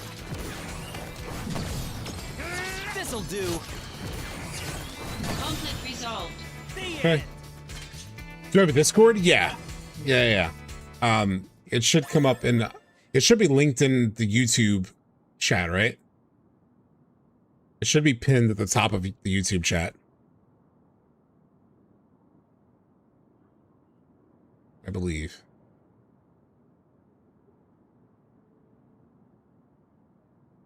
Let me know if that link actually works too. Let me know if that link it's pinned at the top of the YouTube. If that link doesn't work though, let me know. Because I have like I thought a permanent one, but then there's one that's like not permanent, so.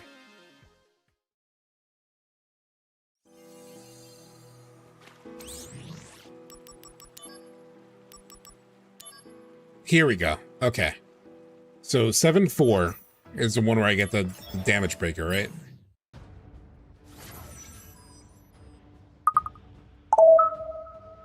Thanks so much for the follow, the four letter kid. What are the 4 letters? F-U-C-K. I do imagine that's probably it. How about this? Conflict resolved. Damn. Wipe those dudes out. No problem. Okay. So I do have one chest. Here's a second one.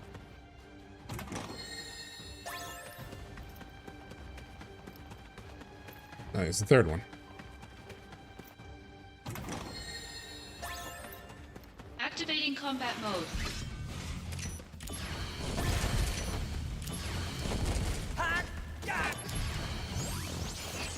Shit, not death. Damn it. Goddamn death ability.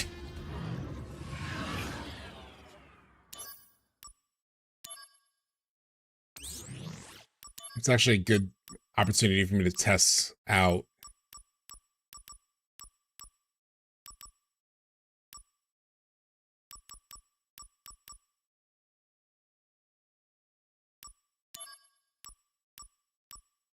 Try this again. The death thing again. Death blade. Plus warding. Oh wait, wrong. Let's do that one. Activating combat mode. You can just post it in general, yeah.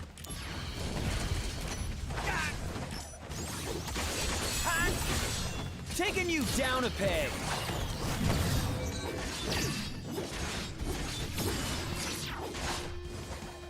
Bringing out the big guns.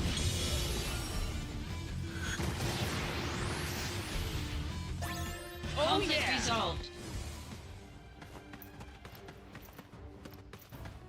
What do you think that eat? That probably eats. What do I think its weakness is? Because it's a weird colored one.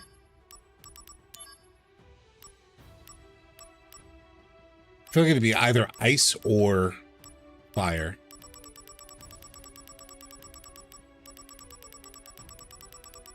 I'll do Blizzaga.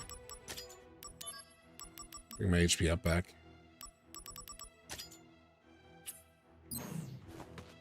Activating combat mode.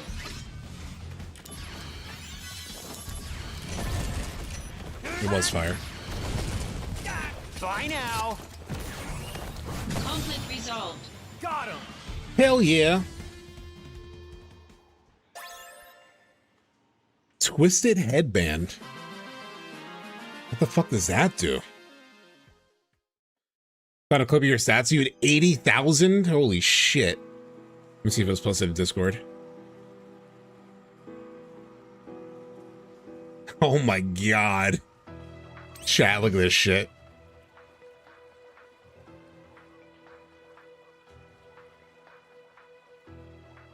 That's crazy. Hold on.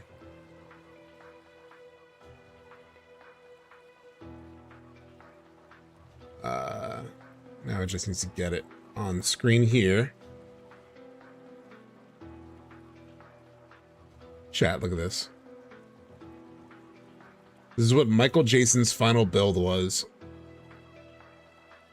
So he had Mug Spirit plus 100, Costly Punch plus 100, Kiraga plus 100, Wall plus 100, Aerial Drain plus 999%, HP up plus 999%, 99,999 HP. He had the Genji Glove, Zedric, Genji Armor, Genji Shield. Buster Sword is at 28%. And pretty much everything maxed out. 255, 255, 255, 255. With the exception of Luck. His abilities are Break Damage Limit plus, Half Elemental Damage, Break HP Limit plus, and Auto Guard. Fuck.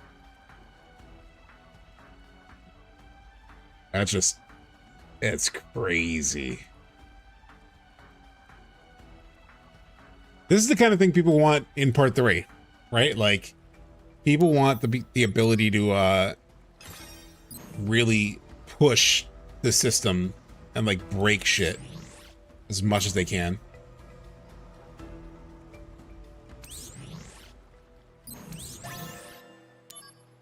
Oh, I got 50%.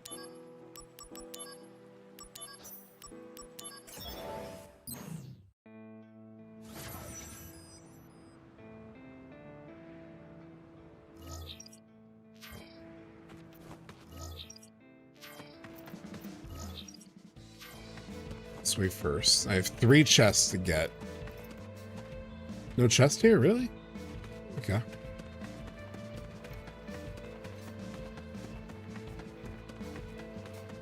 Chest over there for sure. None in here. Activating Give me the combat fight, it's mode. fine. Heads up. Take that. Conflict resolved. The end. Ryan took me about 80 hours. Really not too bad, actually.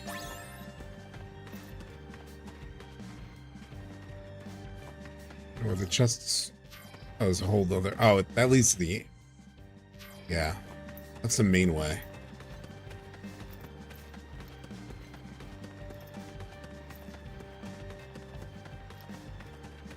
The nerf Costly Punch. So, what does Costly Punch do exactly?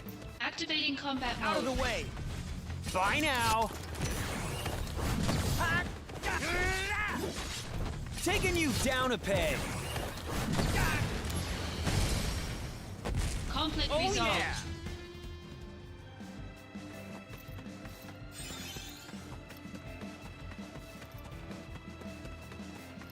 Another chest. Activating Another one over combat there. mode. Bring it on. Ah, shit. These bastards have the death fangs. There it is.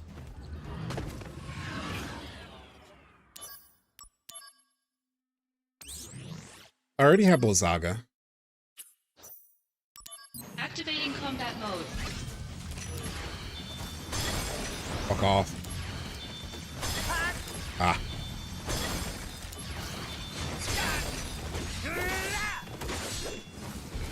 Here we go. Taking you down a peg. Conflict resolved. Got him. Use HP to attack Activating for a combat. higher Out of the attack. way. Oh, Jesus Christ. This is a Death Fang's death trap. Damn it.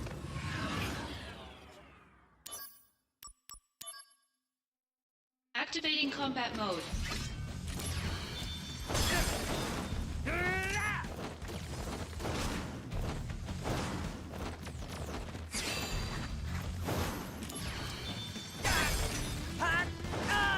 Ah, god damn.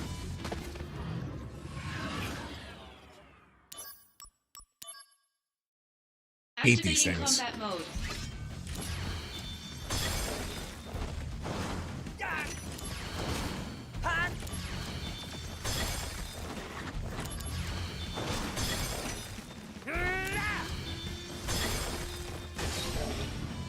Conflict resolved. Go to hell. It bypasses barriers too? Damn.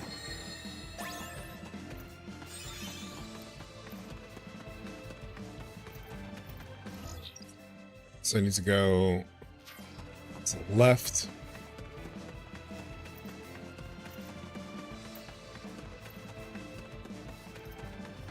Yeah, well, when your HP is 99999, I think you could actually sacrifice some HP. Here we go. Conflict resolved. That's what you're going to need it for the giant boar you face in 7466. It is a barrier that blocks 90% of what you throw at it. Oh, shit. Activating combat mode. Ah, these things again. Go to hell.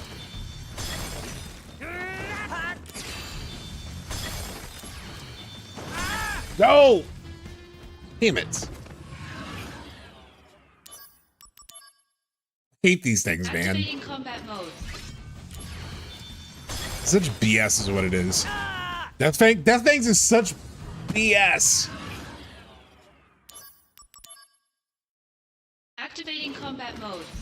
Status ward, it didn't help last time. So, because I don't have a death magic. I have death blade, but it doesn't seem to make a difference. I could try it, but it doesn't seem to make a difference. I could swear I tried that last time. It didn't make a difference.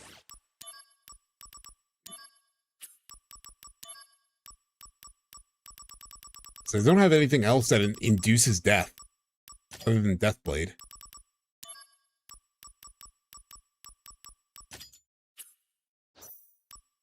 Activating combat mode. Bring it on.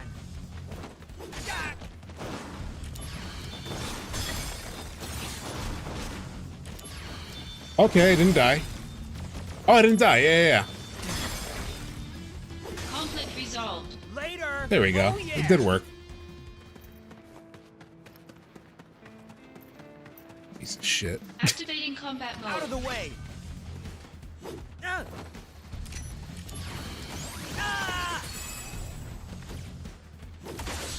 How about this?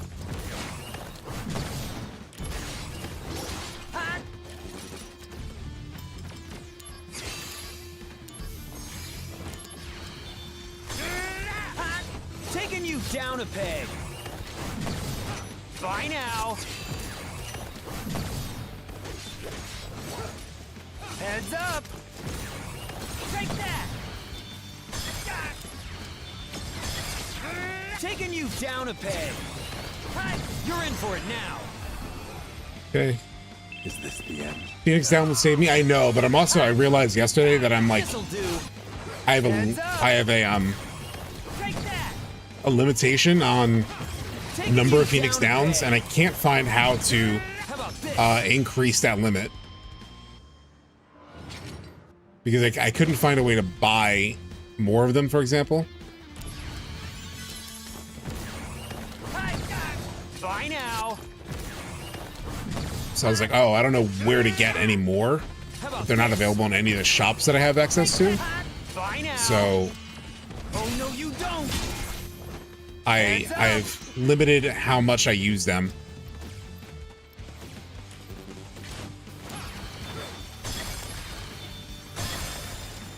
Conflict resolved. It might just be that I haven't unlocked the shop that has Phoenix Downs, because it may be hidden behind like some shop that I haven't unlocked yet.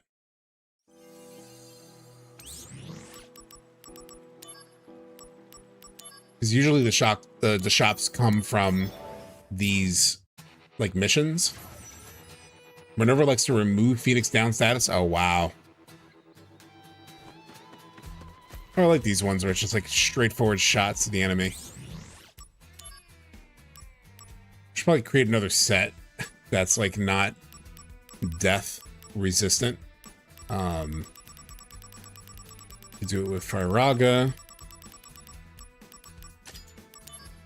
We'll do it with what do I have in this square? Triangle's Wall, which I do want to keep.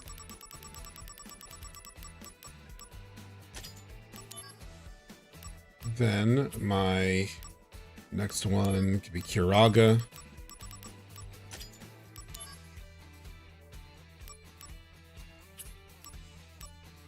Exploder Blade.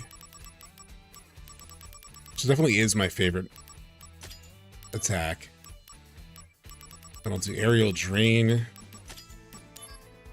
Then I'll do the HP plus. Oh, I gotta do the equipment too.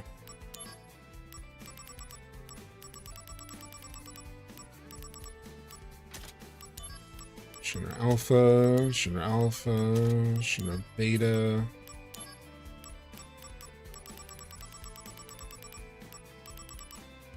Here's a crystal bracelet. Or skill gonna attack.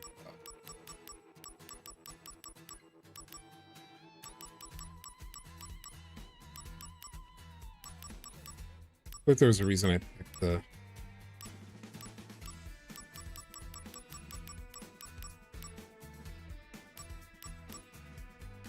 oh, 221 vitality.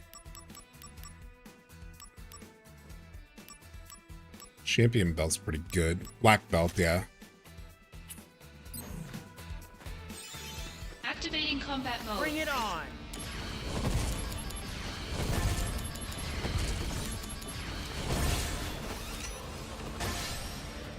Conflict resolved. Oh yeah.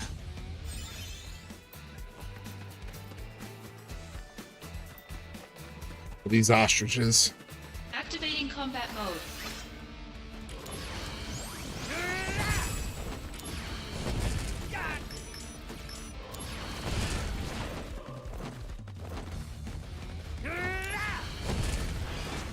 I'm gonna get that grass out of the way.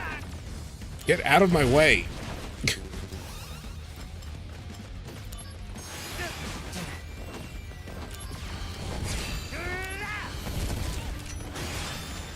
There we go. Conflict resolved.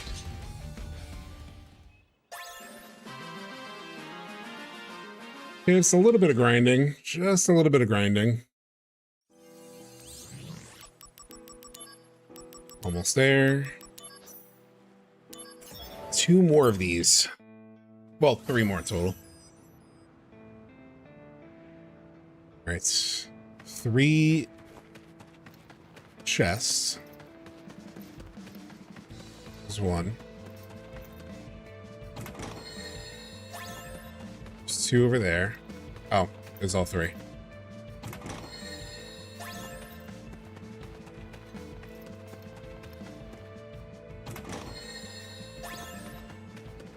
Cool.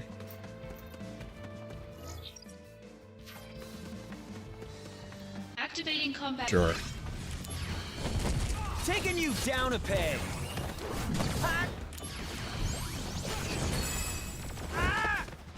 Shit. Bye now. Gonna love this. Here we go. Taking you down a peg. Conflict resolved. Oh yeah. Elthandaga. Fuck. Is this gonna be weak to anything? Like, will this be weak to... I feel like usually these things are actually not weak to things like Thundaga. Activating combat mode. No.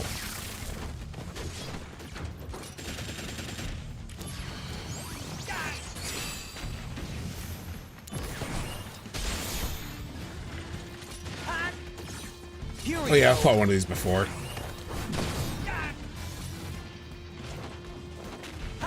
This'll do.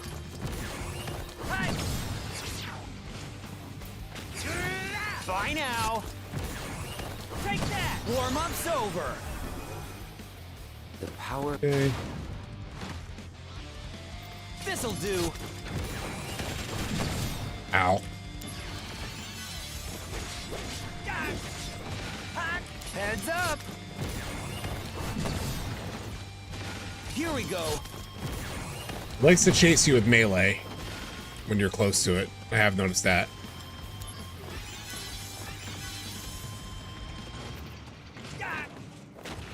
Bye now.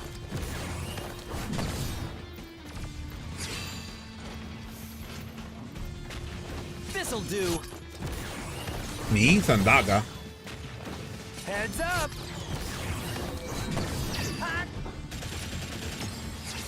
Taking you down a peg. Ooh, nice. Brace yourself.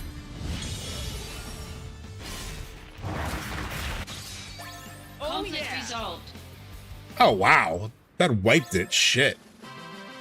Okay, I'll take that. Good lord. I did not expect the summon to one-shot it.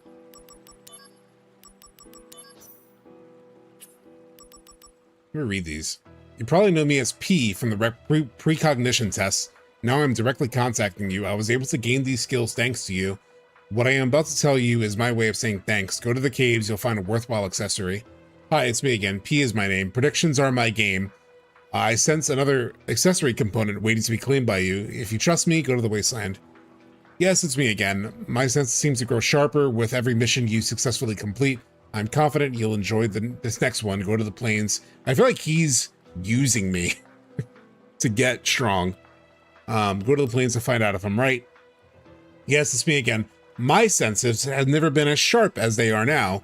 This next one won't let you down either. It's very Chadley coded. If you trust me, go to the wasteland. Yes, it's me again. I think my senses are about to reach new heights. Would you like to witness this for yourself? Go to the coal mine to see what I mean. Oh, shit. What are you up to, P? What are you up to, P? It's Chadley in disguise. Probably is. Wouldn't put it past him. Activating combat mode.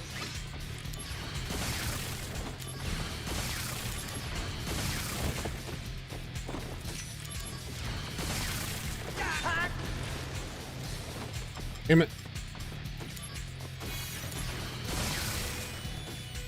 Let's get that MP finish. So that'll be reload my magic.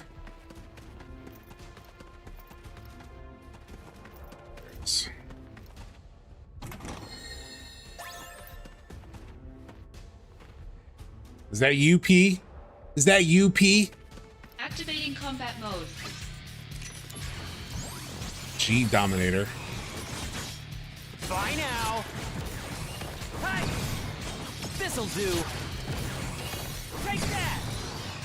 Bringing out the big guns. You can do it. Hi.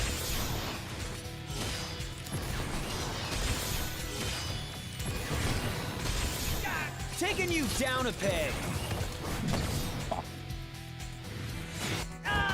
The only problem with that ability is it's late. Bye now. Taking you down a peg. Heads up. Fuck you. Damn it. Activating combat mode. I haven't crashed, thank God. Don't, Rollin. Don't jinx it.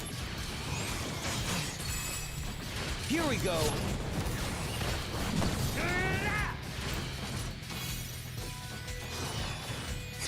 Taking you down a peg. He does double that. Every time he doubles that. Activating combat mode. Heads up.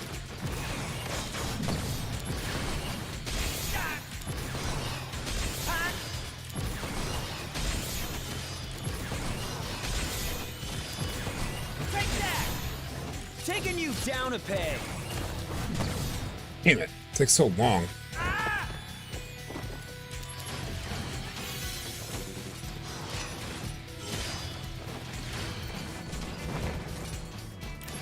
Shit.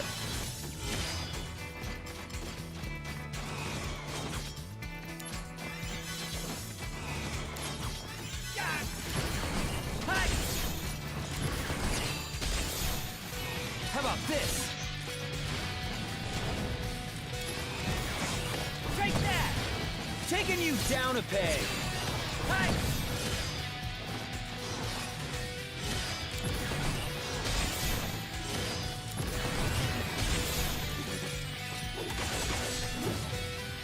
Damn it.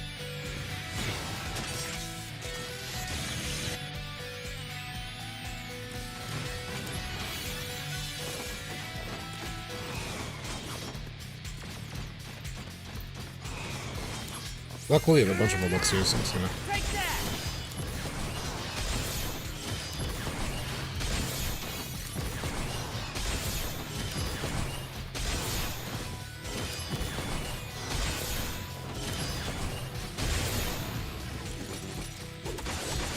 Damn it.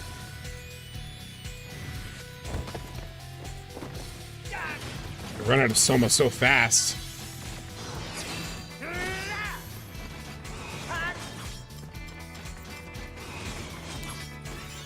Or AP, rather.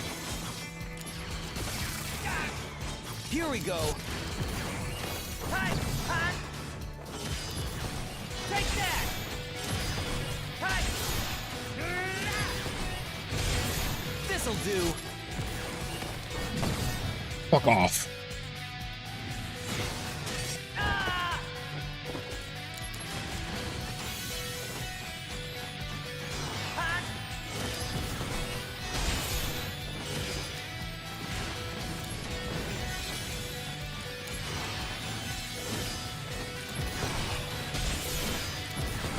Take that! Hi! Hi! Take that! Hi! Bye now! Take that! Kiss my ass, bro.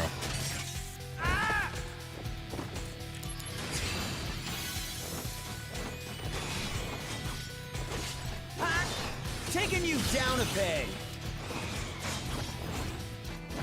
Shit. Sorry, Cloud.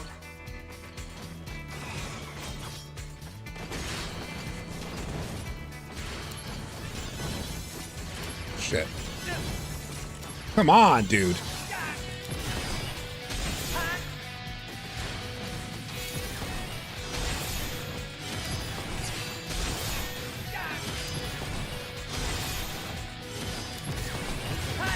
This'll do.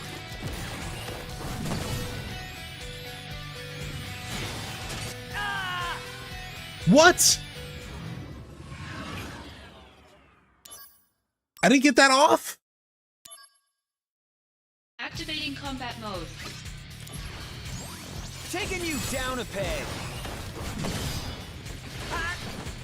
Heads up! Here we go. Bye now.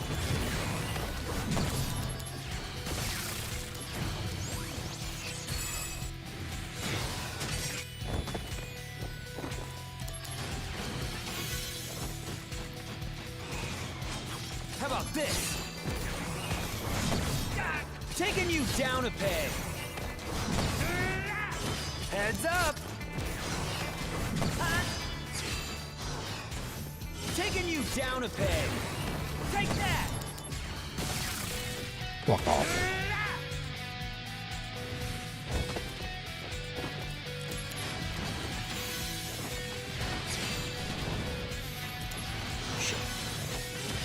Bye now. How about this? This'll do.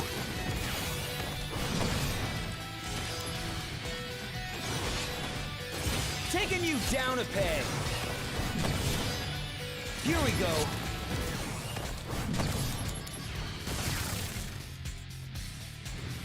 %.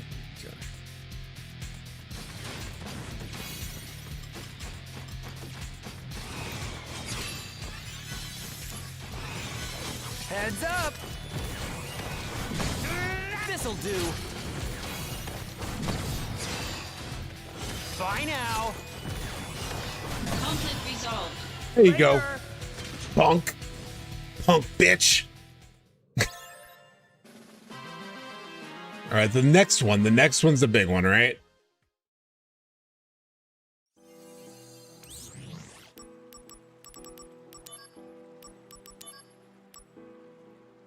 Get brutal. Here we go. It's me again. I think I have new powers, and it's all thanks to you. I want you to have something. Go to the plains, and it's yours. I don't trust P, chat. I don't trust P. All right, 3 chests. I can already see 2 of them. Conflict resolved. Okay, there's one over here. There's one over there. There's another one right over there.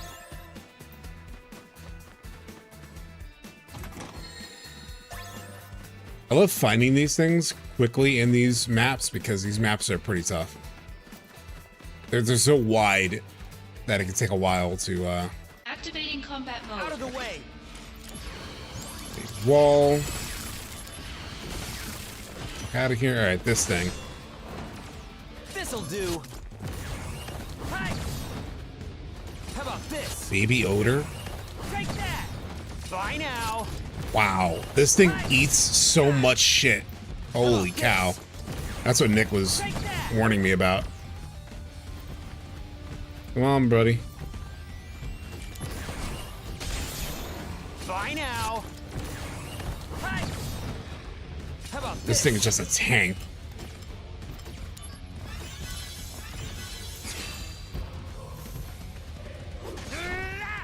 This'll do. Taking you down a peg. Ow. Come on. Get up. Get up. Bye now. Take that. Taking you down a peg. Hi. That did nothing. Bye now.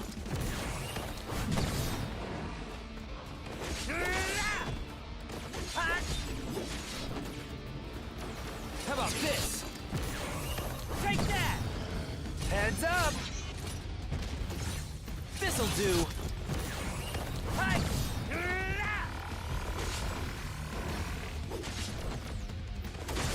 Here we go. Hi. Bye now. Take that. Here we go. This is just all about positioning. How about this?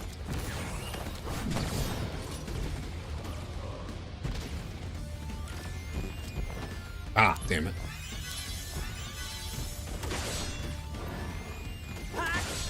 Heads up! Come on.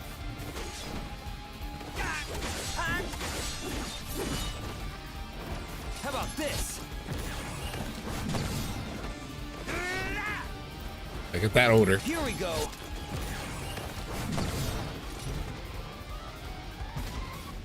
Taking you down a peg. Take that. Got a hit in the ass. This'll do. Master Tri Fire plus Libra Media Fuse Magic Boost. You won't regret it. If I ever get that. I do have a Tri Thundaga. I don't have a Tri Fire though. Here we go. I do have a Tri Thundaga. Heads up.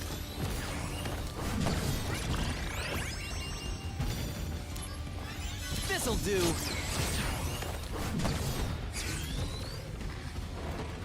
Warm-up's over.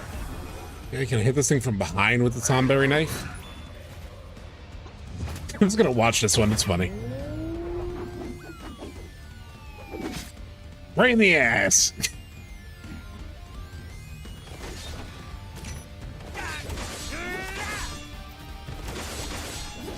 Take that.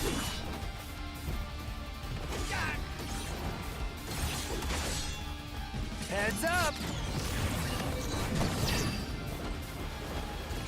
Taking you down a peg. Bringing out the big guns. Get him. Hit him.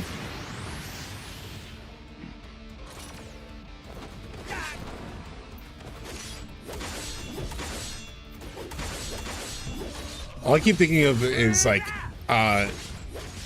Training Day, that movie Training Day, where at the very end Denzel's like, "You shot me in the ass." Taking you down a peg.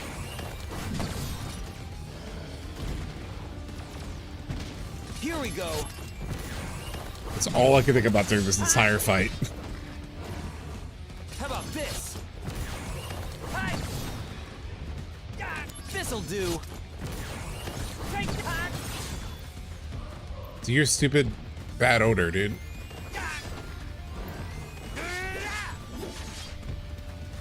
Come on, odor me. Taking you down a peg.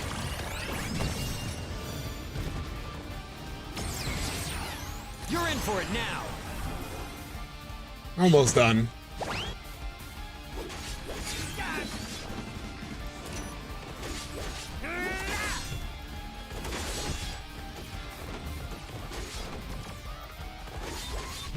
Conflict resolved. Got him. There we go. Oh yeah. Denzel played an awesome drug dealing cop. Yeah. Brutal. Okay, so this is supposedly what lets me break the 9999 regular attack damage. Because that would be awesome. Is it an accessory?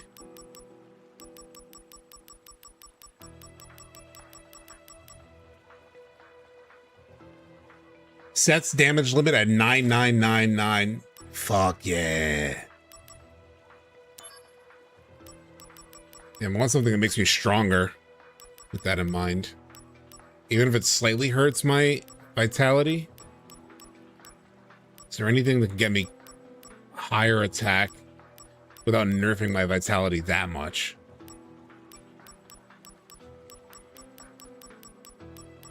Damn. Not really. Anything I do that boosts my attack will lower my vitality like 60 points.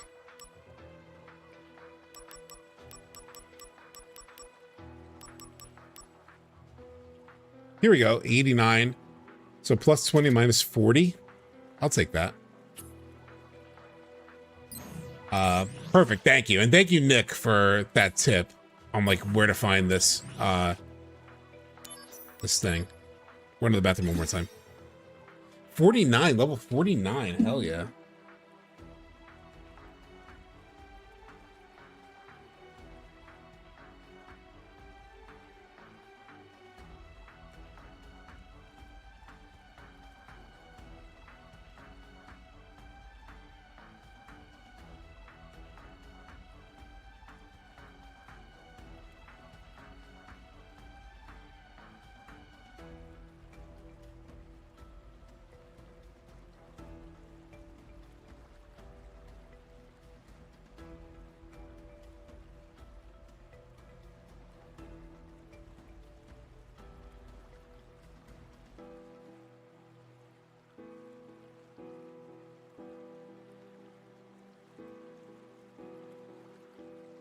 Okay, I should probably stand for a little bit.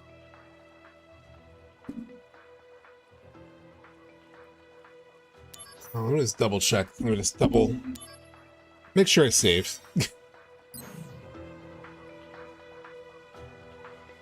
Okay. So now I just need to find the rest of the Loveless tablets. That's what I need to do. Before I can really do anything else here.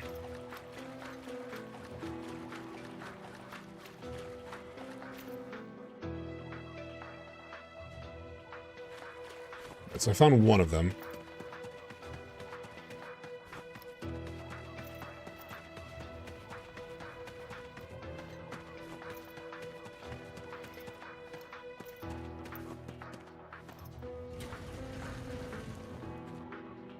Is this where it came from? Oh, that's right. This is the, this thing. Oh god, I remember hating this puzzle. Shit. Activating combat mode. Heads up! Ow. Conflict resolved.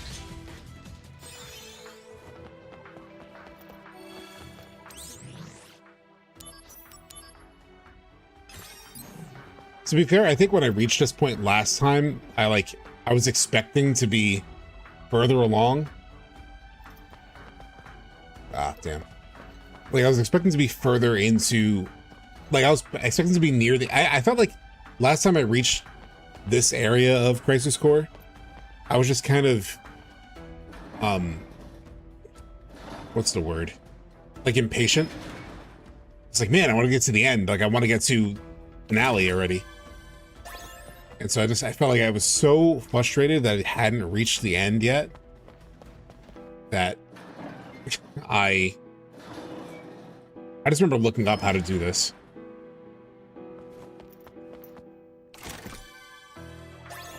I don't even know it's because it was actually hard or because I just was trying to get to the end. Loveless Act 2. Though the prisoner escapes, he is gravely wounded. His life is saved, however, by a woman of the opposing nation. He begins a life of seclusion with her, which seems to hold the promise of eternal bliss. This second act feels different from what I remember. Though the prisoner escapes, he is gravely wounded. His life is saved, however, by a woman of the opposing nation. He begins a life of seclusion with her, which seems to hold the promise of eternal bliss, but as happiness grows, so does guilt of not fulfilling the oath to his friends. Huh. I need a key. I think I need a key. Yeah. I do need a key.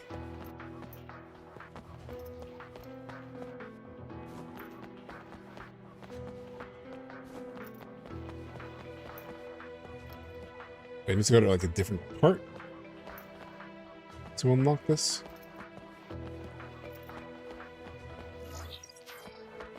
Must be the case.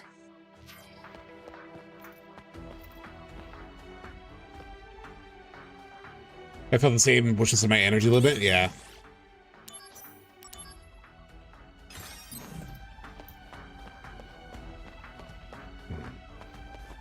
Probably needs to go to a different area to unlock that. What is this one? Also a dead end. Okay.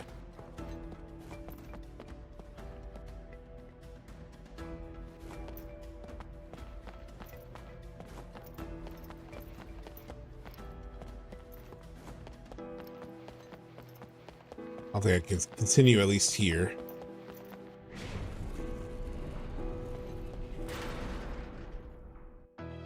Oh, the behemoth is the, was the one I just saw? I wanted to fight it.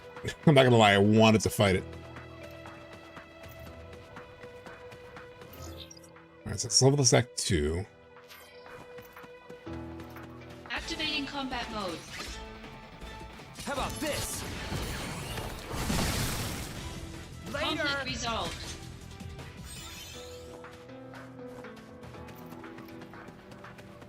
Did I go here already? I did.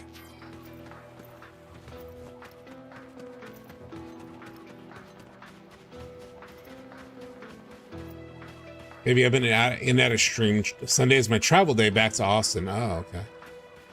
Here's another Loveless. Prologue. When the War of the Beasts brings about the world's end, the goddess descends from the sky. Wings of light and dark spread afar. She guides us to bliss, her gift everlasting. I always save, chat. Always save.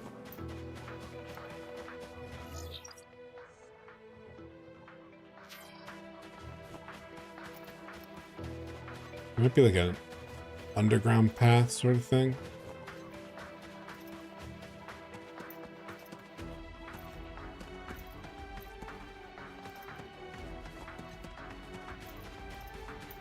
Wait, here we go.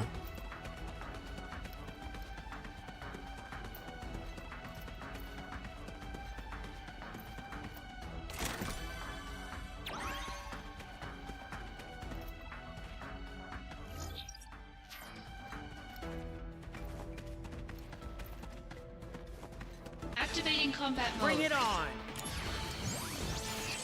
Heads up! Ha! How about this? Conflict resolved. Got him! Okay.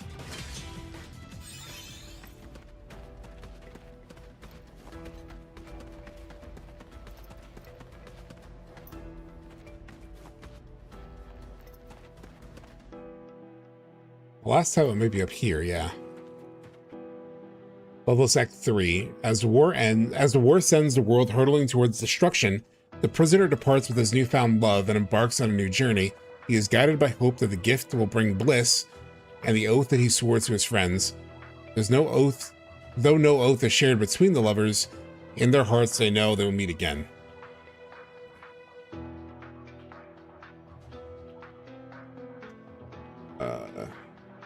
What is the name of this area again? Portal of Severance. All right. Not the portal, though. I think I got all the Loveless tablets. I think.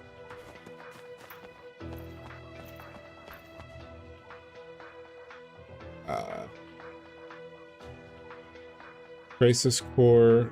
How many Loveless tablets?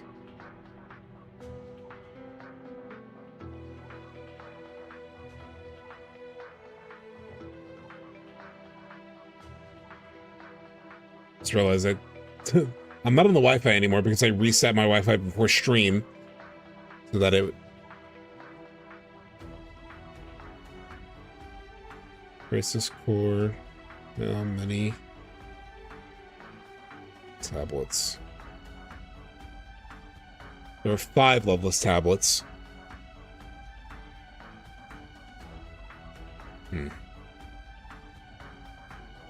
Let's find that guide. I need to find like a guide on this just to get through it quicker.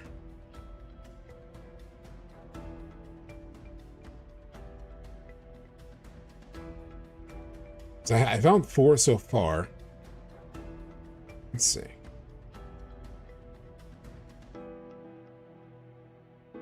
Prologue near the save point.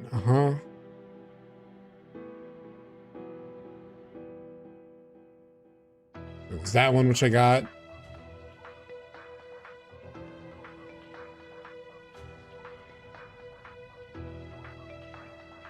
Act 2, I got that one.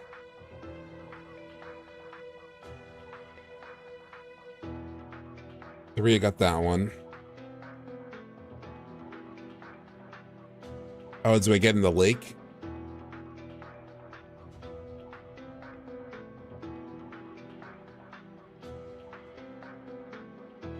Oh, I think I just go to lake now.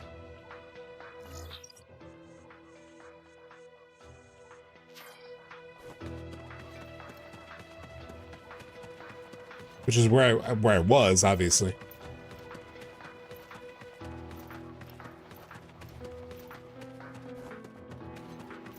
Here we go.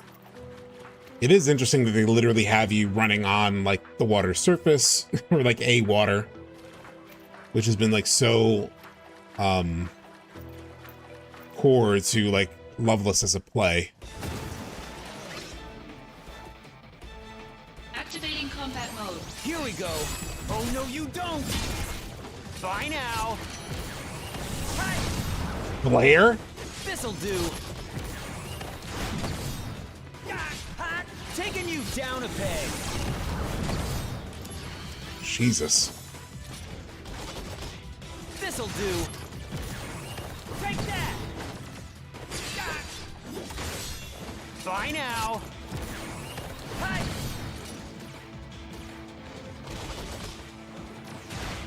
Taking you down a peg. Take that. Ah.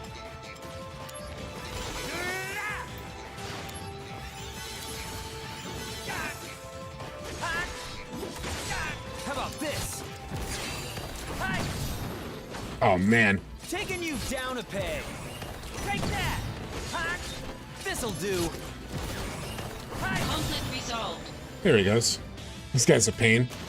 Yeah, but he's down now.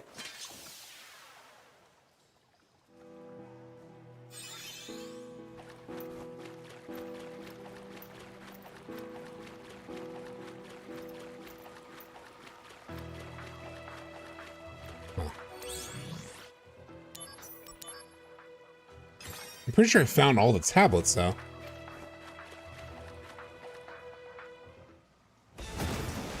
Another one. Here we go. Activating combat mode. Here we go. How about this? Wish I had fire equipped. Take that. Oh, he's got a shield, too. Hi. Taking you down a peg.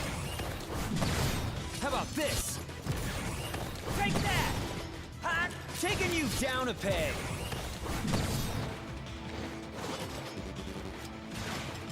Ah, come on. Heads up. Bye now.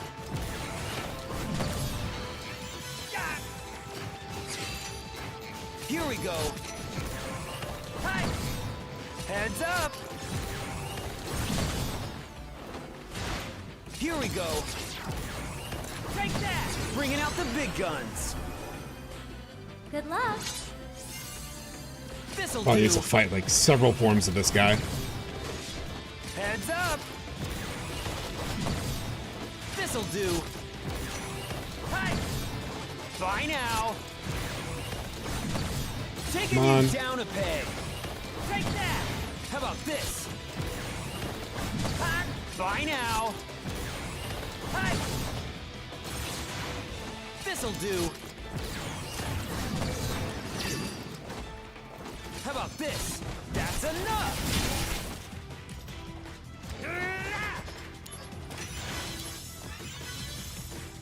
Here we go.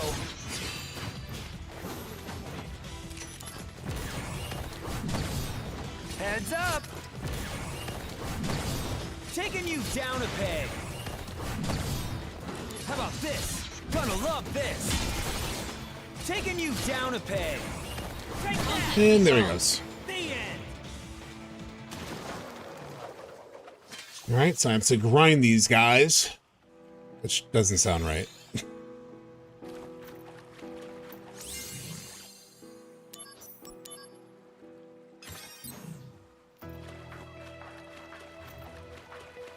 That one. Let's try this one.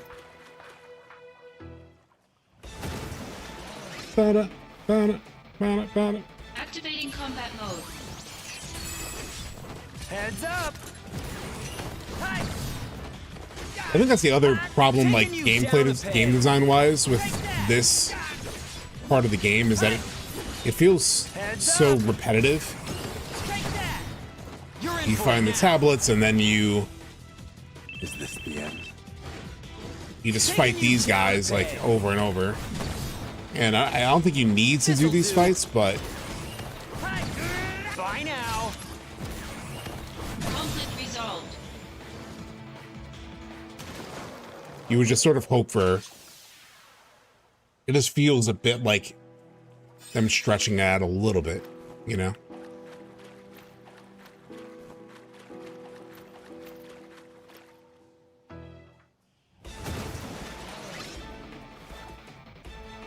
Activating combat mode. Taking you down a peg.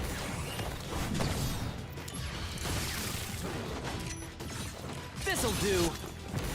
Damn, this feels like a very more constrained space than the other ones.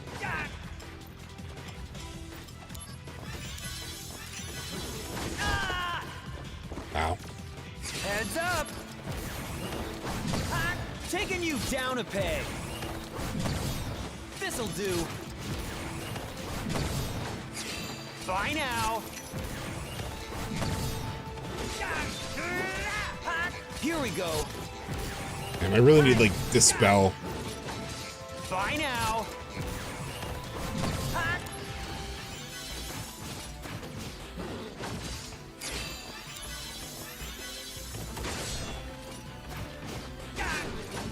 Here we go.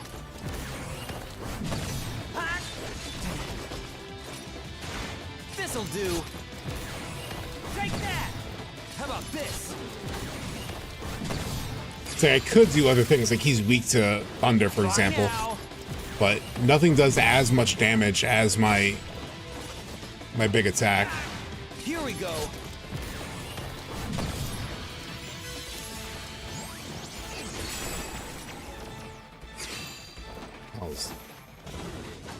How about this?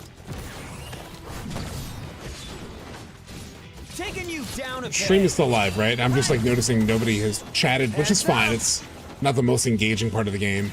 But I just want to make sure the game isn't, or the stream isn't dead. Taking you warm-up's over. And like I don't realize it. So usually you guys would say F.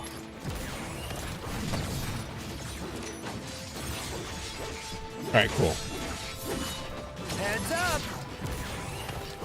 You're in for it now. I know it's not the most engaging part of the game.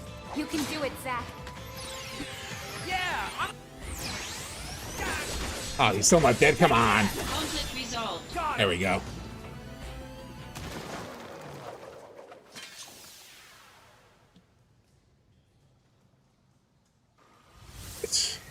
There we go. Got it.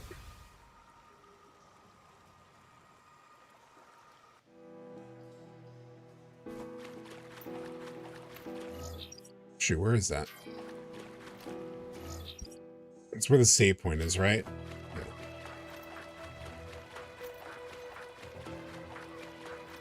There we go. The Magic Bridge. Are you also ready for Snowstorm Part 2 Re-Blizzard? Oh, yeah. I'm more, actually, let me see how it is right now.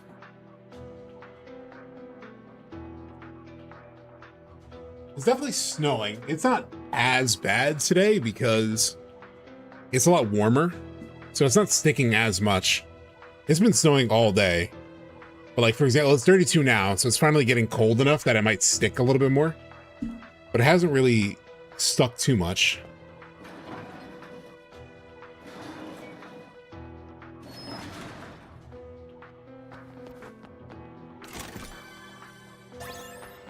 Activating combat mode. How about This may be crazy, chat, but I was actually thinking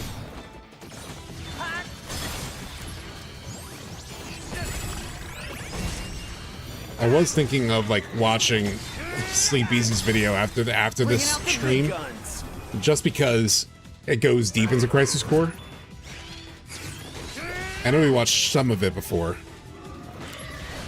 but taking you down a peg. Take that.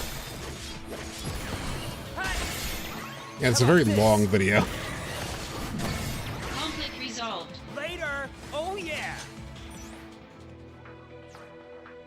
Oh, okay. I got a key to some kind of door, which I'm sure I use on the thing.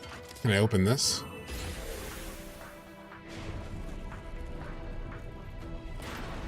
Yes.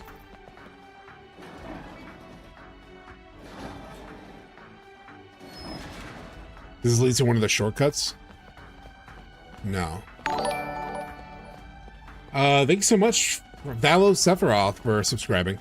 Activating combat mode. Ah. Take that! Ha! Hi! This'll do. Ha! Heads up! Bye now! Take that! Here we go! Ah.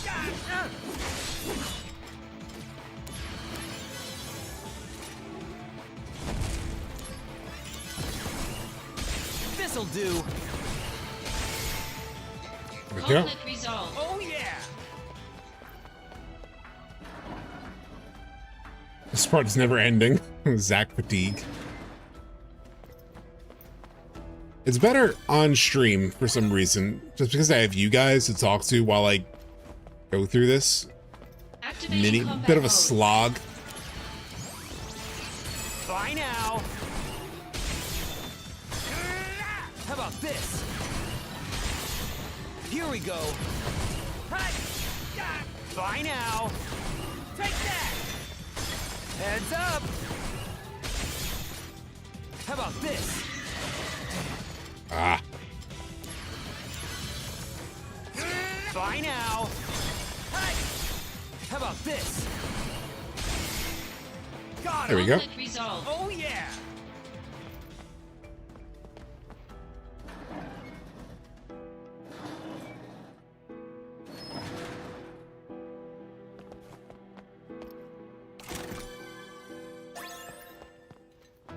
Radiga.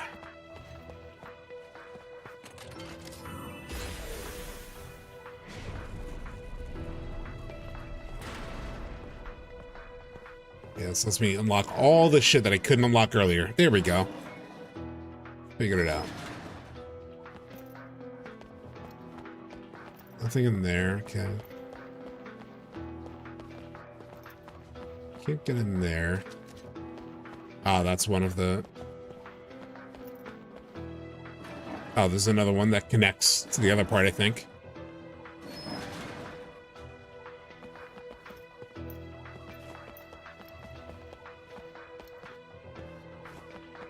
Still can't get through there?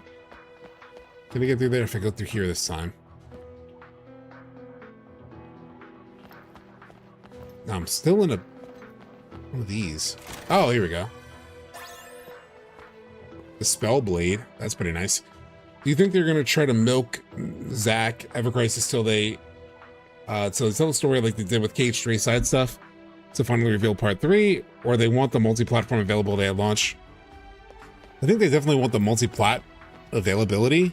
I can't really speak to the KH3 thing because I didn't play Kingdom Hearts. Activating combat mode.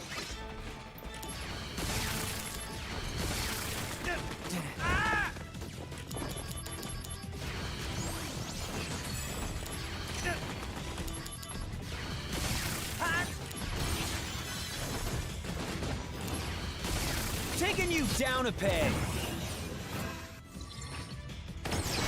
Better run for it. You can do it, Zack. This'll do. The end. Heads up. Ah! Ow. This. Take that. Here we go. Conflict resolved. Later. Yep. Now this probably works on this one, maybe. No.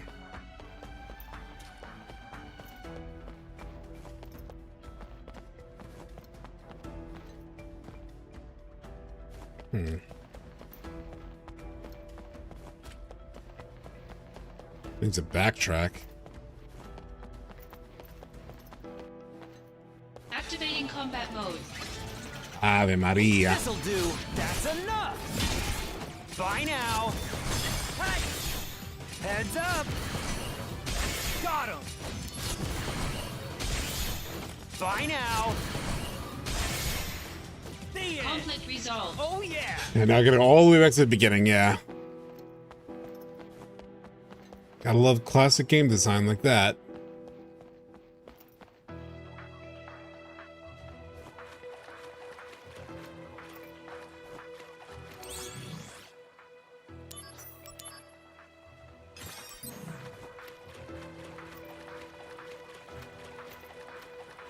At least there are not any random battles here.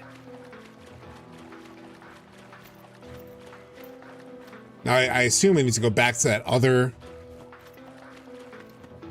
area that that had the other. Oh shit, a Marlboro. Here we go. Take that.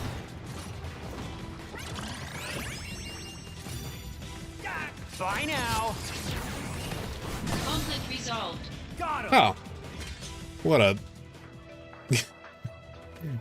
bitch ass Marlboro. Didn't really offer any challenge.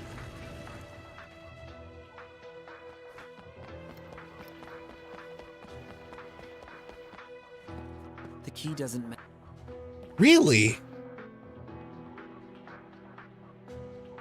Really? The key doesn't matter.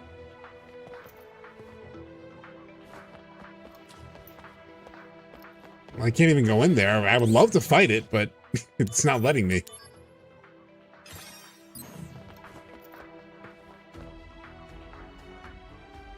These are still blocked.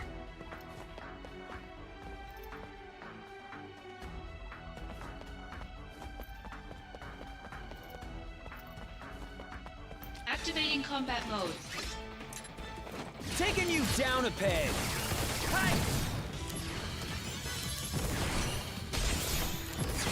Take that. This'll do.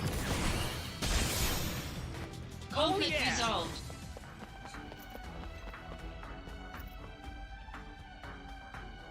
Gotta go to the back way? Or wasn't I already in the back way?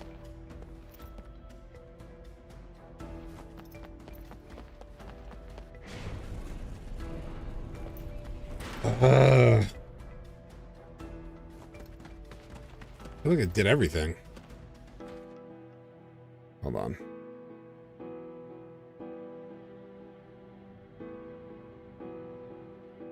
It's from the lake? Yeah, I want that. You mean through the bridge? The rainbow bridge? I already did that. Okay, I must have missed what it needs to do there. Conflict resolved. Oh yeah.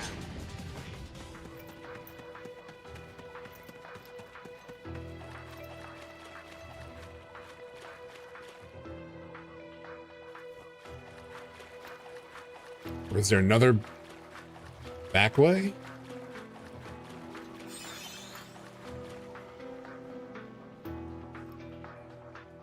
I feel like I checked everything here. Activating combat mode. Bye now. Activating combat mode. Here we go. This is gonna sting.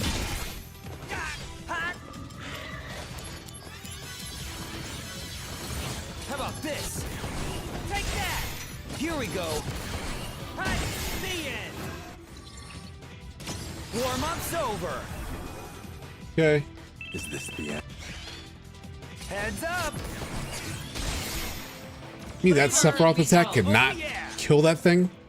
Come on.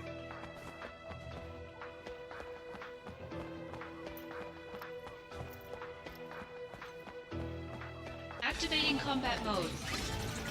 How about this? I better level up in all these damn fights. Heads up. Give me 777s, damn it. Conflict resolved. Got him. Oh yeah. I think here. I came down here. Activating combat mode. This'll do. How about this? Bye now. Here we go.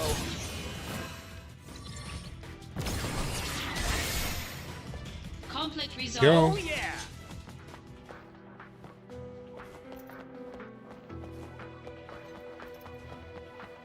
Activating combat mode. Oh, what's that door? Taking you down a peg. Take that.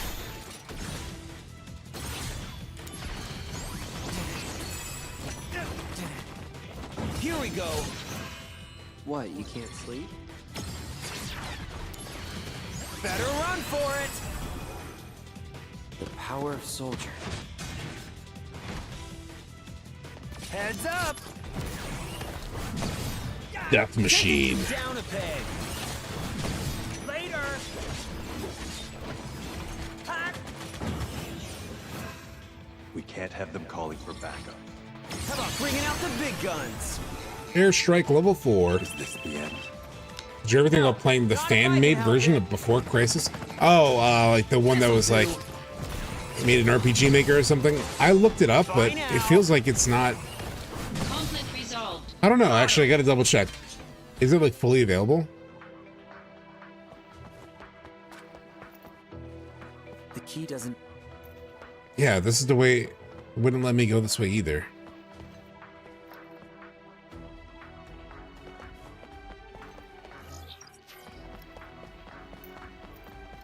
This is a dead end. I feel like I've... What room is that? Can I not open this?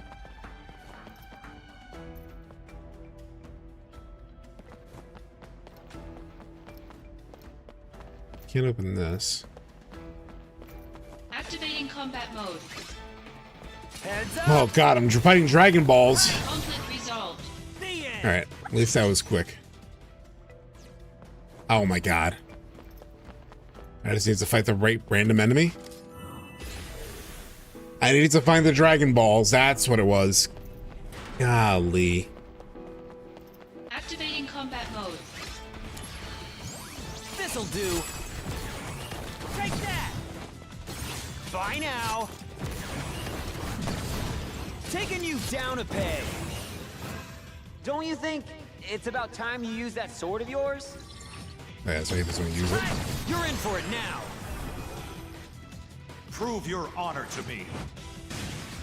It's the most... I do hate the way that they designed this portion where you just need to fight these like random fights and you don't know which random fight is the one you need to do.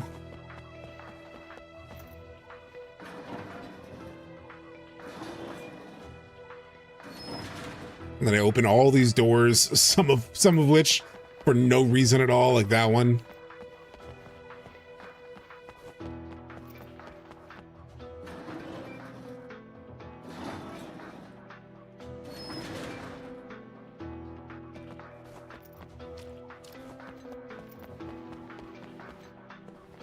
Where does this lead? If it's another closed goddamn door. Alright, it is, but at least I got something from the chest. Laboratory key, let's go. Jesus. Activating combat mode. Here we go. Take that. Taking Yeah, you I think down the a last peg. time I played this, like when it first came out, I just got so worn down by all of these Here we go. random fights. Conflict resolved. It's like, I don't think I ever fought the boss at the end of this, just because it like wore me down.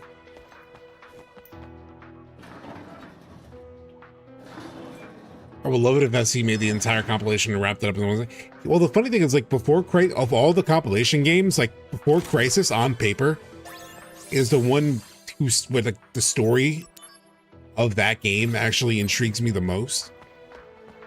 But we've never been able to play it. Like, I've checked out a lot of the cutscenes through YouTube, but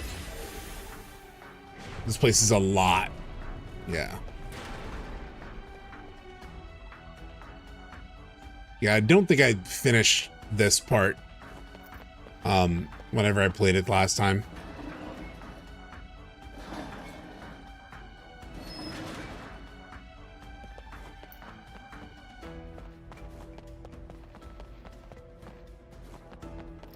Activating combat mode. Oh, Jesus.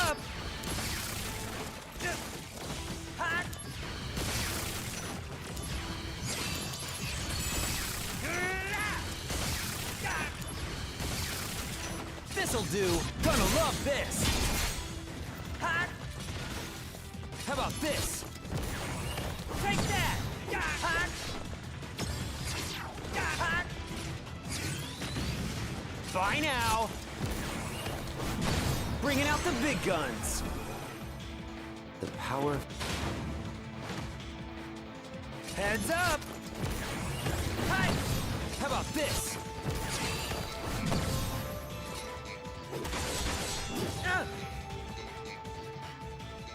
Okay. Bye now. Oh, it just like unlocked these things. This'll do. How about this? Ah. Warm-up's over. The power of soldier. All right, here comes the big one.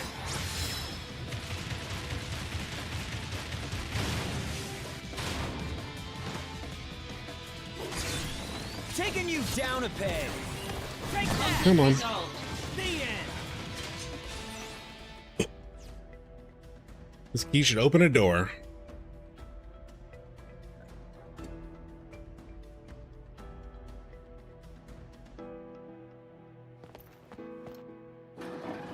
Let's finish opening these doors. These other doors, these gates rather.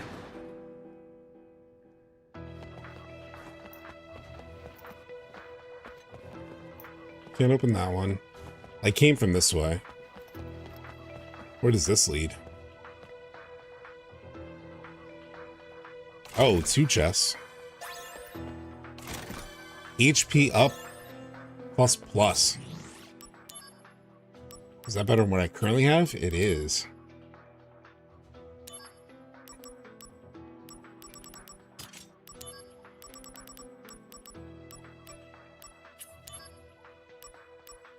I could merge it with the HP up.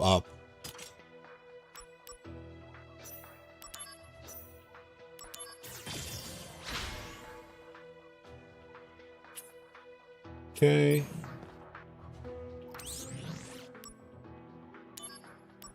So that means I have HP up? Yeah.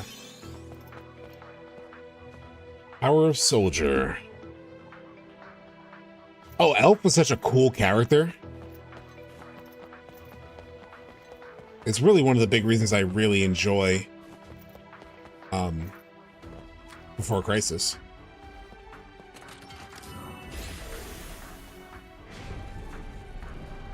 From what I've experienced of it.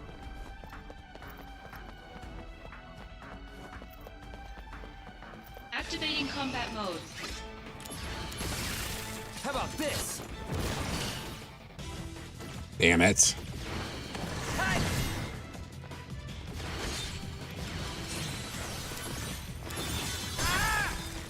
Shit.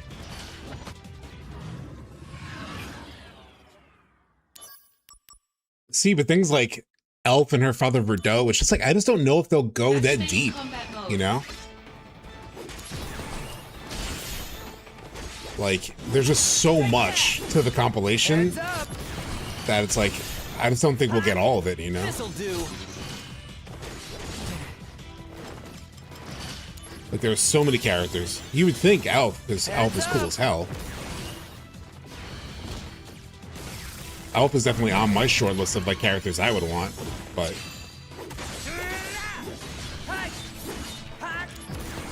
Take that! Taking you down. Here we go. How about this? Conflict resolved. and I got a key out of it. Just all these random fights just give you keys.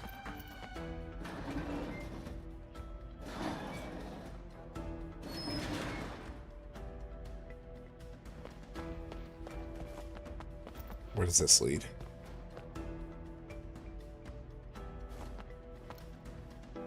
Just the beginning again. I probably still don't have the key for this damn door. Do I? Oh, come on. What could I be missing? Jesus Christ. Activating combat mode. Out of the way.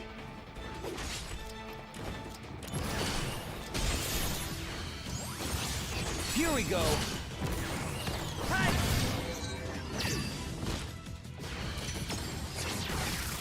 How about you're in for it now? I'm missing the black materia. There's a fight with some weird thing at the beginning of the dungeon. Taking you down a peg. I already did the beginning of the dungeon. Here we go. That's why I hate the structure of this. It's just like, oh, did you get the right random encounter? Hey, zone. Conflict resolved. Yeah.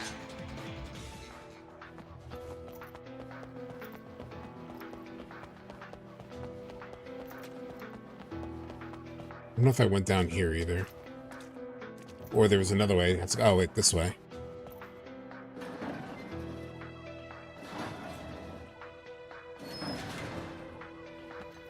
I'm opening all these doors for nothing. Activating combat mode. Ah, again.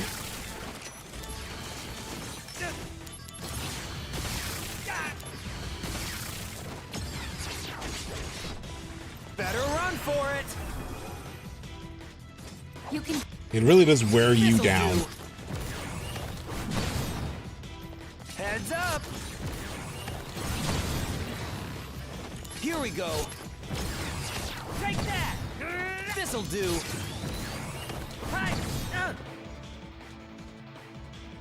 Okay, come on. Warm-up's over. Is this the end? Bye now. This'll do. Take that. Here we go. Taking you down a peg.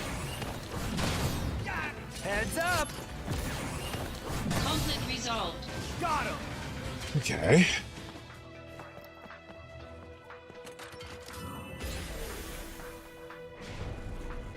I must have missed this. Activating combat mode. Bring it on.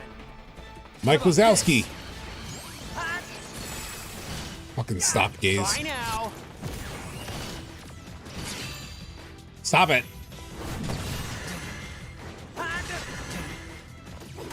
Later. Heads up. Conflict resolved. Got him. I think there was a key from this douche tank if you didn't already get it. Well, I did beat a tank just now. Iron bars key. Please let this be the one.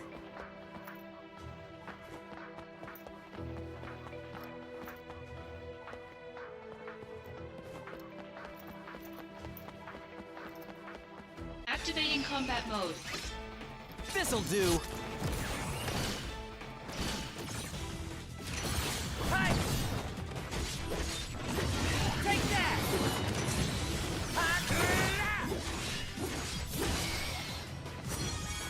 Mike Wazowski. Hey, leveled up at least. Is this the way I have to go? Fuck, now I forget how to get back to the main thing.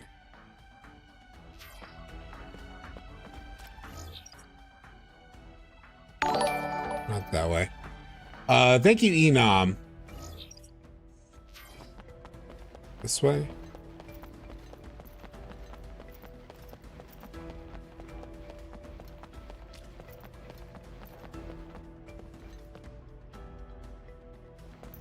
Yeah. Okay. Let's see. Let's see if we got it now. Finally, chat. My God. All right, let's see how hard this thing is. Activating combat mode. Behemoth King. Oh, he has regen. Lovely. Ow, that hurt quite a bit. Bye now. Here we go. I probably need like Dispel on this dude because this regen is ridiculous. Heads up. Taking you down a peg.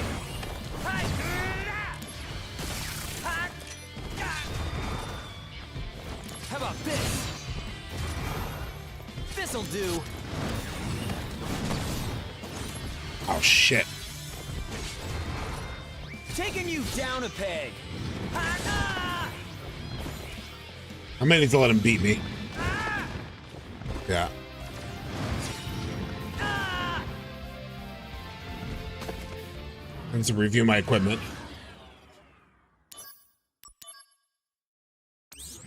I definitely need Dispel on this dude.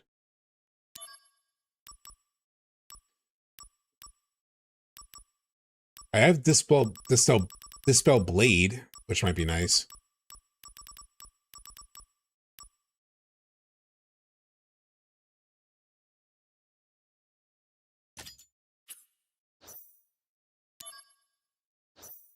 But we don't play around Activating yet. combat mode. how about this? Heads up. Take that. This'll do.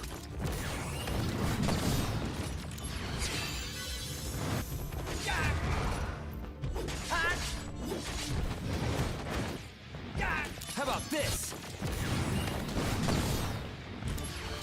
Sheesh.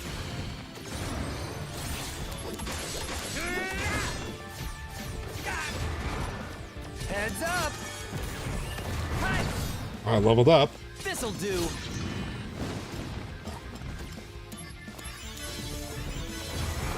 How about this? This'll do. Ow.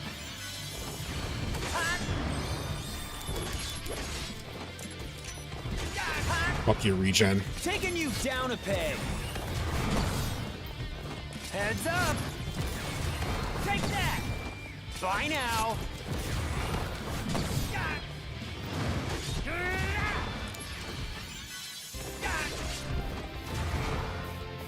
Taking you down a peg. Ah. Hey, Soma. This'll do. Hi. Taking you down a peg.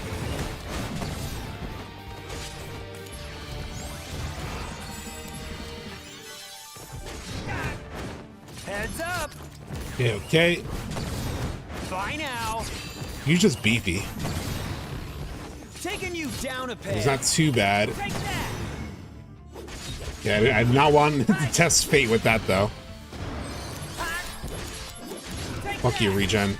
How about this? This'll do. Hi. We need another couple more Somas. Here we go. Take that.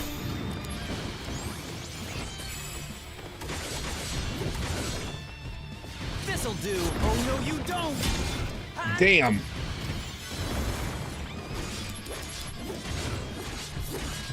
How about this? Alright, this is pretty fun though. It's a pretty fun goddamn fight. Taking you down a peg. I better run for it. Right in the ass. Get him right in the ass. Bye now. Oh, damn that quake.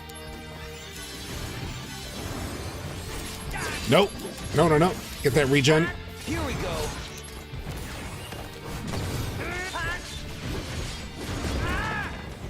Fuck.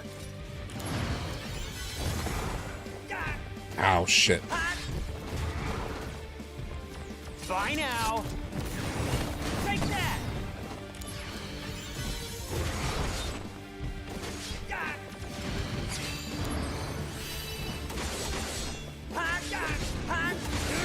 Here we go. There's probably a good use of Phoenix down in this fight.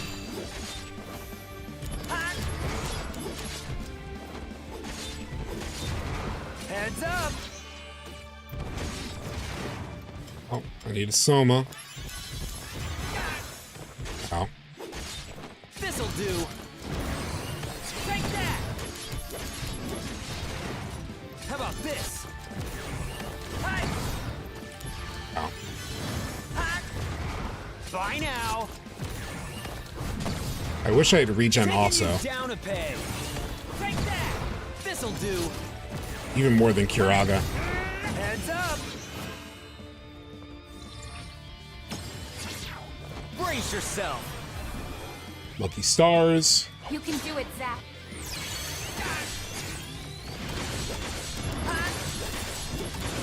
Lucky regen.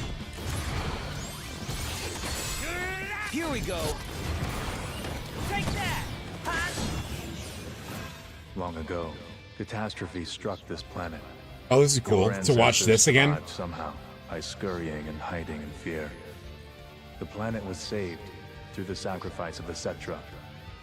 After which, your kind would multiply as if nothing happened. Meanwhile, the Cetra now only exist within the pages of reports like these. So, what exactly does that have to do with you? Don't you see? We have the ancient called Genova, unearthed from a 2,000 In some ways, this is even stratum. clear And we have in the Rebirth Genova one, but project. The goal of the Genova project was, in essence, to create a human being possessing the great powers of a Cetra. Thus, they created me. Heads up. Bringing out the big guns. use some Sephiroth power on him. I'm feeling it. How about this? Fuck you. Taking you down a peg. How about this? No, no. None of that regen bullshit. Heads up. Ow.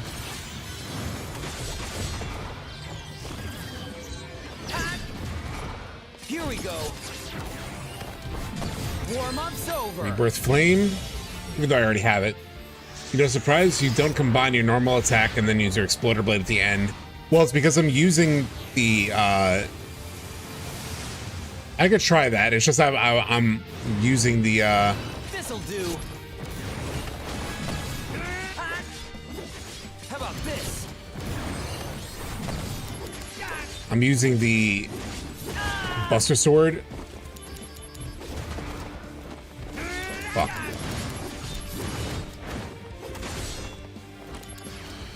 I'm using the Buster Sword ability at the end. This'll do. Take that. Ow, shit.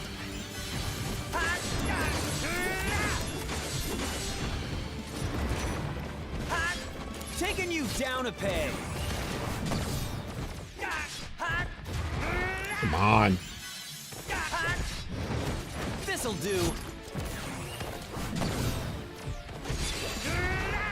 How about this? Hi. Heads up. Later. There we go. If Cloud has a black materia in his sword, how does it get in the world? How does it get to the world of the maze and get into Sephiroth cocoon? I mean, I assume you could just remove it from a sword. I assume you just take it out of a sword, similar to like equipping materia. I assume he can just as easily take it out that way. Actually, let me save real quick before going to the next area because I don't know what the hell's there. Yes, I got his ass. And I leveled up.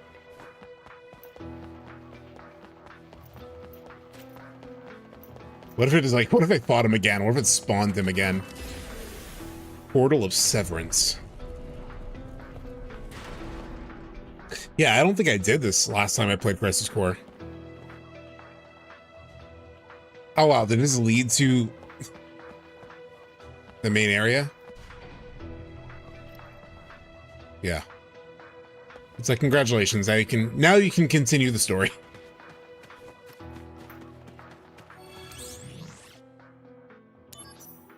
Portal of Severance Season 3. Coming this summer. Some kind of console? The pedestal has 7 indentations. Give forth the goddess materia. The path shall be made goddess clear. Materia in these indentations, that door will open. Is that it? goddess materia. To proceed further, set the 7 goddess materia on the pedestal. 4 hidden somewhere in the depths of judgment. 3 can be found in the Lake of Oblivion. All of them can be collected and placed on the pedestal. Did I get any of them? I have 2 left. Okay.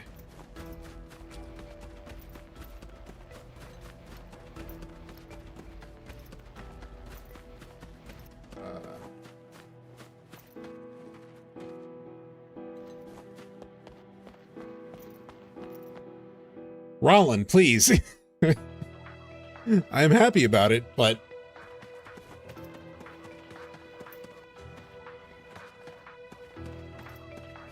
all right, make 2 more of these then.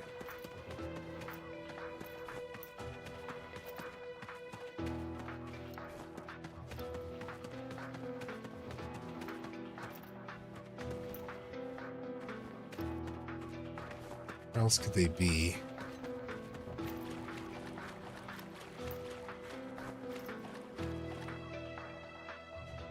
I think one of them is in one of these things.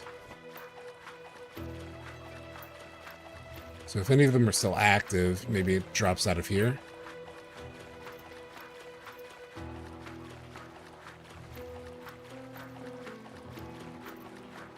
They all might be inactive now.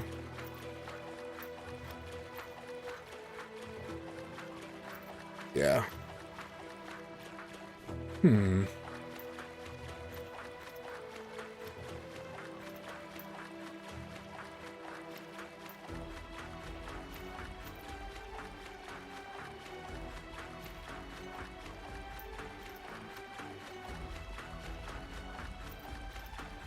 gonna have to look this one up. Trolling. God damn it. Crisis Core, all goddess materia locations.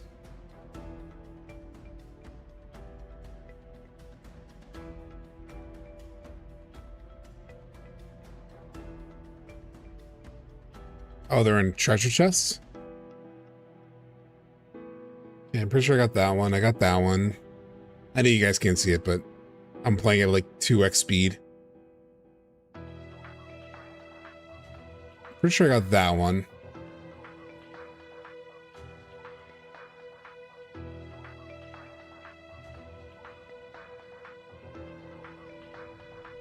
Assume I got that one.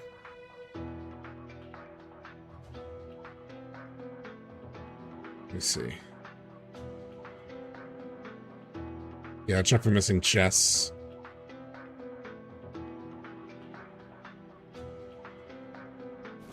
All right, so I got everything here. Activating combat mode. Taking you down a peg. Conflict resolved. Oh yeah.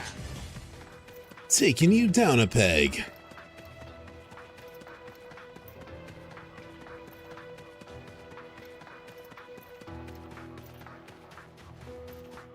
Right, there was one back here. Did I get it?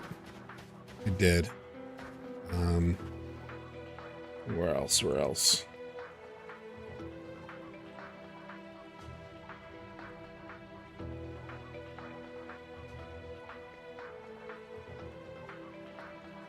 Not that one.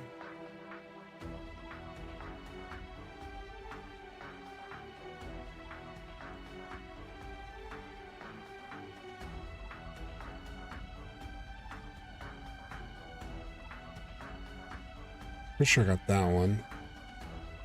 Oh, did I get that one? Back in the lake.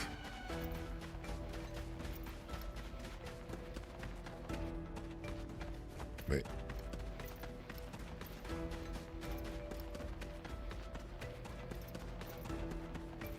You said I missed one in the previous area? In the lake area? Because yeah, there was one that looked like that looked unfamiliar, like I hadn't gone it, which I think is over here. There it is. Yeah, didn't get this one. Okay, the being materia.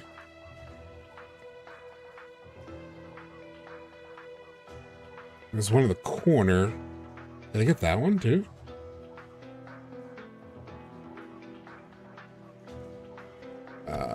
Let's see. Where is that on the map? Oh, over by the save point. Oh no. There it is. I missed the lake ones. Alright, at least I don't have to keep hunting like crazy.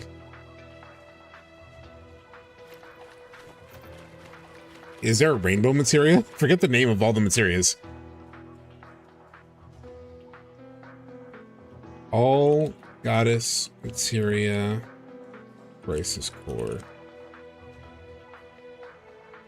I was curious what the names were.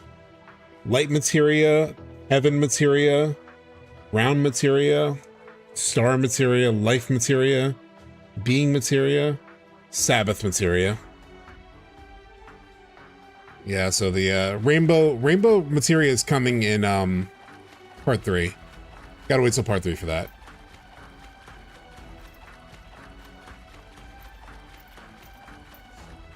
I gotta say, I'm proud of myself for getting through like that dungeon with the behemoth, and like, I've done a lot more content on this playthrough than I have on any other playthrough. Taking you down a peg. Conflict resolved. Got him. Venus material? I don't think so.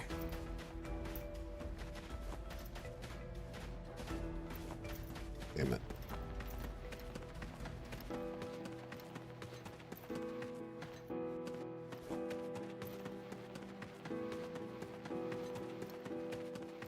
Activating combat mode. How about this? Oh, these things, that's right. Taking you down a peg. How about this? Take that! Heads up! Conflict resolved. Oh yeah! The drag at the end here is real if you're trying to do it all.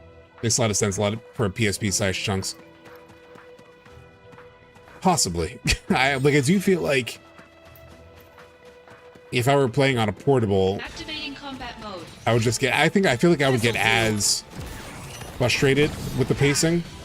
Like, I do think there is something good to the missions and how those fit like a portable structure. But this dungeon is it's not enjoyable as a dungeon, you know?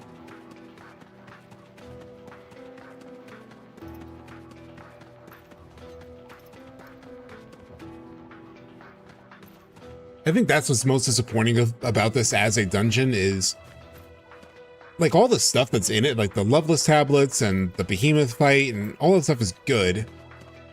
It's just it just feels like such a drag to get through.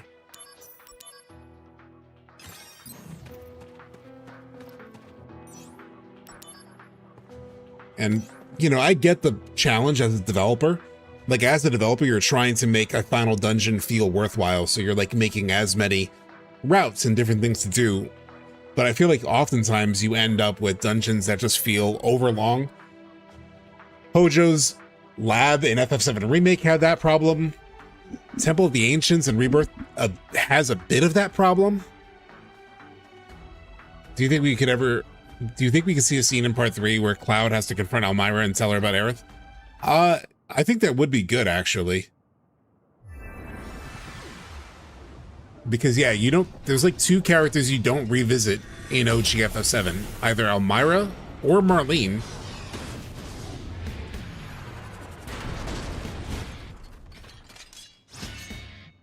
Activating combat mode. How about this? Hi, hi. Heads up! How about this? Take that!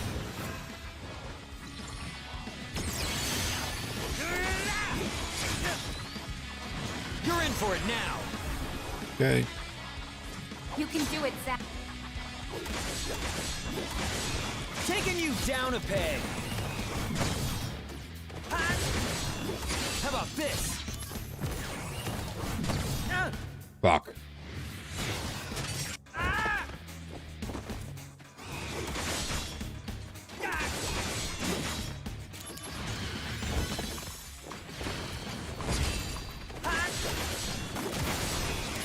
down a peg. Ooh, Trithandaga. How about this?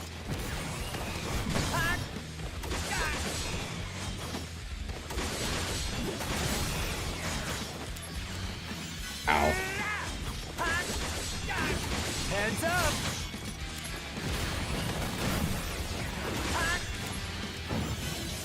Hey. Brace yourself. The power of soldier. By now. Here we go. Hell yeah. Yeah. Pretty good fight.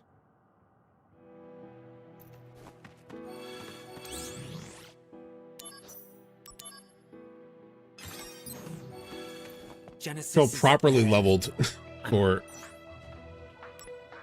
time for the showdown. All right, chat, here we go. Us versus your favorite rock star. Close now? Yeah, finally. Corrupted by vengeance, hath endured torment to find the end of the journey. In my own salvation,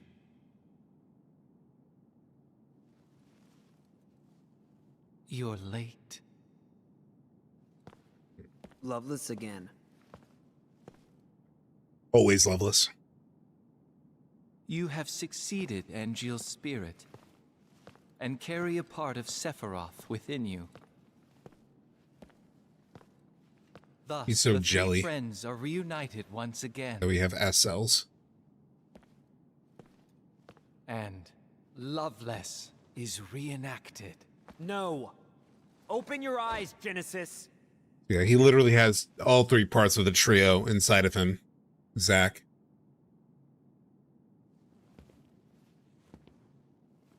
When the war of the beasts brings about the world's end, I've come here to help you.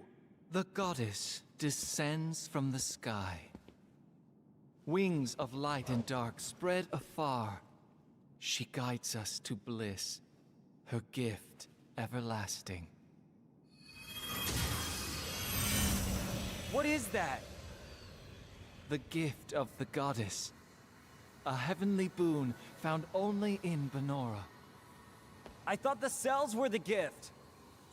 There are Yeah, do we go to various Banora in part 3? I don't understand.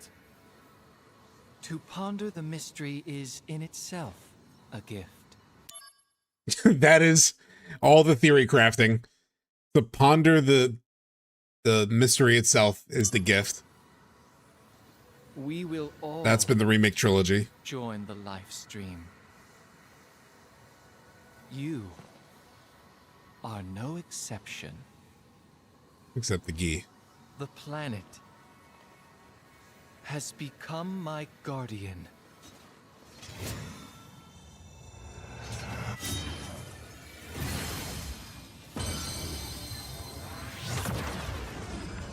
Wonder how hard this fight's gonna be, chat. Keep talking to me. Don't let it take over. You're not a monster. You're one of us. No, he's about to be a monster. That's pretty monstrous. Damn you!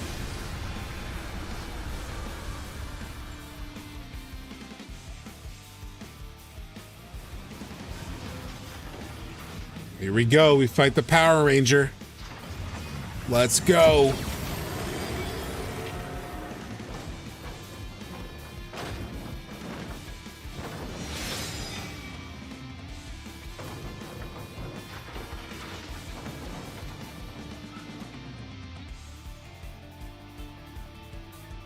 It's like he's become a weapon, right? Activating combat mode. I assume that's actually probably what's intended.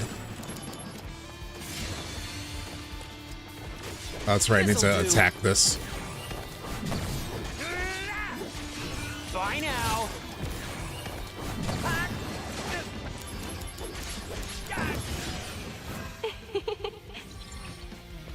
Oh, damn. This'll do. I don't have any Better run for it. elementals equipped. Good luck. Thanks. Bye now. Take that. How about this? Bye now. This'll do.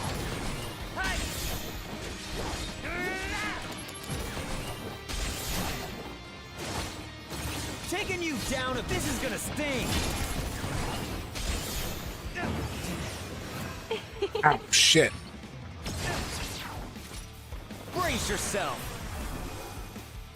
Good luck. Thanks.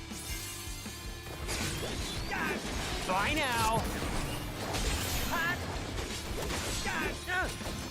Oh no, you don't. Taking you down if this is gonna sting. Here we go. Take that. The end. How about this? Oh my god, how many of these guys are there? Is it because I didn't defeat the sword? I just need to find this damn sword. This'll do. Take that.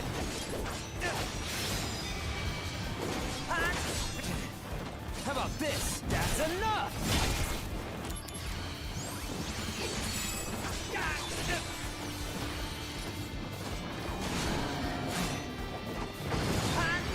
I don't have the best setup for this right now.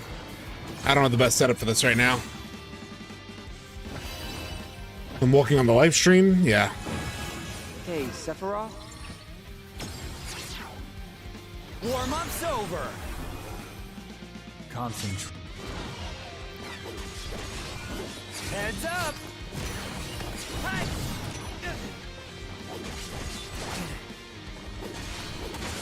Here we go. Jesus, just kill me. I don't have a good setup.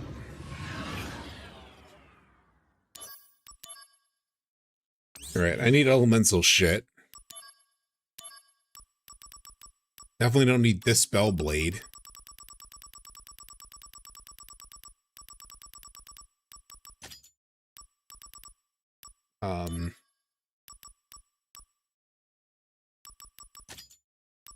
The elemental strike also.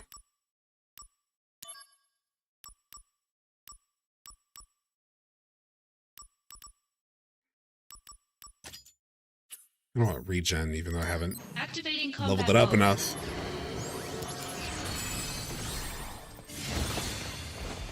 Ow. How about this? Hey! Brace yourself. The power of soldier.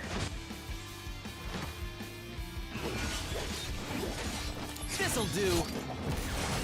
Take that.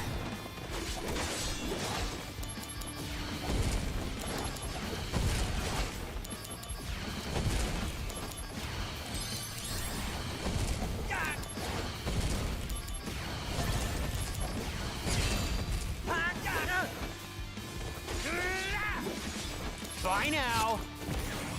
Hey, ah, shit.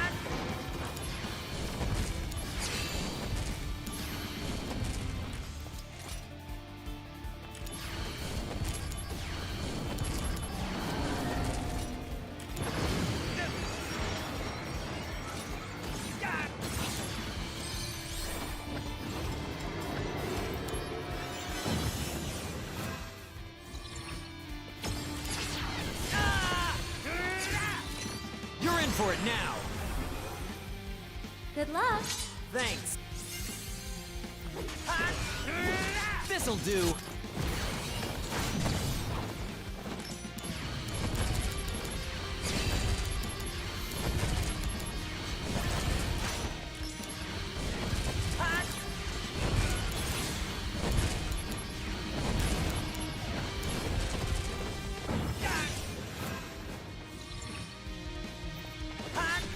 How about this?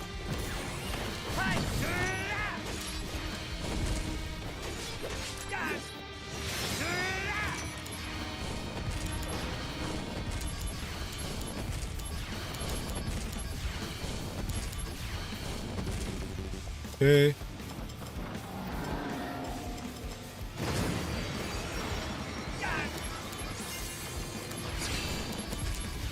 If there's any time to use elixirs, it is now.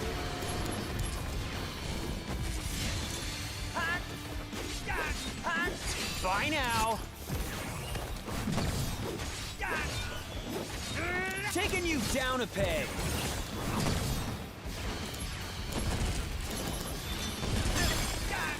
Shit.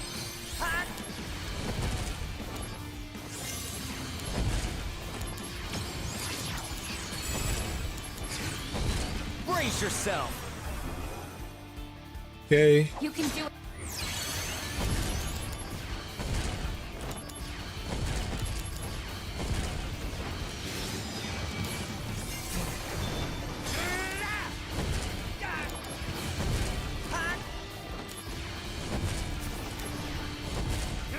This'll do.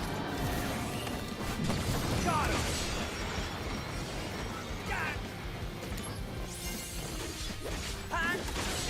Here we go. This'll do.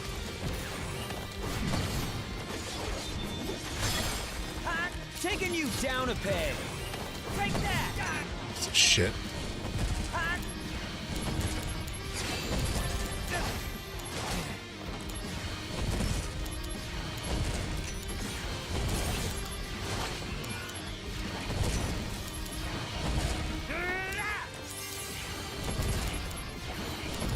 Come on! All these little fucking minions, man. Bringing out the big guns. You can do it.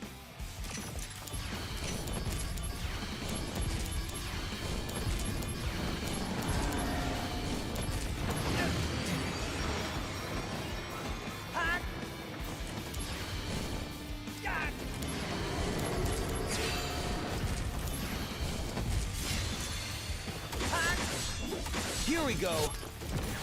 Come on. Heads up.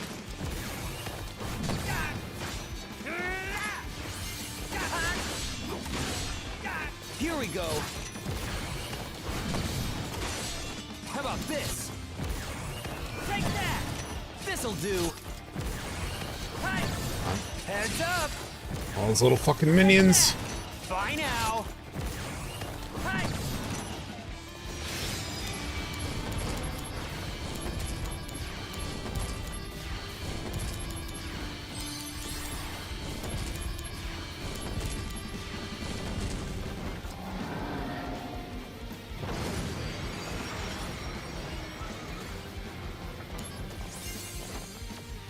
Okay.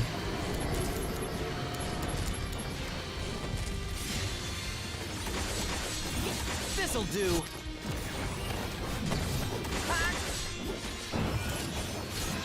Long ago.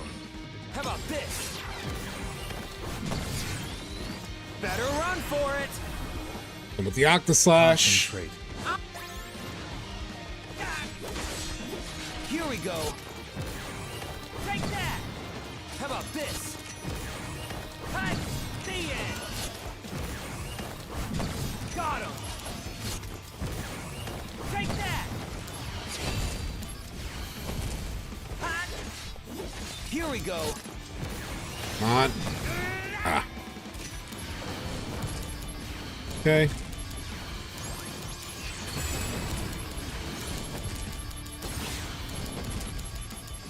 Come on.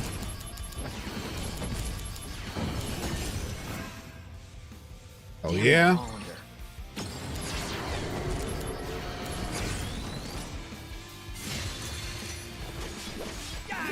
Heads up. Hi. Warm-up's over. This is just a grind. Bye now. Here we go.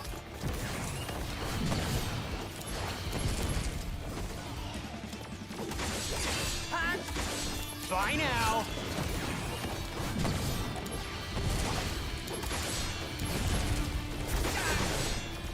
Taking you down a peg. Here we go.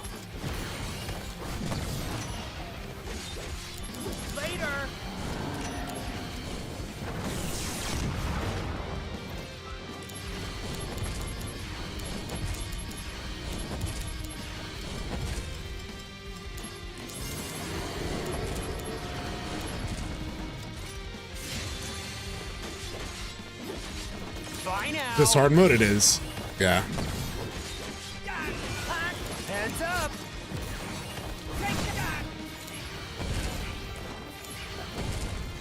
This'll do.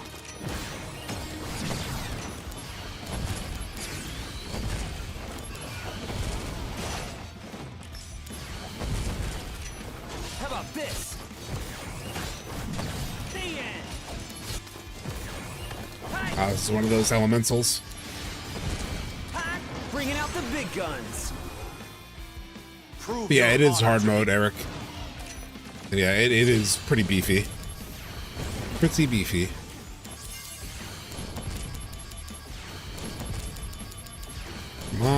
Come on, Zack. There you go.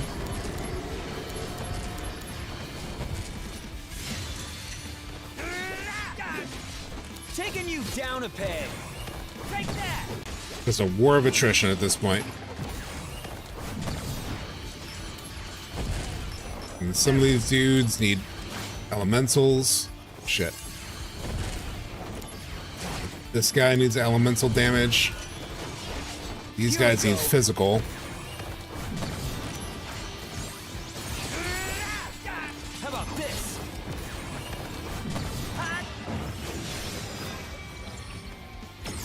You're in for it now. I remember when my normal mode run, I was so OP. The difference is insane, yeah. Taking you down a peg. I did a hard mode run when this game first came out, and it was too much. Genuinely too much. Like, I was not leveled up enough for it. So I had no chance. I had to stop at the Hollander fight, because he was too OP for me.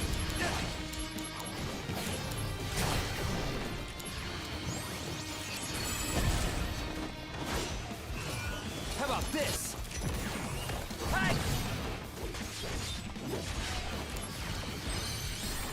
Later. Taking you down a peg.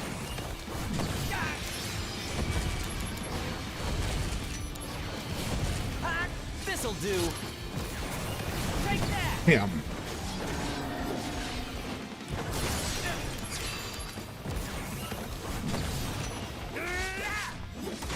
All these minions are just such a pain in the ass. The minions like distract you from what you need to do, which is fight this dude.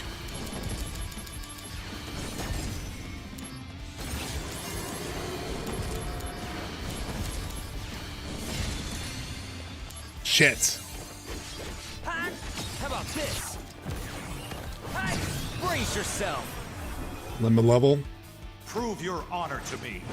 The build I said you can easily walk through hard mode. I'm sure it can. I mean, it was a little ridiculous. Bye now. But you also need to go like 80 hours into the game to do that, right?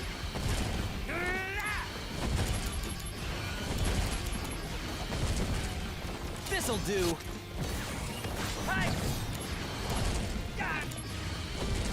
These freaking minions, man. Take that. Taking you down a peg.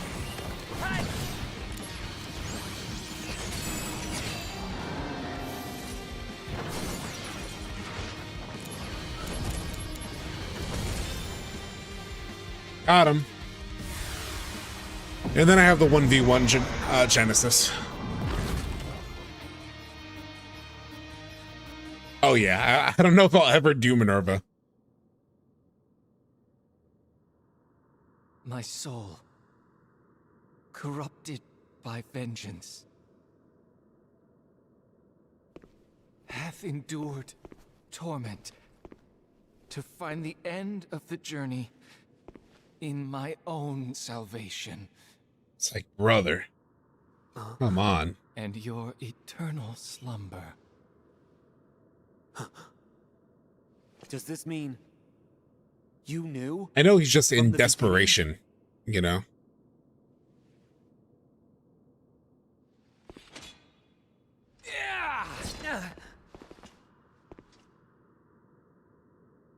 Stand and fight, soldier first class. Zack?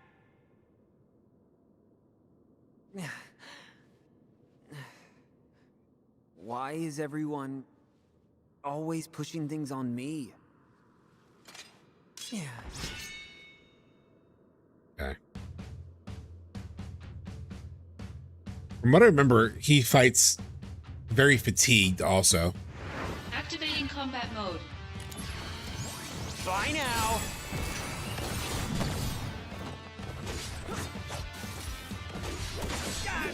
Taking you down a peg.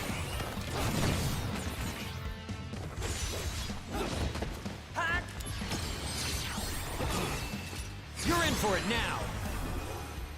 Yeah, he has less health. Prove your honor to me. Bye now.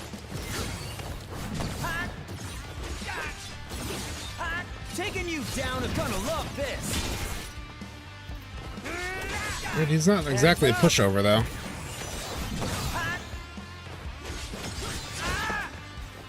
Bringing out the big guns. Prove your honor. Bye now. Heads up. Take that. Taking you down a peg. Here we go. Bye now. Heads up. Hi. I'll take the world with me. I'll watch his final attack. Let's see.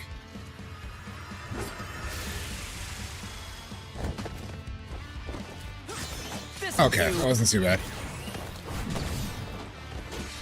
Bye now. Here we go.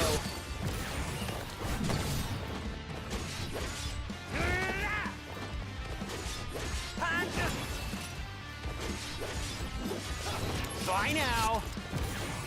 Take that. Damn, those missed completely.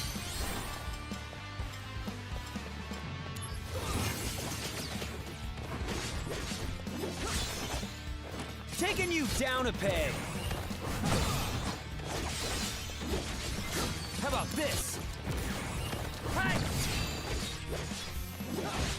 Here we go.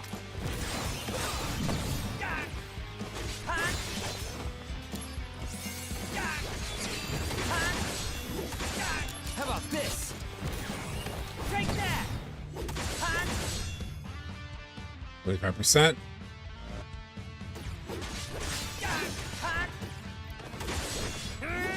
Bye now.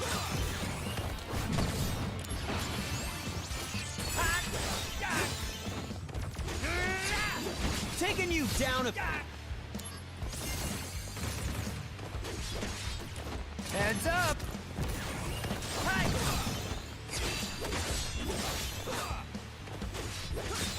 This'll do. This is gonna sting. Conflict resolved. The end. Gotcha. The Supreme Lord, yeah. He's held that moniker for quite a while.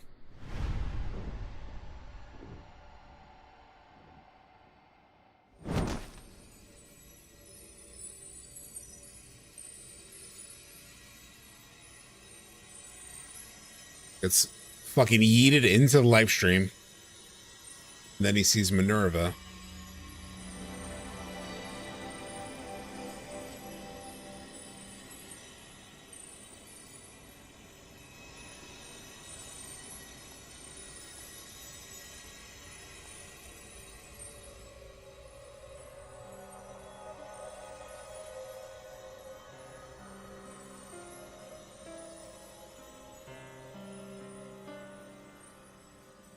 The CG cutscenes are like as up-res as they can be, but you could tell they're a little blurry. That might just be the effect on her.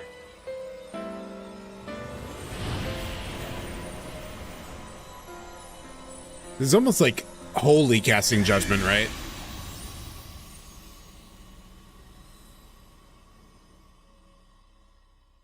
Reminds me a little bit of like the planet casting judgment on Holy's prayer.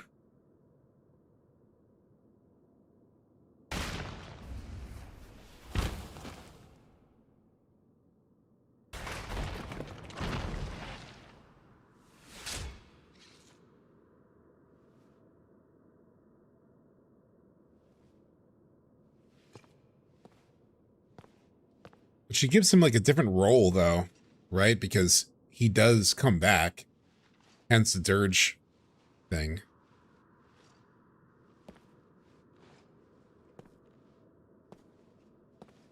What if you go down? What if you go down into this, where are they right now? Is this Banora? So what if you go down into this like cave in part 3 and you find his sword still stuck in the ground? Like I know Max gave the idea of digging up the sword in Bone Village. What if you just come to this area and you find that Genesis sword still like stuck in the ground in the same way?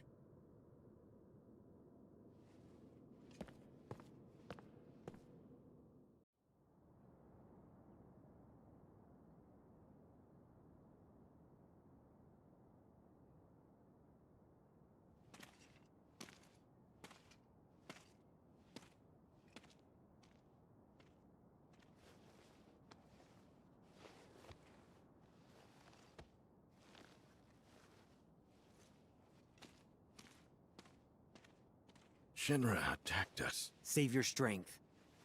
I got some help. From him. Over there. Stamp.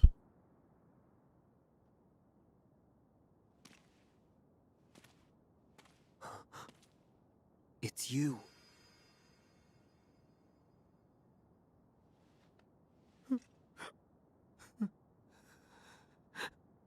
Time to take the weird meter to 11. Director!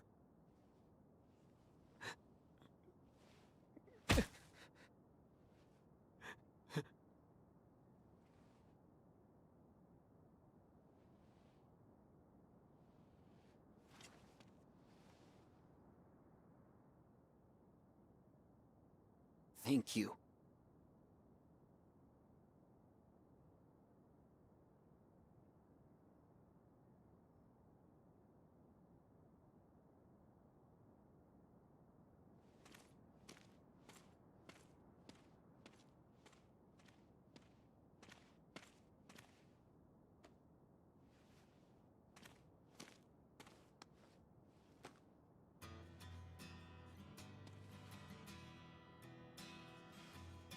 Okay, let's eat. Sorry I'm not the real thing. There's the sharing the apple. Here, bro, I know you're dying. Have a dumb apple. Is it good? Yeah. I remember the first time I heard him talk in this scene, I was like, oh, he's not dead. This apple?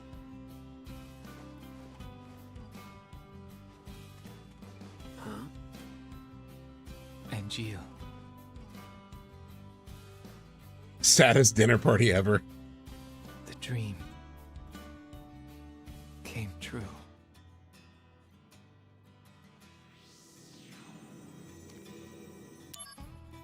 I've always found that weird. I know this is supposed to feel heartfelt, like, oh, it's technically his dream of Angeal and Genesis and Sephiroth. Sephiroth by another person. Similarly, Angeal through another person, because that's technically originally the director, Lazard. It's just like, I don't know. Sure.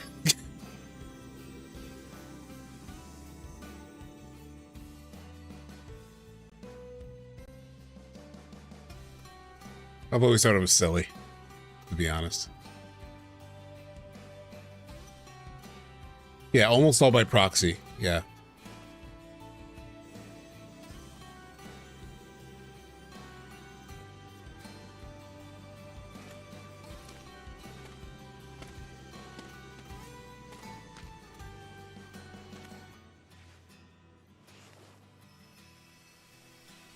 How are you? I wish I Oh, knew one of the you well. letters. It's already been 4 years now. This is the 89th letter that I've sent to you. But I don't even know where to send them anymore. I really hope that this final letter that I'm writing gets to you. By the way, the flowers are selling very well. They make everyone so happy. Thanks to you, Zack. Aerith. His legacy lives on through, like, the way Aerith lives, and then 4 years, yeah. That's right, he didn't know up to this point. Or may not have realized, I'm not sure. Or, oh yeah, he didn't realize that she wrote for 4 years. For the entire time, you know? Aerith. Wait for me. Yeah, I still need to read Dear Destiny. I think I will read Dear Destiny now. But I just haven't gotten to it. You're gonna make it too. You got that?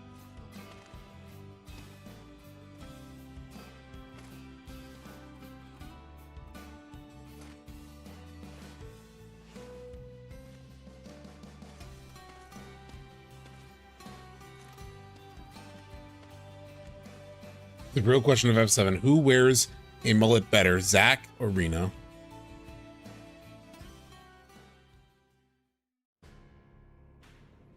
Roche? This must Yeah, be an important matter I agree with that, actually. sending the two of us. Apparently the subject will become our brother. Is that so?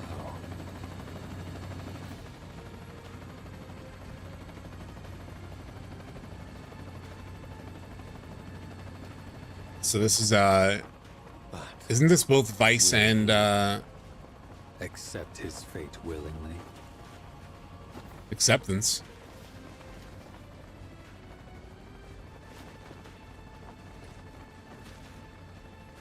I only now just put together I'm such an idiot. So Vice picks up Genesis here, and then in the Dirge secret ending, it's the opposite, right? It's Genesis picking up Vice pretty much the same way. Nero, that's right.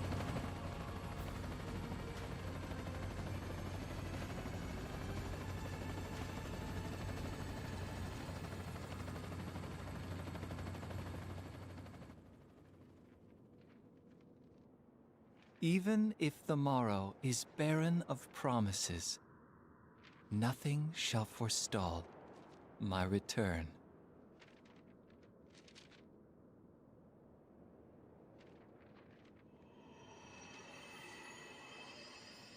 Magic To final become stanza. The dew that quenches the land, to spare the sands, the seas, the skies. I offer thee this silent sacrifice.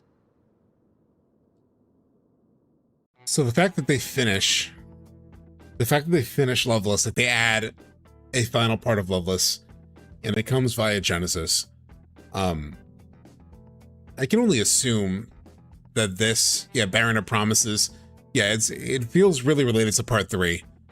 Like everything Crisis Core, that final stanza is what I assume is probably the most relevant toward what happens in part 3, because it's written so metaphorically and wants you to engage with the subtext of it, ironically enough. I actually still haven't fully parsed exactly what it means, other than him having some impact in some way. Now, whether that means Genesis literally shows up and has an impact, possibly, or whether it's like a reference, like Loveless G Edition, where there's some impacts, some evidence of him in some way being around. We'll see, I guess.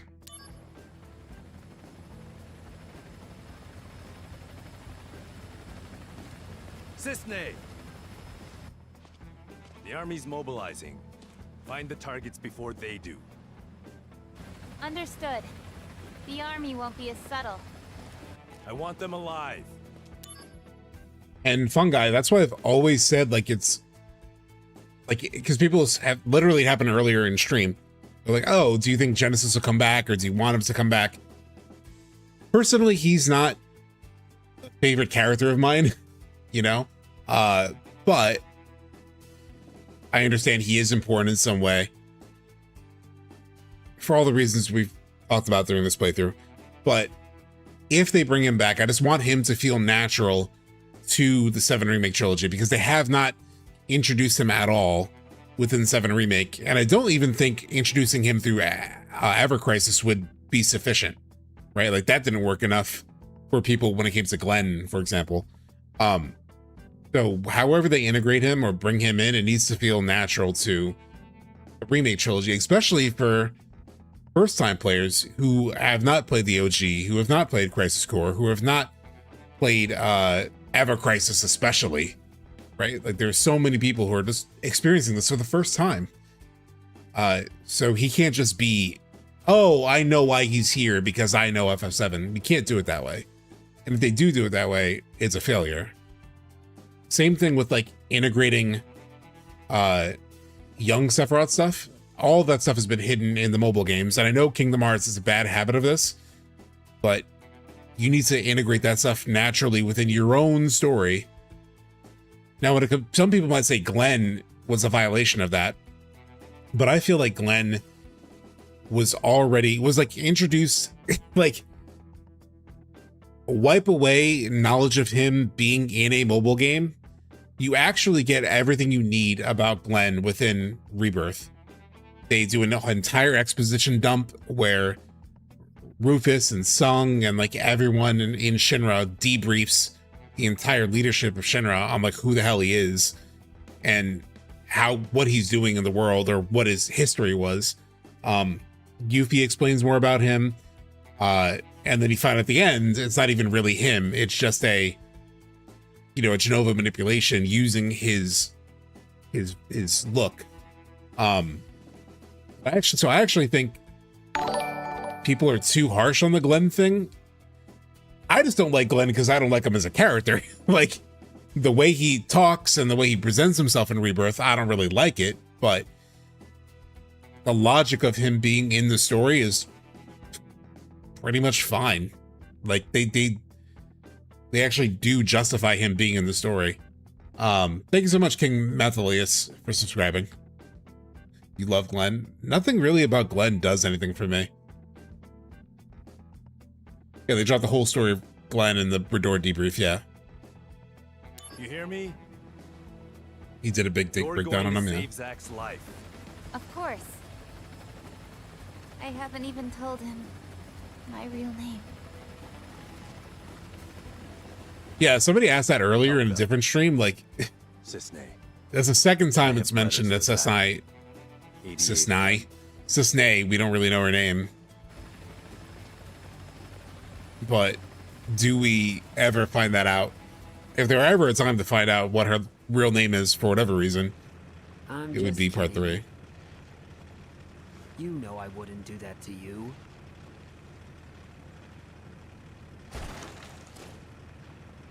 And that's true, yeah. The Glenn that we meet in Rebirth, maybe the reason I don't like him in Rebirth is because it's really Sephiroth and Genova. It's not actually Glenn.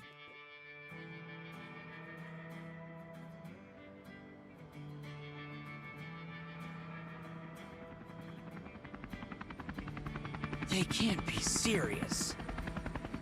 There's no way we're gonna find 2 needles in a haystack this size. There's no mission that's impossible for the Turks, yeah. Also, it almost doesn't even sound like the Reno actor from Remake. Family has something to give him. Who? The target? No, he did there, yeah. So we're couriers now. Delivering packages to fugitives, huh?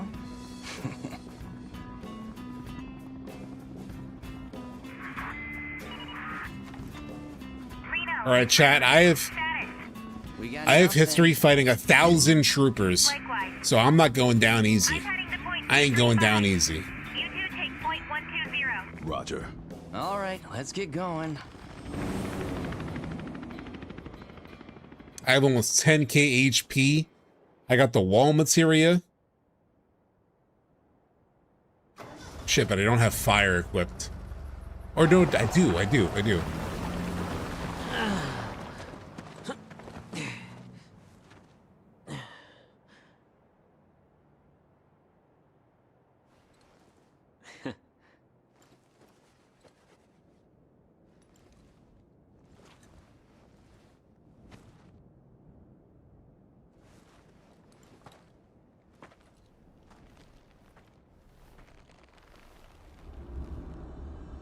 Yeah, there is a bit of a visual language happening here, fungi, right?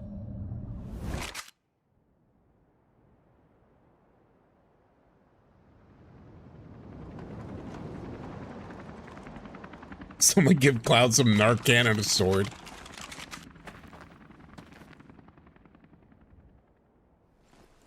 Boy, oh boy. The price of freedom is steep.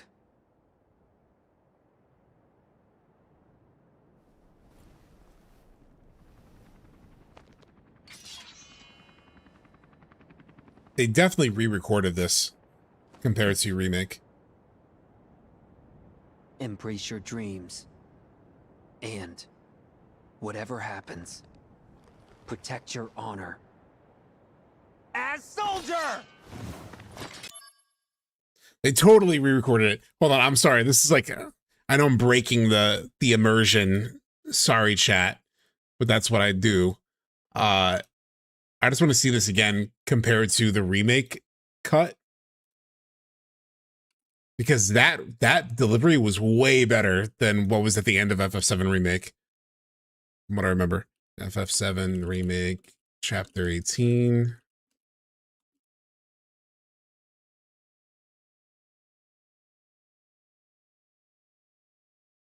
Shoot, what happened to the... There we go. Yeah, the first line didn't sound right in Remake. Hold on, I gotta bring up the browser. Oh no, wrong one. Okay. It's back here.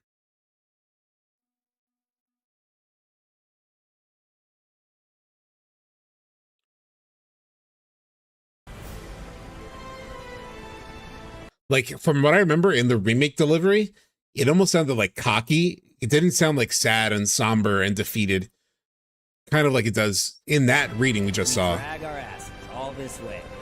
And this is the welcome we get.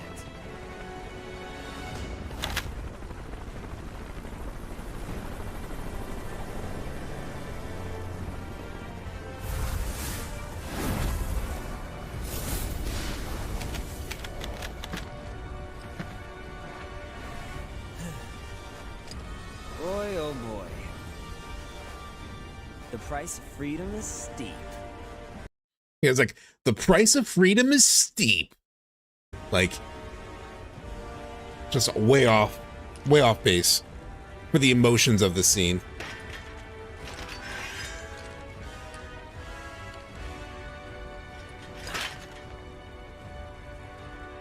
Embrace your dreams.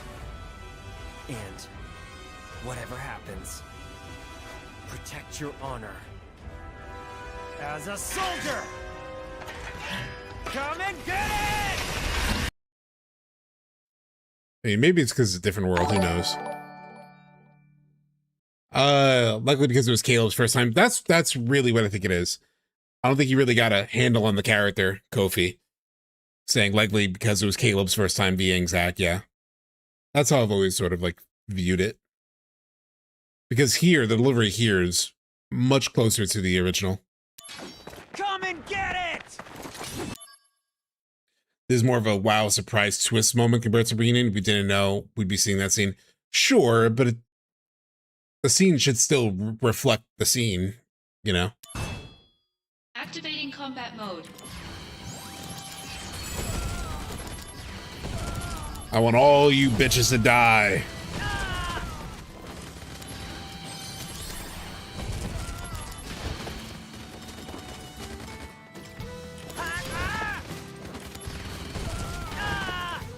Ah, god damn it, these missiles.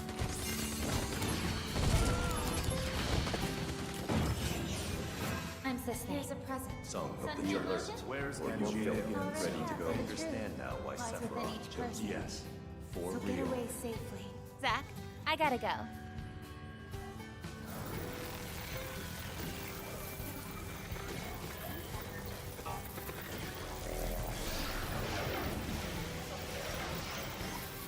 See, a lot of people don't know that if you just do the battle well enough in Crisis Core Reunion, he actually survives. That's why it's different. Everyone's like, what makes it different? It's like, you gotta defeat these dudes.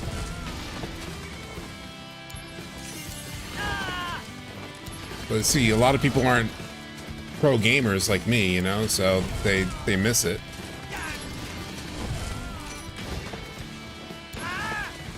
Shit, ah, shit. As soon as I talk shit.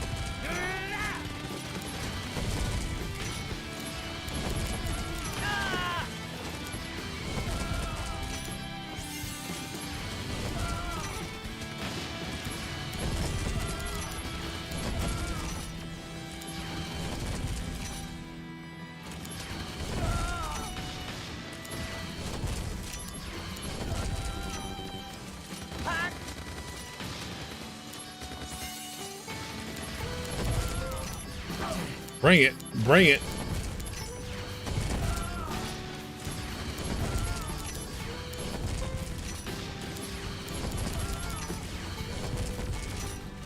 King Kong ain't got shit on. This is a training day type of day. Ah, shit. Oh, shit.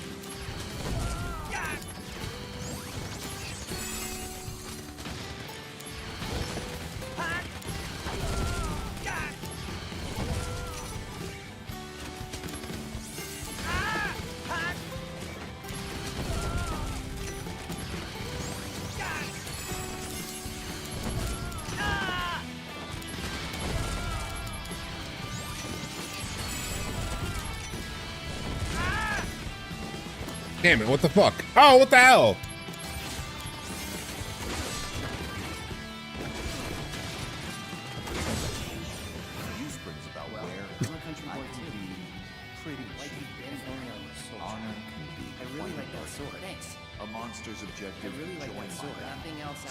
I really like that sword.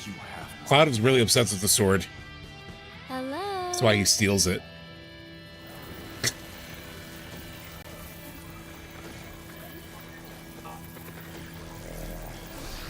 Oh, the trio.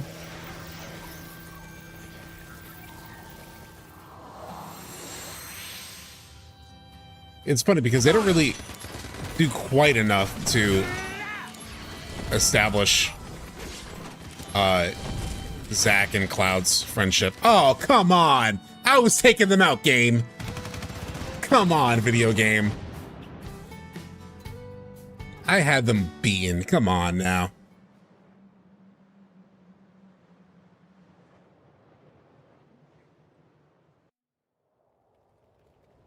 It just... It's cheap. It is cheap.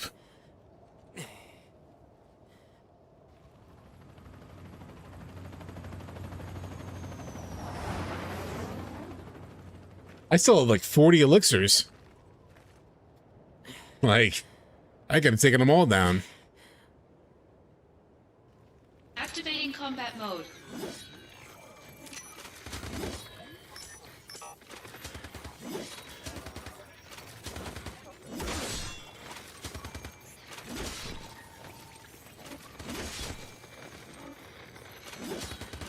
The Aerith DMW.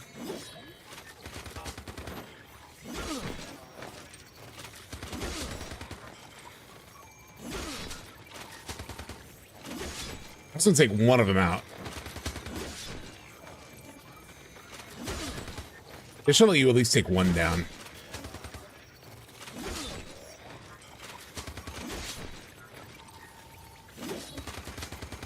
So I'm just focused on this fucker.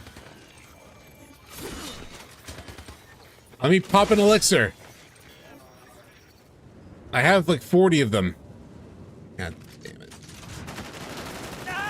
What if I was hitting Kunsel that entire time?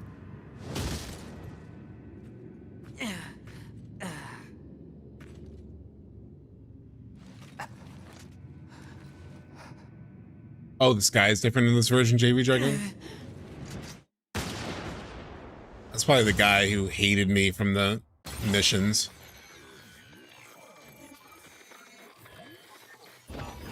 The Aerith DMW is a nice move, though. Like, gameplay storytelling was. That's right. Wanna hear? Not scary. Diegetic storytelling in a way. I'll be here.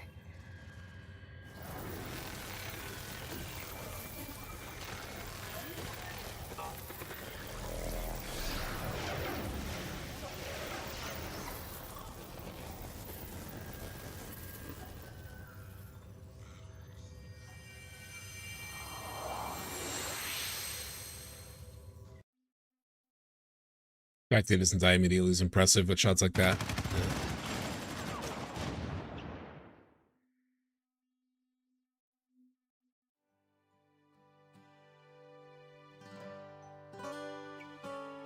Oh my god, lazy fuck dragon. Don't worry, Zack, she'll be dead with you in like 3 months. Holy shit. God damn. I forgot how close the timeline is.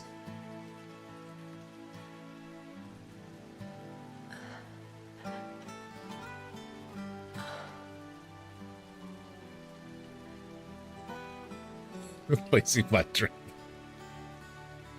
People are watching this like, how soulless is this?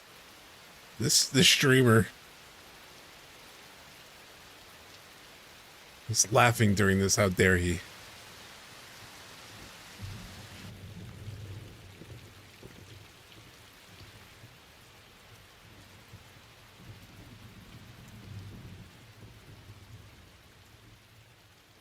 Eric, I don't know. I'll read that in a little bit for everybody, but I really don't know. I always felt she was more like maybe in denial. Matt Shield, thanks for playing Crisis Core so we didn't have to. Thank you for the $10 super chat. Now this scene is really well done. Let's give proper respect to this moment for sure. Zack.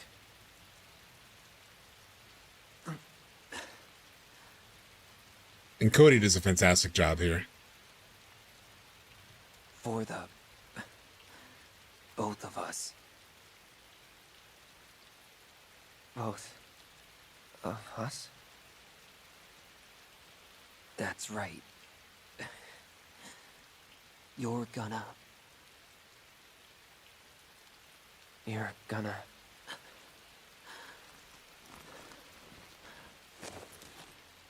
live.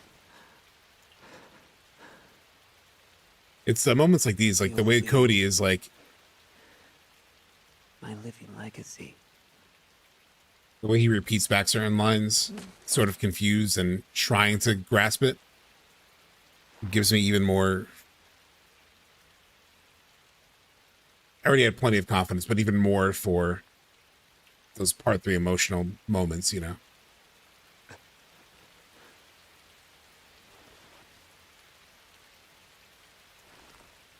Like, to sound honor. genuinely confused My is dreams. not easy.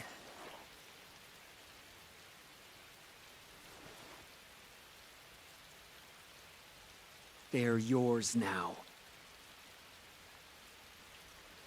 My dreams are yours now. That's even more literal now than like ever, considering how much they've. I love that push moment.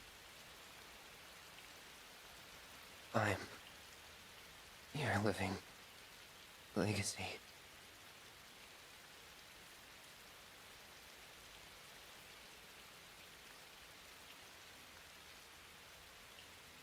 The whole like your dreams, my dreams are yours now. Oh wait, hold on.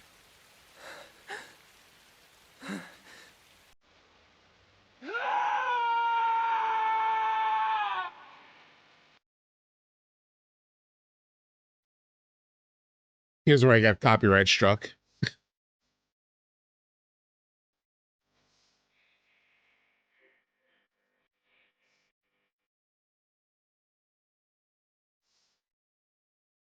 I agree. Cody's just fantastic through all this.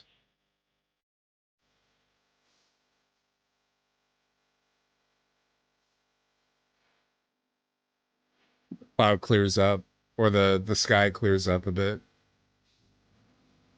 But that whole like concept of like my dreams are yours now.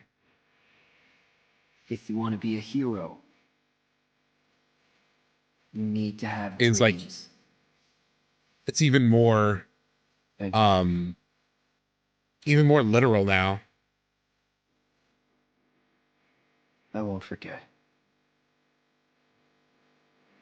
The way dreams are manifested in Rebirth and the Remake trilogy is like really, if anything, I do feel like the concept of dreams that was even more established in Crisis Core is just so heavily present in the Remake trilogy.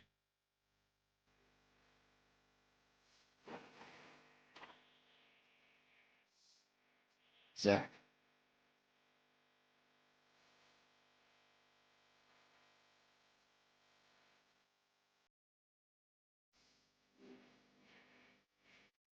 Oh my god, Eric the Dude. I have to rewatch the Steve Burton version, actually, now that you mention it.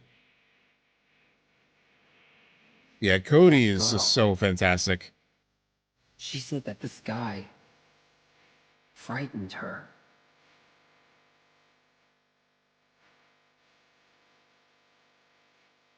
I won't forget you, Zack, then forgets him like 5 minutes later.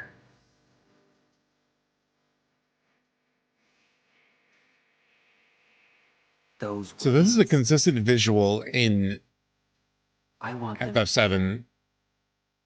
Like this happens here with Zack, and then it happens in Kadaj in Advent Children.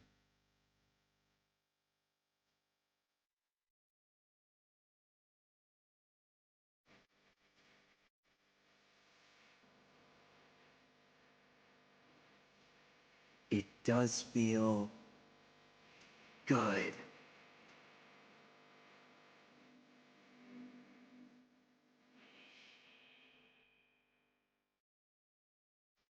This ending breaks Cloud's entire arc. If you see Aerith, say hi. What do you mean, Big Venus?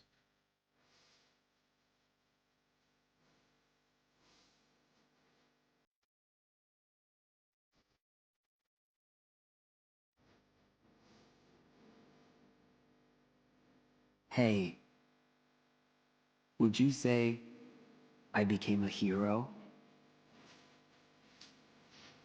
I mean, Kevin 92, I've always found that as more of like, it's genuinely a convenience of storytelling that Cloud sort of regains consciousness in this moment. Jesse's dad was in the Mako reactor for 1 day with a hazmat suit, became a vegetable. Cloud was in that Mako tank 4 years. He's crazy. Yeah, he's gone through a lot. Wait, Roland is saying F. Did Twitch F?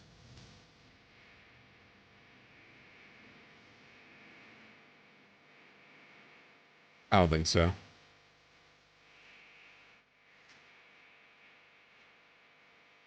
Yeah, he was unconscious for a while. You're talking about Zack. Yeah. Just not...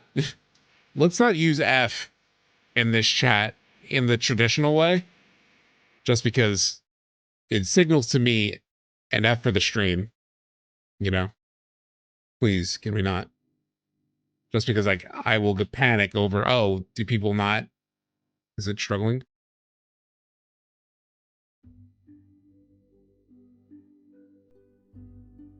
He's Super Mako Direct. Degraded, and also Genova cells are gaslighting him and filling him with false memories, yeah. Oh wow, this is a really nice version of this song. Holy shit.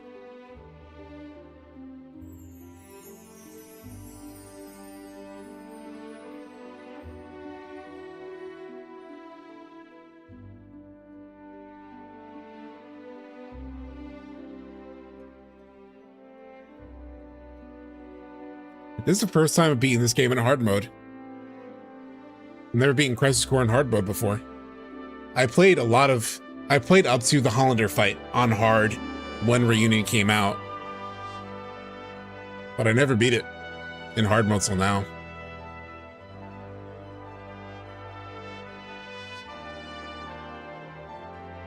Which is really cool for me. Like, it was I've, seen this game a million times, so I remember several streams ago, somebody was like, oh man, when you reach the end, good luck. Like I'm gonna cry. And I knew I wasn't gonna cry, but the new experience for me is being able to beat it on hard. And I do find the gameplay very satisfying, actually. Like, surprisingly engaging. I felt that way when Reunion came out, and I feel it again now. There is a scene in OG where Cloud meets Tifa and Midgar and his memories are all messed up. Yeah, I mean, that's a major part of their whole story. You know, when Tifa re-encounters Cloud and finds him in Midgar. Hey Sub, at what point of the stream did you go over the new Gi theory? It was probably about like an hour and 50 minutes in or so. Destroyer? Like an hour 50-ish. Somewhere around there. Because I remember looking at the time, like the stream time, and it was around that time.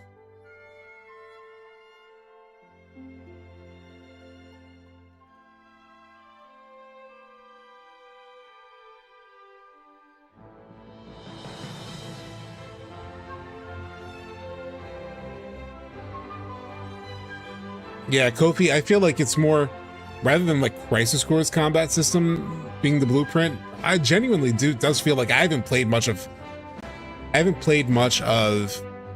Kingdom Hearts. Only a little bit of Kingdom Hearts 1, but I've always gotten more Kingdom Hearts out of it because of the command menu, like blended with the real-time action. Granted, I know 13 is also a major influence with like the stagger system and all of that. I haven't played 13 either. Weirdly enough, the two games that probably most influenced the combat of the Remake trilogy that I love so much are two franchises I haven't played.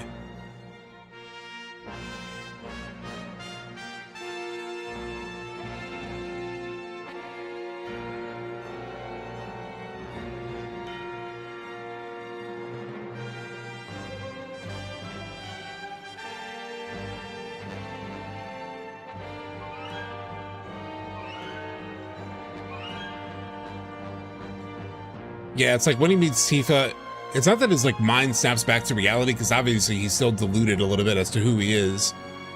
But that's when he takes on the new identity.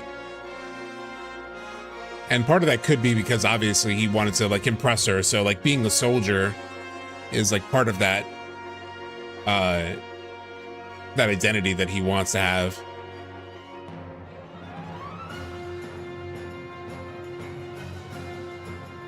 Yeah, there is that new Ever Crisis scene.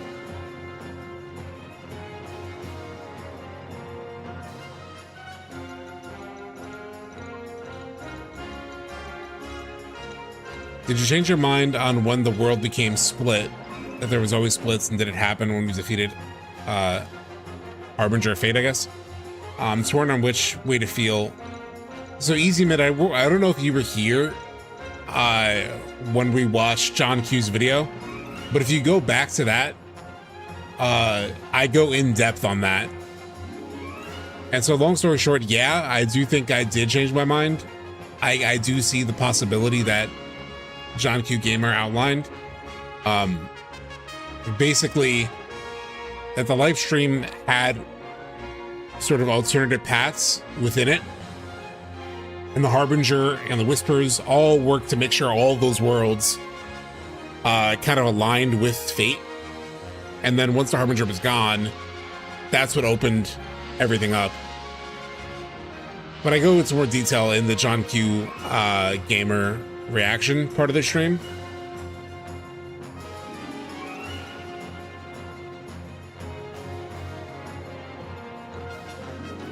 If you remember the very first teaser from E3 2015, this of 7R, it's Guy talking, but the visuals show City of Edge, which is from Advent Children made after FF7.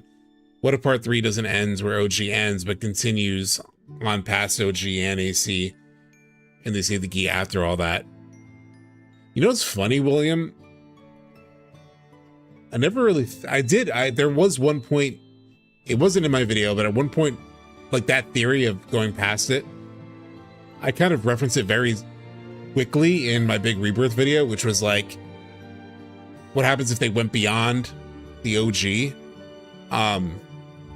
And by that, I wondered if you reach a point where like you reach Meteorfall as we know it, and then you go past that point and you continue to play a little bit.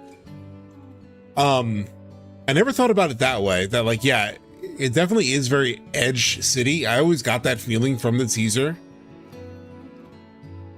That would be pretty crazy, like 30-year cook sort of style, that like the trailer for a remake could be teasing what we encounter at the end of part 3. Because it always did feel weird. Like it didn't feel like Midgar, it felt like Edge. So what if that teaser was actually somewhat teasing the very end of part 3? That'd be kind of crazy.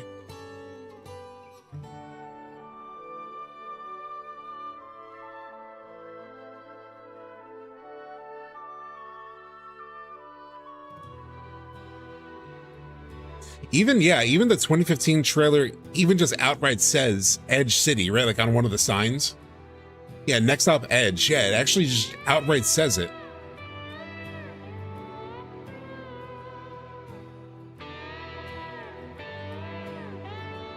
Yeah, they've had the story cooking for a long time. There was a quote in the Remake Ultimania, I can bring it up again, but in the Remake Ultimania, they said that they were originally planning, like, they asked, like, there's a question from the interviewer where it asks, when did you all start working on, like, Remake? Like, how far back does it go? And they said it originally started as...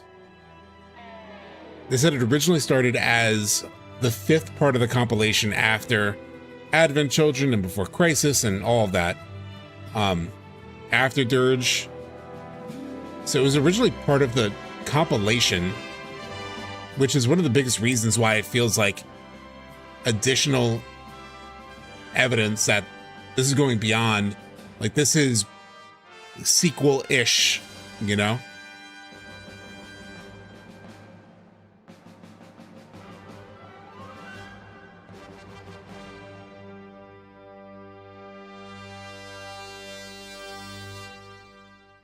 Here we go. Actually made it through the whole credits. Now I have a little bit of a crazy theory about this. Can I pause it? I can.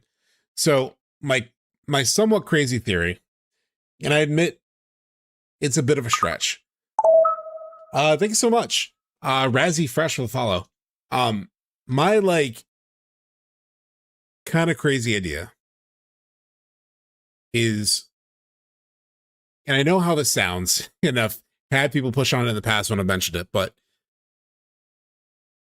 going into Crisis Core, like Crisis Core Reunion, there were all these interviews. I wonder if I could find any of them real quick. FF7 Crisis Core Reunion interview will connect to Remake Trilogy.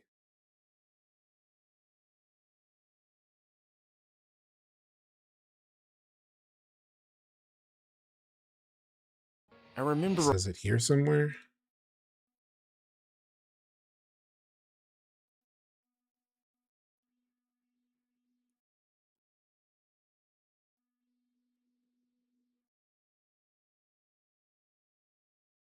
I should have looked this up before, but there were interviews where the developer said that like it connects to Crisis, it connects to Remake in a way that like we look forward to people connecting it, and it always stood out as strange to me, that language.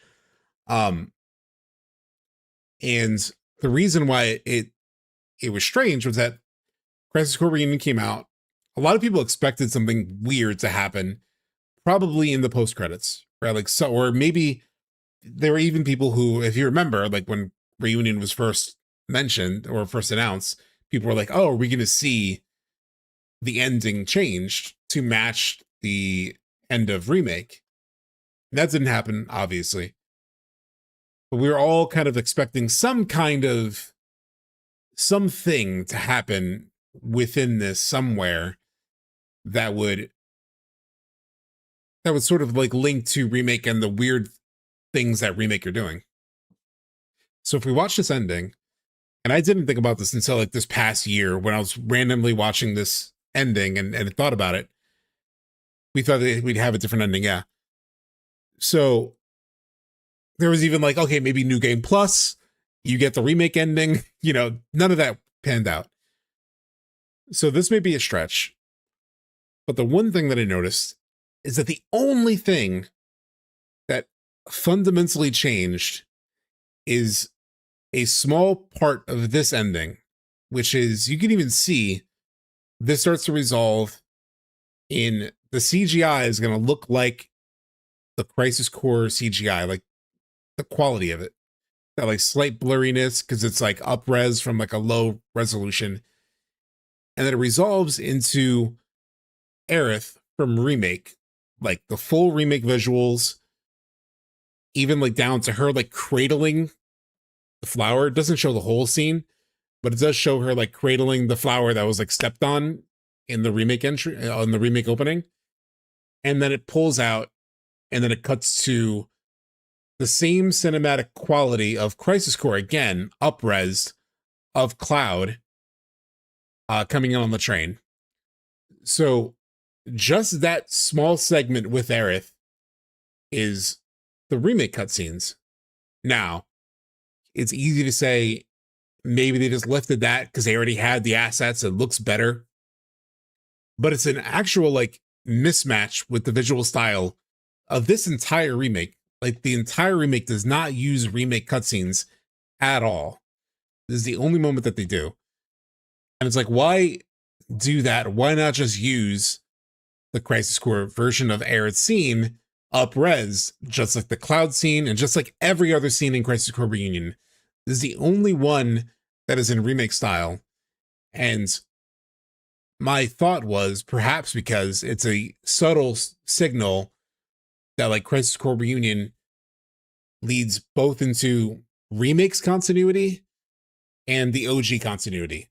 So we see Cloud as we know it from the PSP version, because that's connecting to the OG FF7. Even like the words afterwards say like, you know, the story continues in Final Fantasy VII, but the Aerith scene may be a signal that it actually leads into the more Remake version of events. So it's serving as a prequel to both, like literally a fork in the road sort of thing. But let's watch it and you'll see.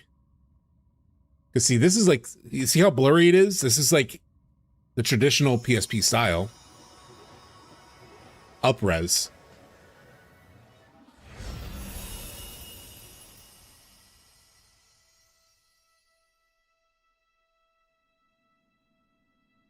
And then Remake visuals. Like just straight up the Remake scene. It's cut to match the sort of like the cuts of the Crisis Core. See, she's cradling the flower.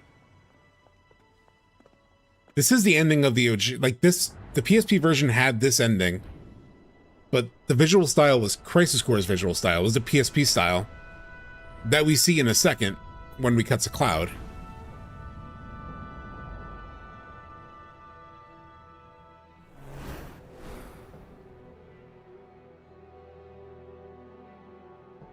Now, maybe they just wanted the prettier version of it, but it's the only time they ever use non-up-res PSP footage like this. This is the up-res original footage.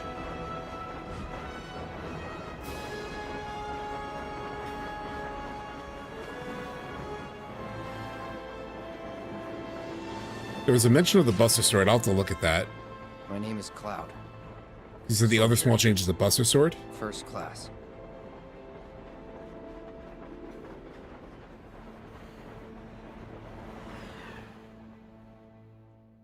To be continued in Final Fantasy VII.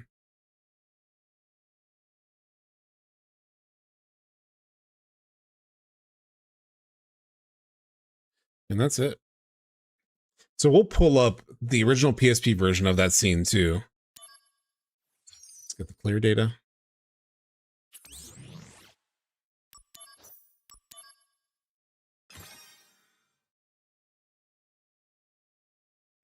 Let's see. FF7, Crisis Core, PSP, ending. Does this have the post credits though? No. Hey, would you say I became a hero?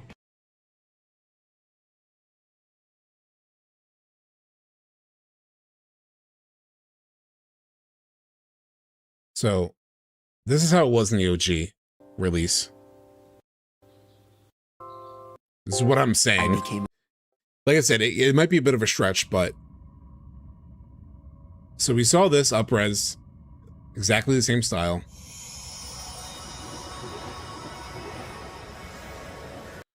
There's one big difference between OG and Remake. She doesn't cradle the flower in OG or PSP version. Yes. But in the Crisis Core version, she does. Because it doesn't get stepped on. But there is United Continuity, so it does get stepped on, and she's cradling it.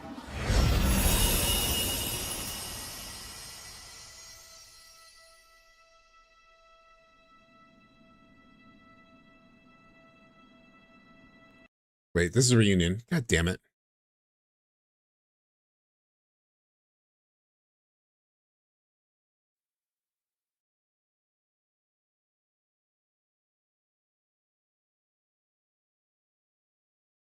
A lot of cutscenes don't show the final. Here we go.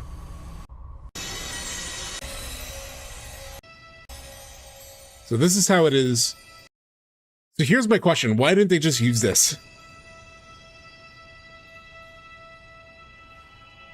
They could have up-res this. Even the action isn't 1-for-1. No flower drop, no cradling it. In fact, it's one smooth, entirely smooth thing. Jesus, that's loud. It's like the traditional FF7 opening. It's a recreation of the traditional FF7 opening where she walks out without any issue.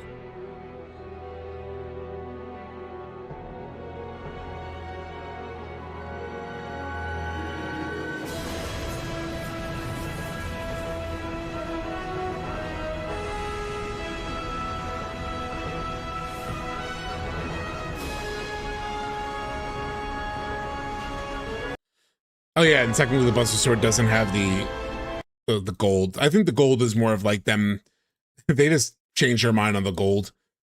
Because yeah, the gold is terrible. Isn't that weird?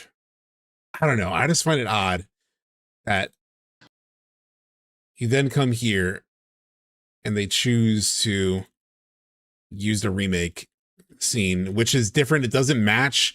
They have to cut it to make it match the timing. Like they have to splice, they have to cut out the drop flower. They don't even do the entire like stand-up animation.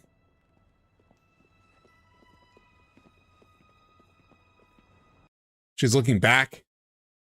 Like this look back is remake because she's looking back at the alley because the alley was threatening in some way.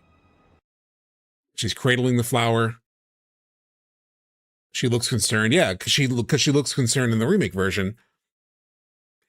It seems like they're connecting the continuity of remake and the continuity of OG as two separate things. Which again, just further reinforces the feeling that the remake is not just a full-on recreation of the OG. Why do this then? Why not just up-res it the way you up-res this?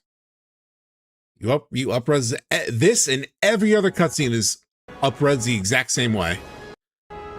Why not just do that like you do with this? You don't even get the same action from the PSP version. Because in the PSP version, she does the entire walkout. The traditional OG FF7 walkout.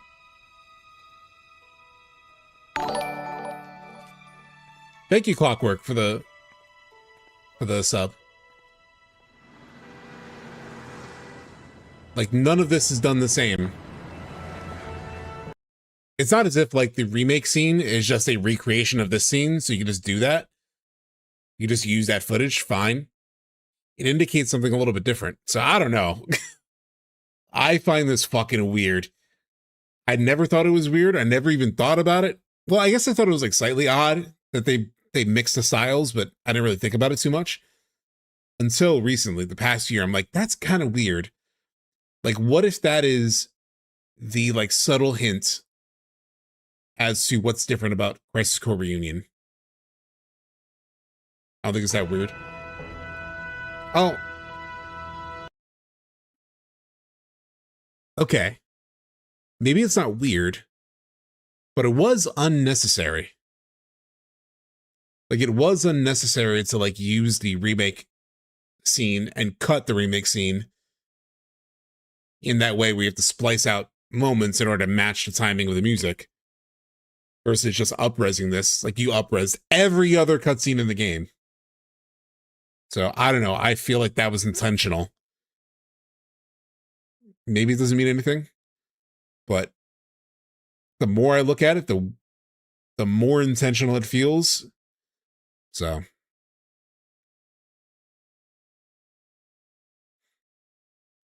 we'll see. We shall see.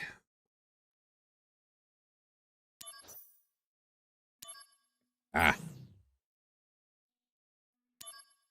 did say for clear data, right? It's the smoke signal all over again. It's the damn smoke again. All right, we did it. We got the Crisis Core. What time is it? It is 7:30. Yeah, so probably good to this. Probably wrap up stream. I was thinking of watching Sleep Easy stuff on Crisis Core just because like it's fresh on our brain, but it's getting pretty late and I should probably do something different. And eat. Things like that. Who should I raid on Twitch? But thank you all for hanging out. It's been a lot of fun. We beat Crisis Core, so that means that we could just go straight through to Nier next week. Obviously, we'll talk FF7 because we always do. What do I want to raid?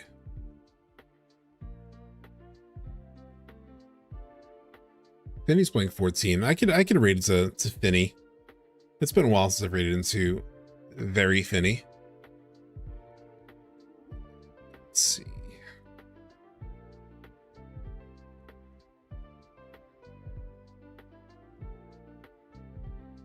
Start the raid process. So the next stream will be oh, that's the wrong scene. So the next stream will be Thursday, February 26th. I will be replaying FF8 for the first time in 20 plus years. 20 plus years, chat.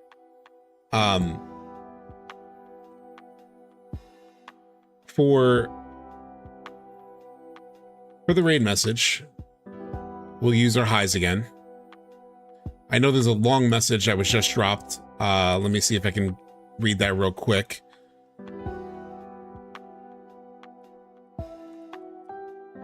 This is the raid message. Real quick, William the Thinker. They're doing it like this because the remake is a new ultimate version of the story. It's probably not accurate to say that the remake is a Back to the Future style sequel like Max thinks, but the live stream was always intended to work like the Force in Star Wars, with live stream doesn't flow linearly in time.